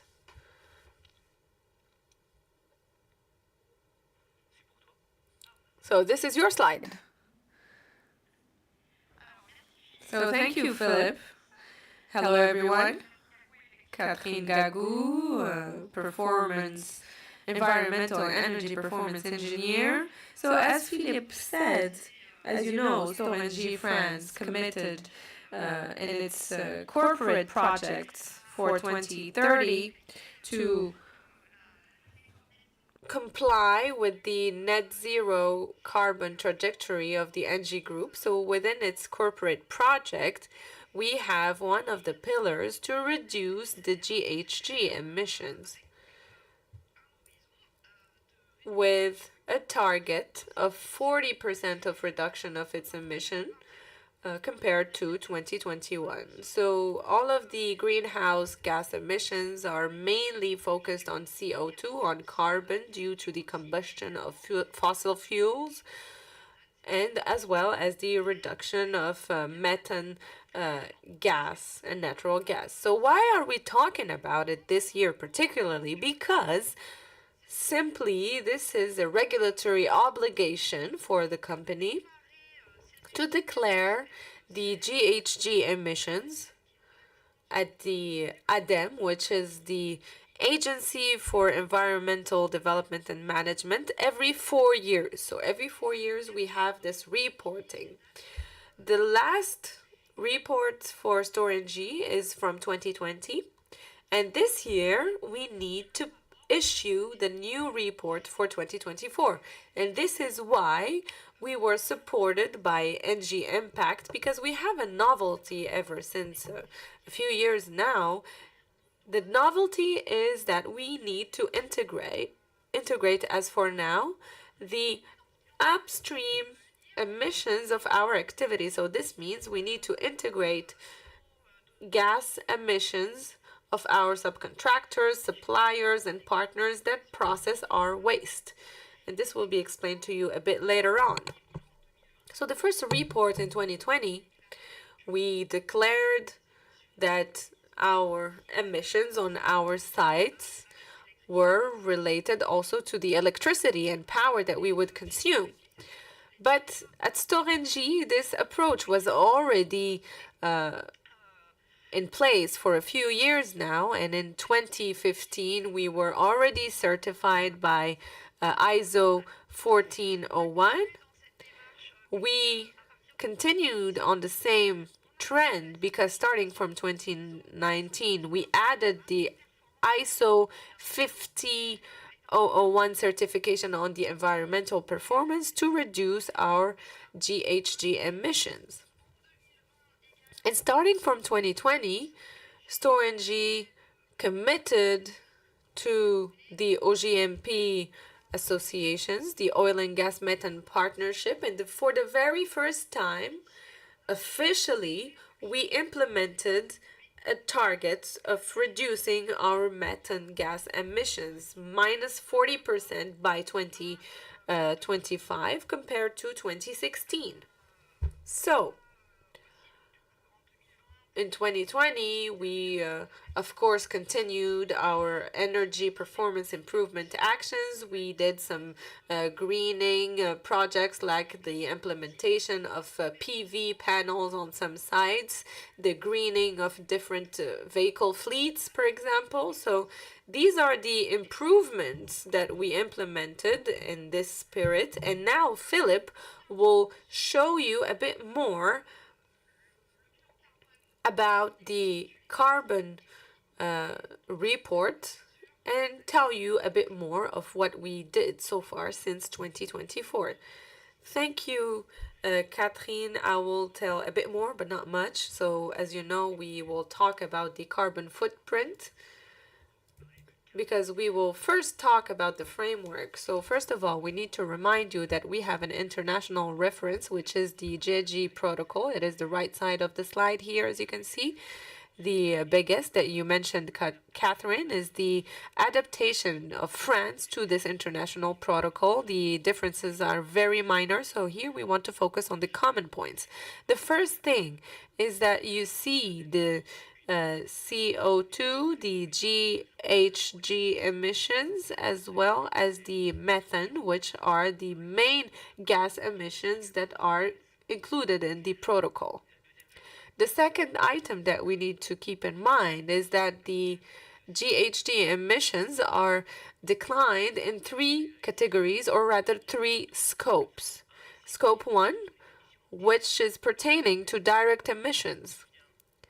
And this comes from mobile combustion facilities such as vehicles that belong to Storengy France, and also it comes from immobile combustion facilities such as your heating systems or other heating compressors. So this is the Scope 1 category. We have another category that we call Scope 2 that pertains to all GHG emissions that are related to power or energy that is bought by Storengy France. And for your information, this is not only related to Storengy France, you can even include emissions related to the purchase of heat or cold energy.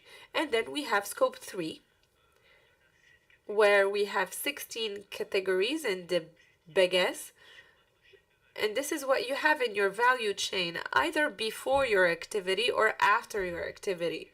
And here I will give you a few examples. As you can see here, the icons, you have business travel, employee commuting.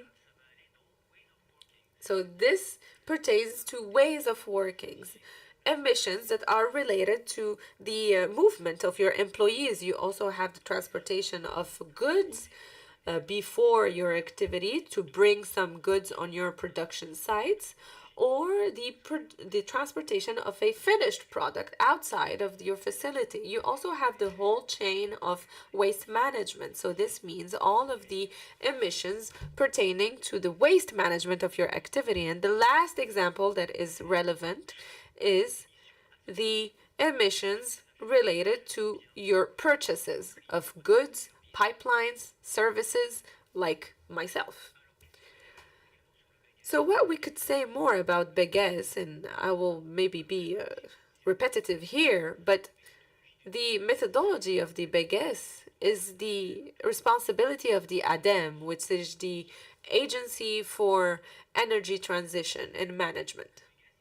Beges is mandatory for all companies in France of more than 500 employees. So this is about you, Storengy France.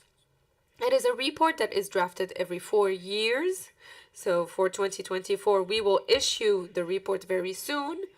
And you should know that for these footprints, they are published on a public platform accessible to everyone. So you can go directly on your Google search engine and you type carbon footprint or GHG emission Storengy, and you will have this platform available. And you go to the platform and you can type any company's name, you can type Storengy, and you will have the report for 2020 and 2024 with a lot of things that you could read. So now let's dive in to what does it mean to have this carbon footprint report. And here you might be a bit disappointed. Here we have a partial vision, very limited vision of the 2024 footprint. Here you have this graph with 8 categories and 1 category that is aimed at 0. So what we want to say here is that you have, for scope 1, you have 3 categories in blue, scope 3 categories as well in green, that represents the half of the graph, and the scope 2 represents 2% of this whole graph. So let's play together to understand this graph. I will give you the rules and I will see if you understand the rules. So on the following slides, we will have one question where we will give you 4 possible answers, 1, 2, 3, and 4. And you will vote and try to guess what is the right answer, because there is only one right answer. A very simple game.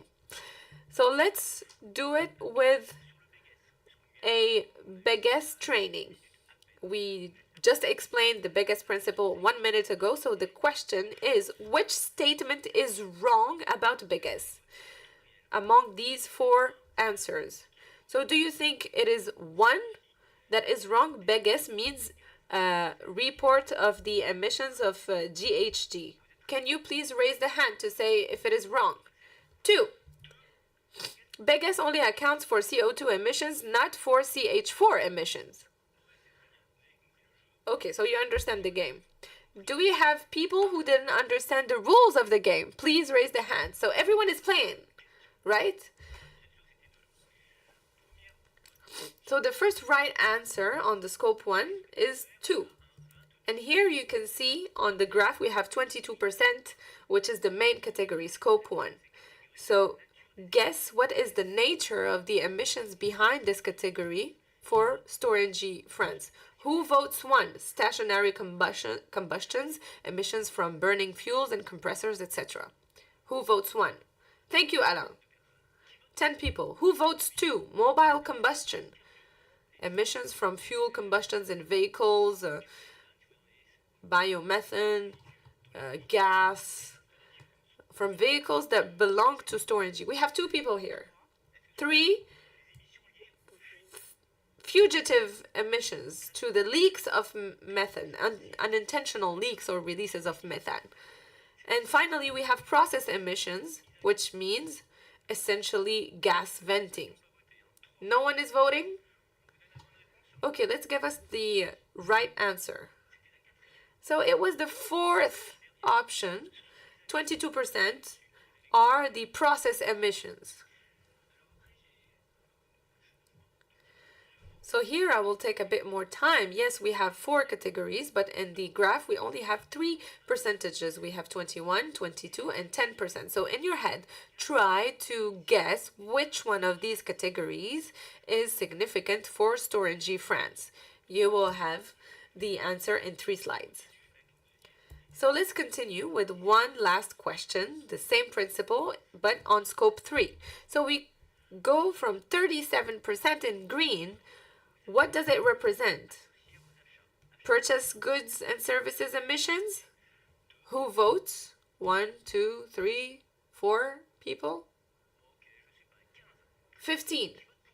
Who votes for 2? Ways of working, fleet and commuting and movement of employees, business travels, and also transportation between your home place and work. Who votes for 3? Waste, emissions from disposal and treatment of waste. And 4, we have the upstream emissions of fuels and electricity purchased, production and transportation of fuels for anything that we purchase in energy. So we have 10 people.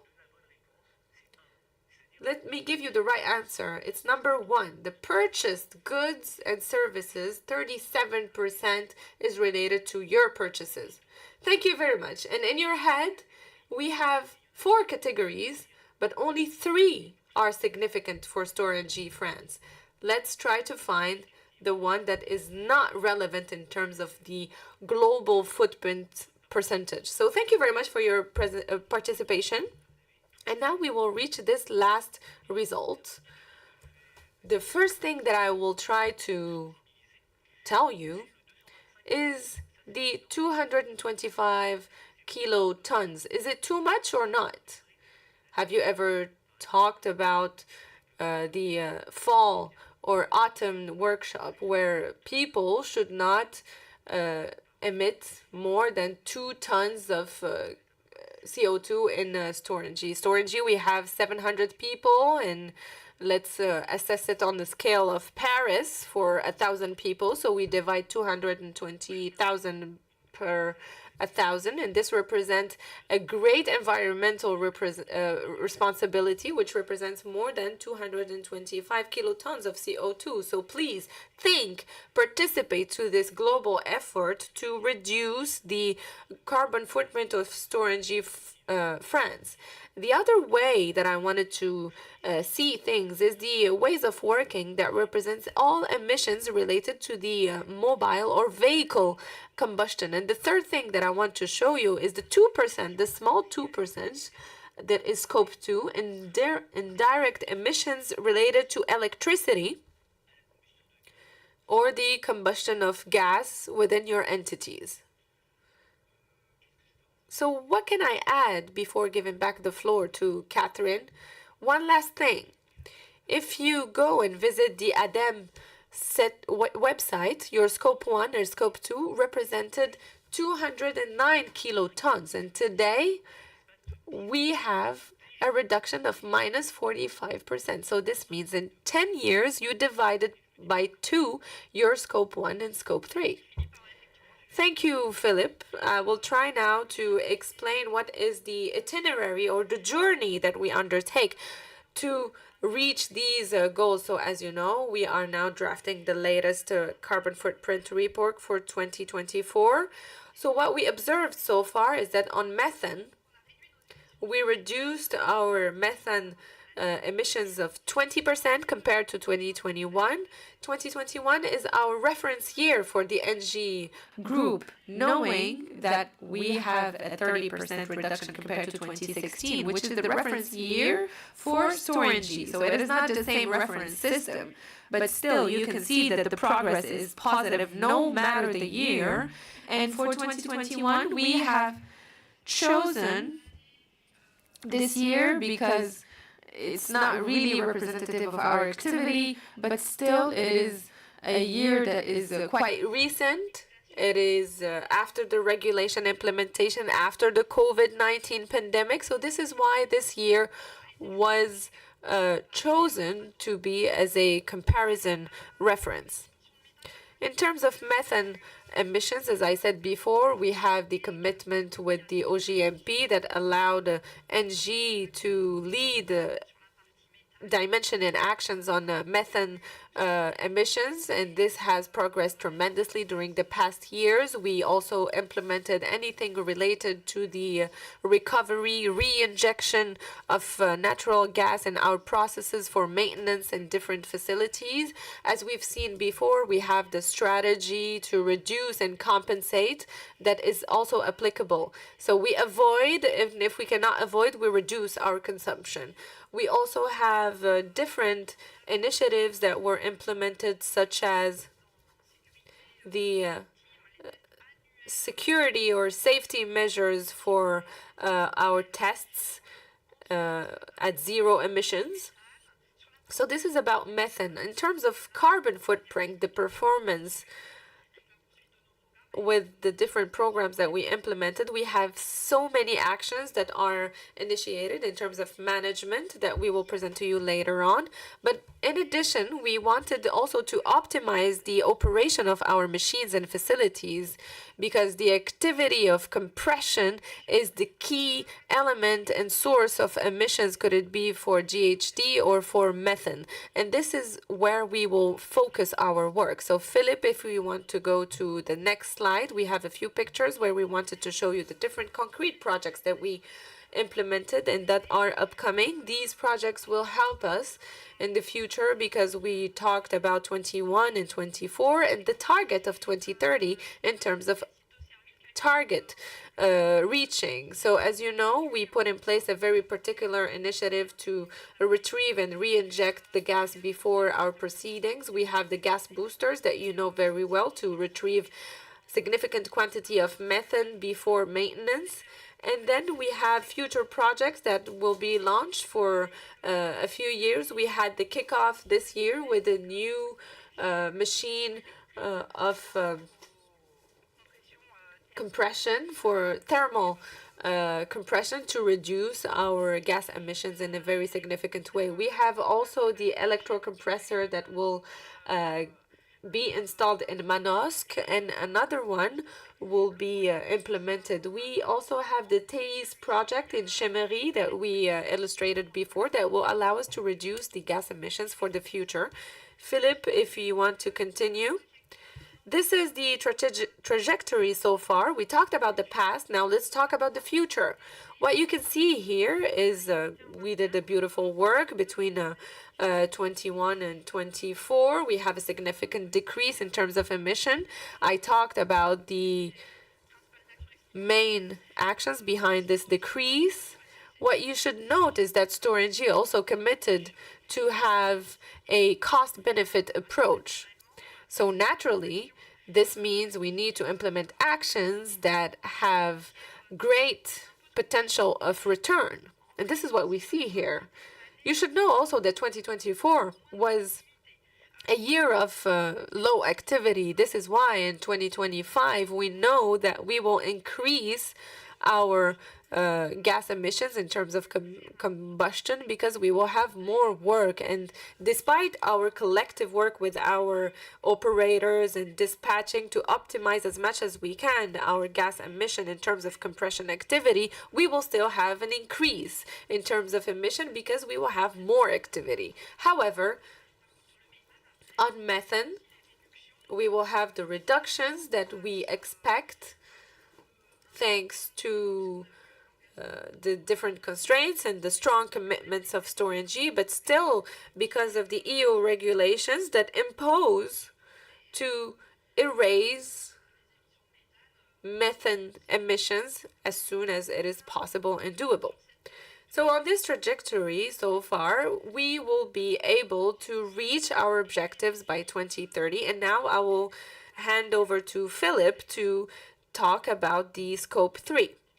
We will try to be quick. So Scope 3, as you can see, it is a bit the same slide as the previous one. So we have in green and in blue Scope 1 and 2, and the dark part is Scope 3 of Storengy France. So first thing, as you can see, we went from 206 76 to 101 in 2024. This is mainly because we worked like ants to better adjust our emissions in line with the objectives of Storengy France. The first time we ever did this exercise was in 2023 to review all the categories. In 2024, we partnered with LADAG to have a database of emission factors, and therefore we did a more precise work, and our estimations are more precise and more detailed and in line, and therefore we have reached a target of 101 kilotons per year. The goal for 2030 is 85, and this might seem a bit low because it represents 10% of the adjustment from the upstream emissions that are proportional to your energy consumption, gas and electricity combined. And here you have no real control over it. 10% also represents the waste management. And congratulations, because you will divide by 3 your waste management. And in addition, you will additionally divide them with the TIS project. But the big part of the cake here are the 80% remaining, which are related to the purchases, because you need to decarbonize a whole supply chain with your service providers, suppliers, etc., etc. So behind this, the goal to reach is to have 10% less, and it is a program of commitment of your own suppliers. What can I say more about this? The goal is to reach 40% at least, because you are already at 40%. So you need to aim higher. First of all, because you should not forget the main goal, which is the net zero bet, and it will be difficult. And the second reason behind this decrease is that on this graph, we don't have all of the investment that we expect from Storengy France in the future to better develop the activities in terms of hydrogen and CCS. So if you develop this before 2030, you will have a decrease of purchase, and this is not what we want, because you will not be in line with your target. So now I will show you the last slide that showcases the whole work to be done within Strategy France in terms of strategy, procurement, supply chain, with Sandra and Catherine to link up all of the stakeholders, such as your suppliers, to be in line with your decarbonization target. Just to add that we should thank all the people who helped us to achieve this carbon balance, the procurement people, the strategy department for the data they supplied, and also thank especially all the people in the company who are feeding into this process to reduce our emissions, especially the operational people. You know, there are constraints with the regulation that's in force and so on, the fugitive gas emissions and so on that we must take care of. So thanks to everybody for all of the work you put in. Thank you. Merci Catherine et Philippe. Thank you, Catherine and Philippe, for presenting these objectives concerning the reduction of emissions and concrete actions that have been taken. I suggest you should stay on a minute or two in case there are questions from the room. If you have questions, please feel free. Well, we need one because we agreed that Sandra can help us, you say. So, yes. Thank you to Sandra for the preparation of this presentation. I'm just saying this so you can think about the questions you want to ask, she says. Well, by the look of it, everything's clear. You've been very clear. No questions. So thank you to both of you, Philippe and Catherine.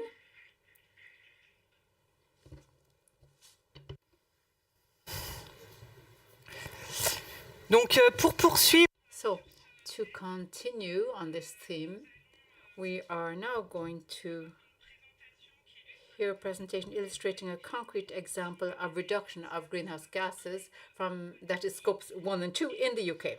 And for that, she's speaking in English now. Performance Manager Ali Omwanian to the stage.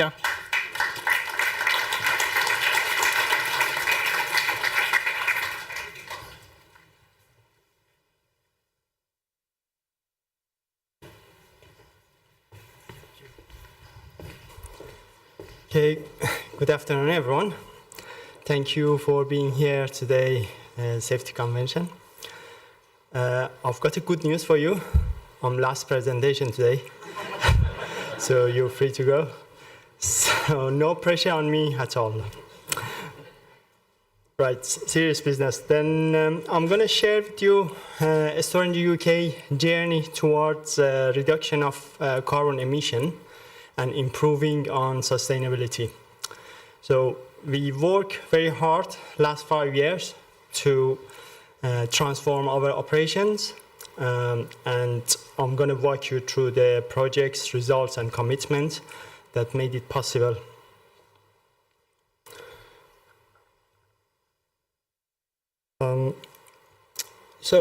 Let's look at the foundation of this work. So this is about the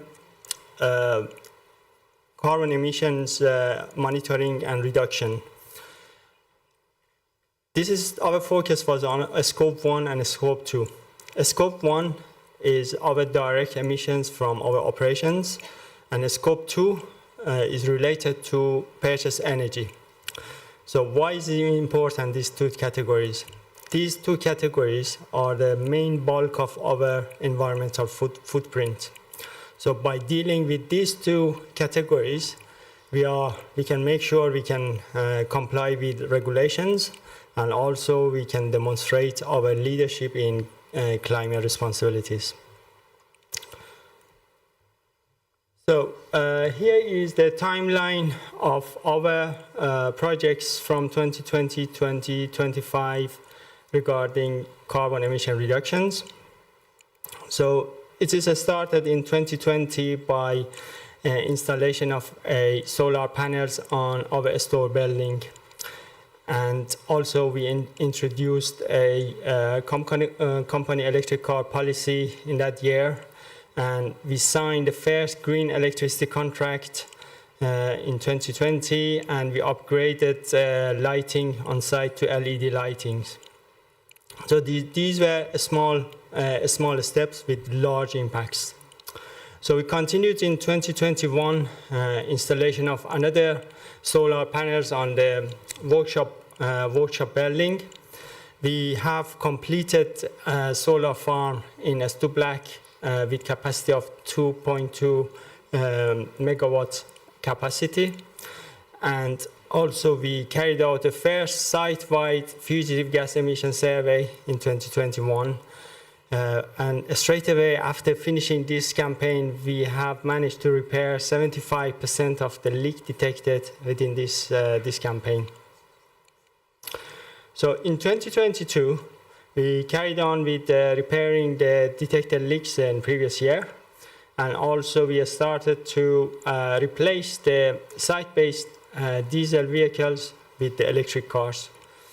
And within that 2022, we formally committed to OGMP 2.0, our commitment to reduce our methane emissions by 45% by 2025.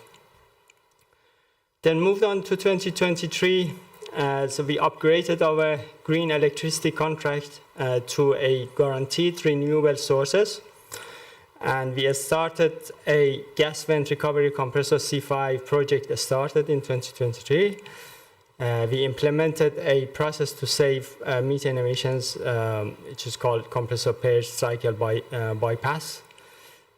Then in 2024, we have carried out the first mobile flaring before our annual outage that year by this one. So we converted methane to CO2, which is reducing the environmental impact by 30 times less harmful.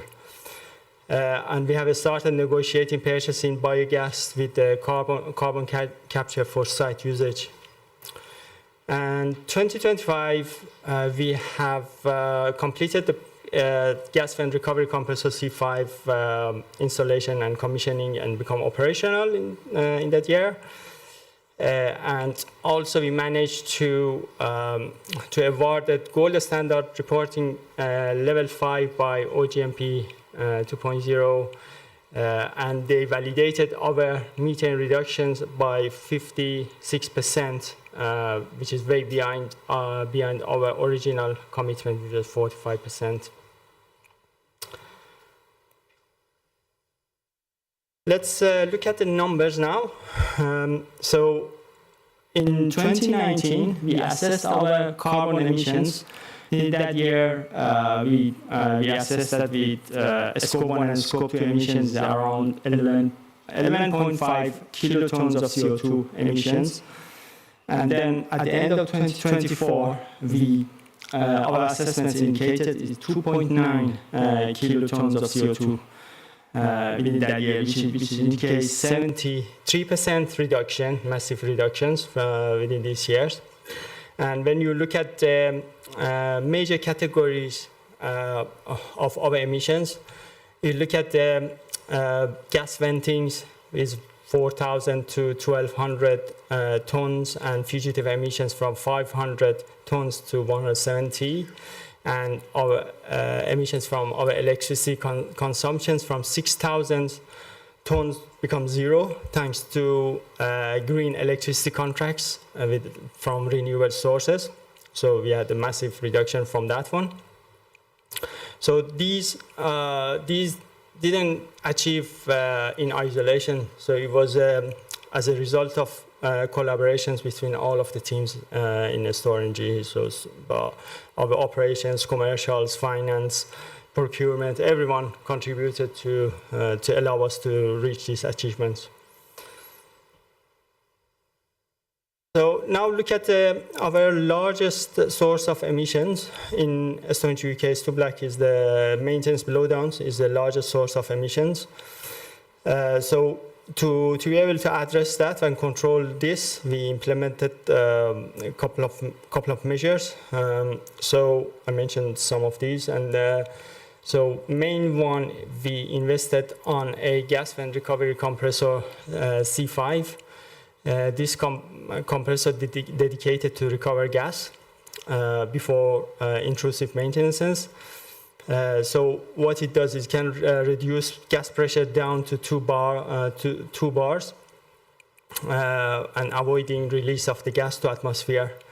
And the system is so flexible, it can, by using this system, we can shut down entire gas plant, or we can shut down individual workshops, and we can carry on the maintenances without significant environmental impact by using the system. So the other one is implementation of mobile flare I mentioned. We have done first one in 2024 by converting methane to CO2. We reduced the harm of the emissions 30 times. And the other measure that we implemented was bypassing the compressor pace cycle. So in 2023, we realized that sometimes when we do maintenance on compressor, when we bring it back to service, we have already done the purge cycle in a different process. And when we switch on the compressor, it automatically starts the purge cycle again. And it duplicates and releases some gas again, extra gas. So now from 2023, we manually bypass this second automated purge cycle, basically, to reduce our emissions.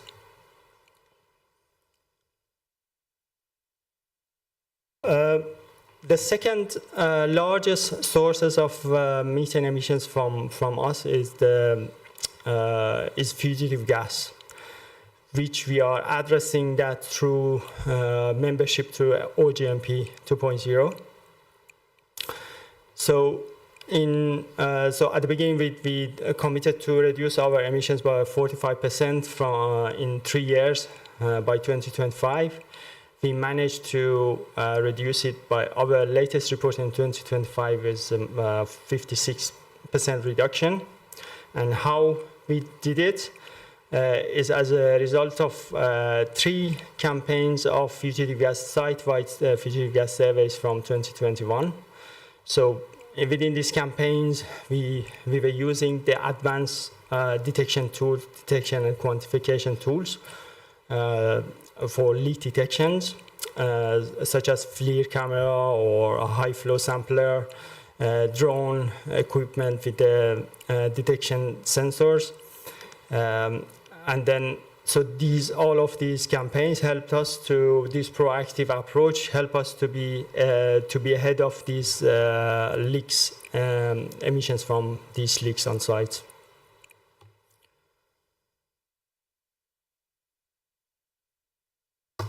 So in summary, we have made remarkable progress.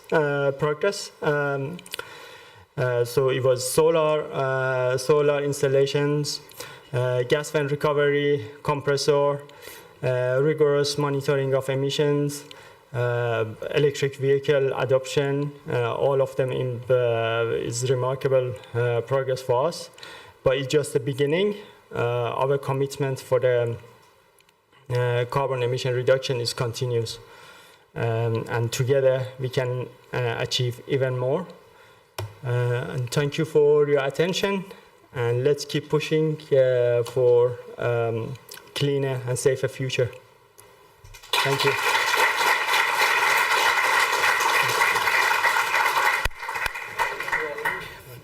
Thank you, Ali. Thank you very much for the presentation, and congratulations to the team for these achievements.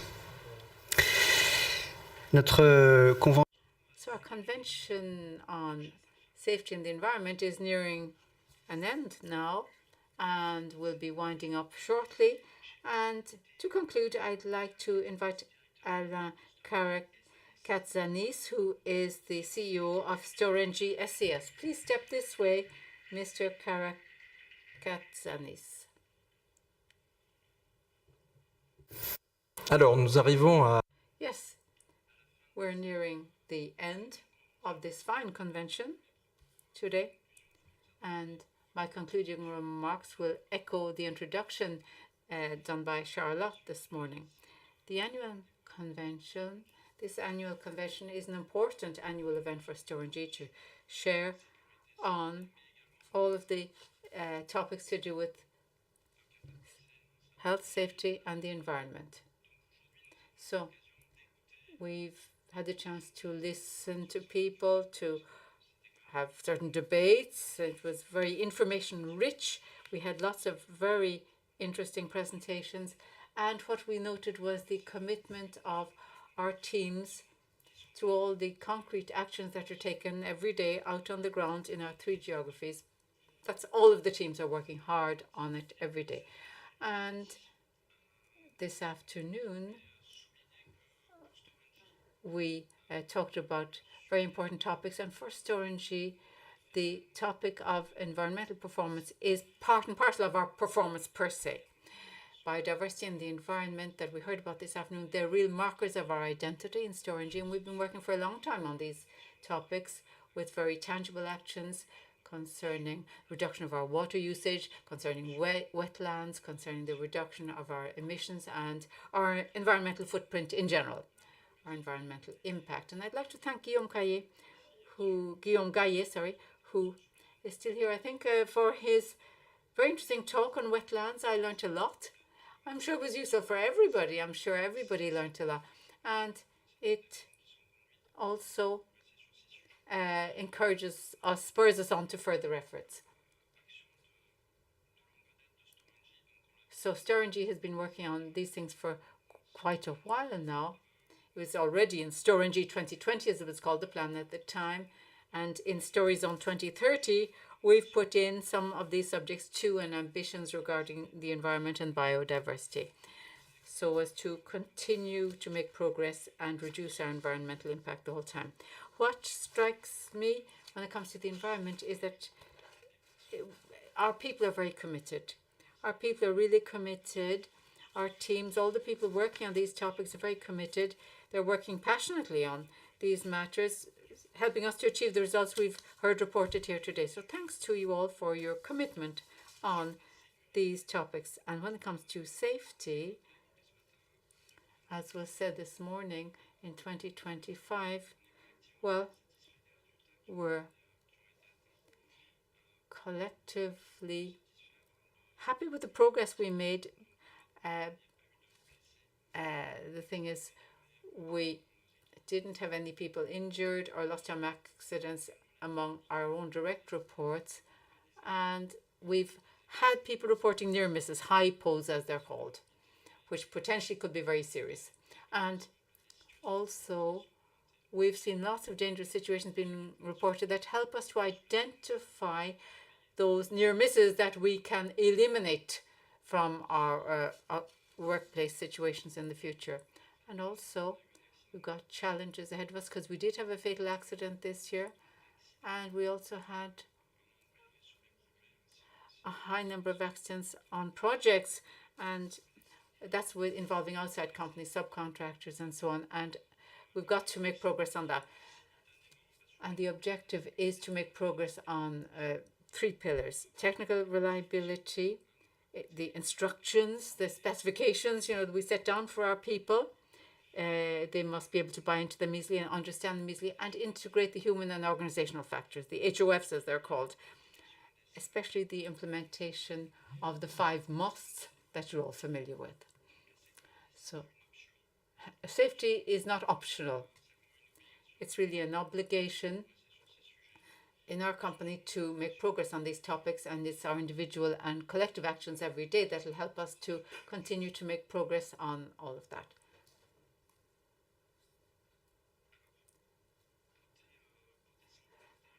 In terms of mental health, that's a subject we worked on a lot this year. The action we've been taking is pretty concrete, pretty tangible. We've seen that in France with the evaluation of psychosocial risk factors, with the methodology that's acknowledged by INRS, research institution. So all of that can lead up to concrete actions that can be taken.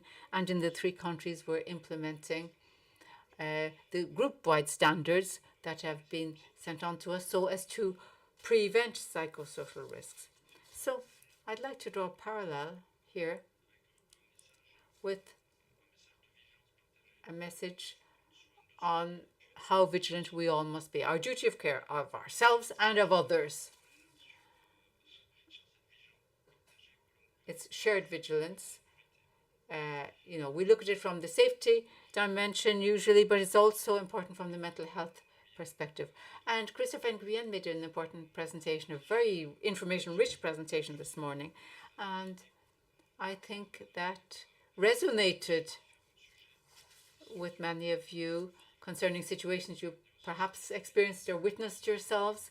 So let's, utilize the information he gave us this morning. I don't want to be too lengthy because I think people, need to get back home, and we've got to finish off. So thank you for coming to attend here at this convention, and those who are attending remotely also, those who are in France and in the UK as well.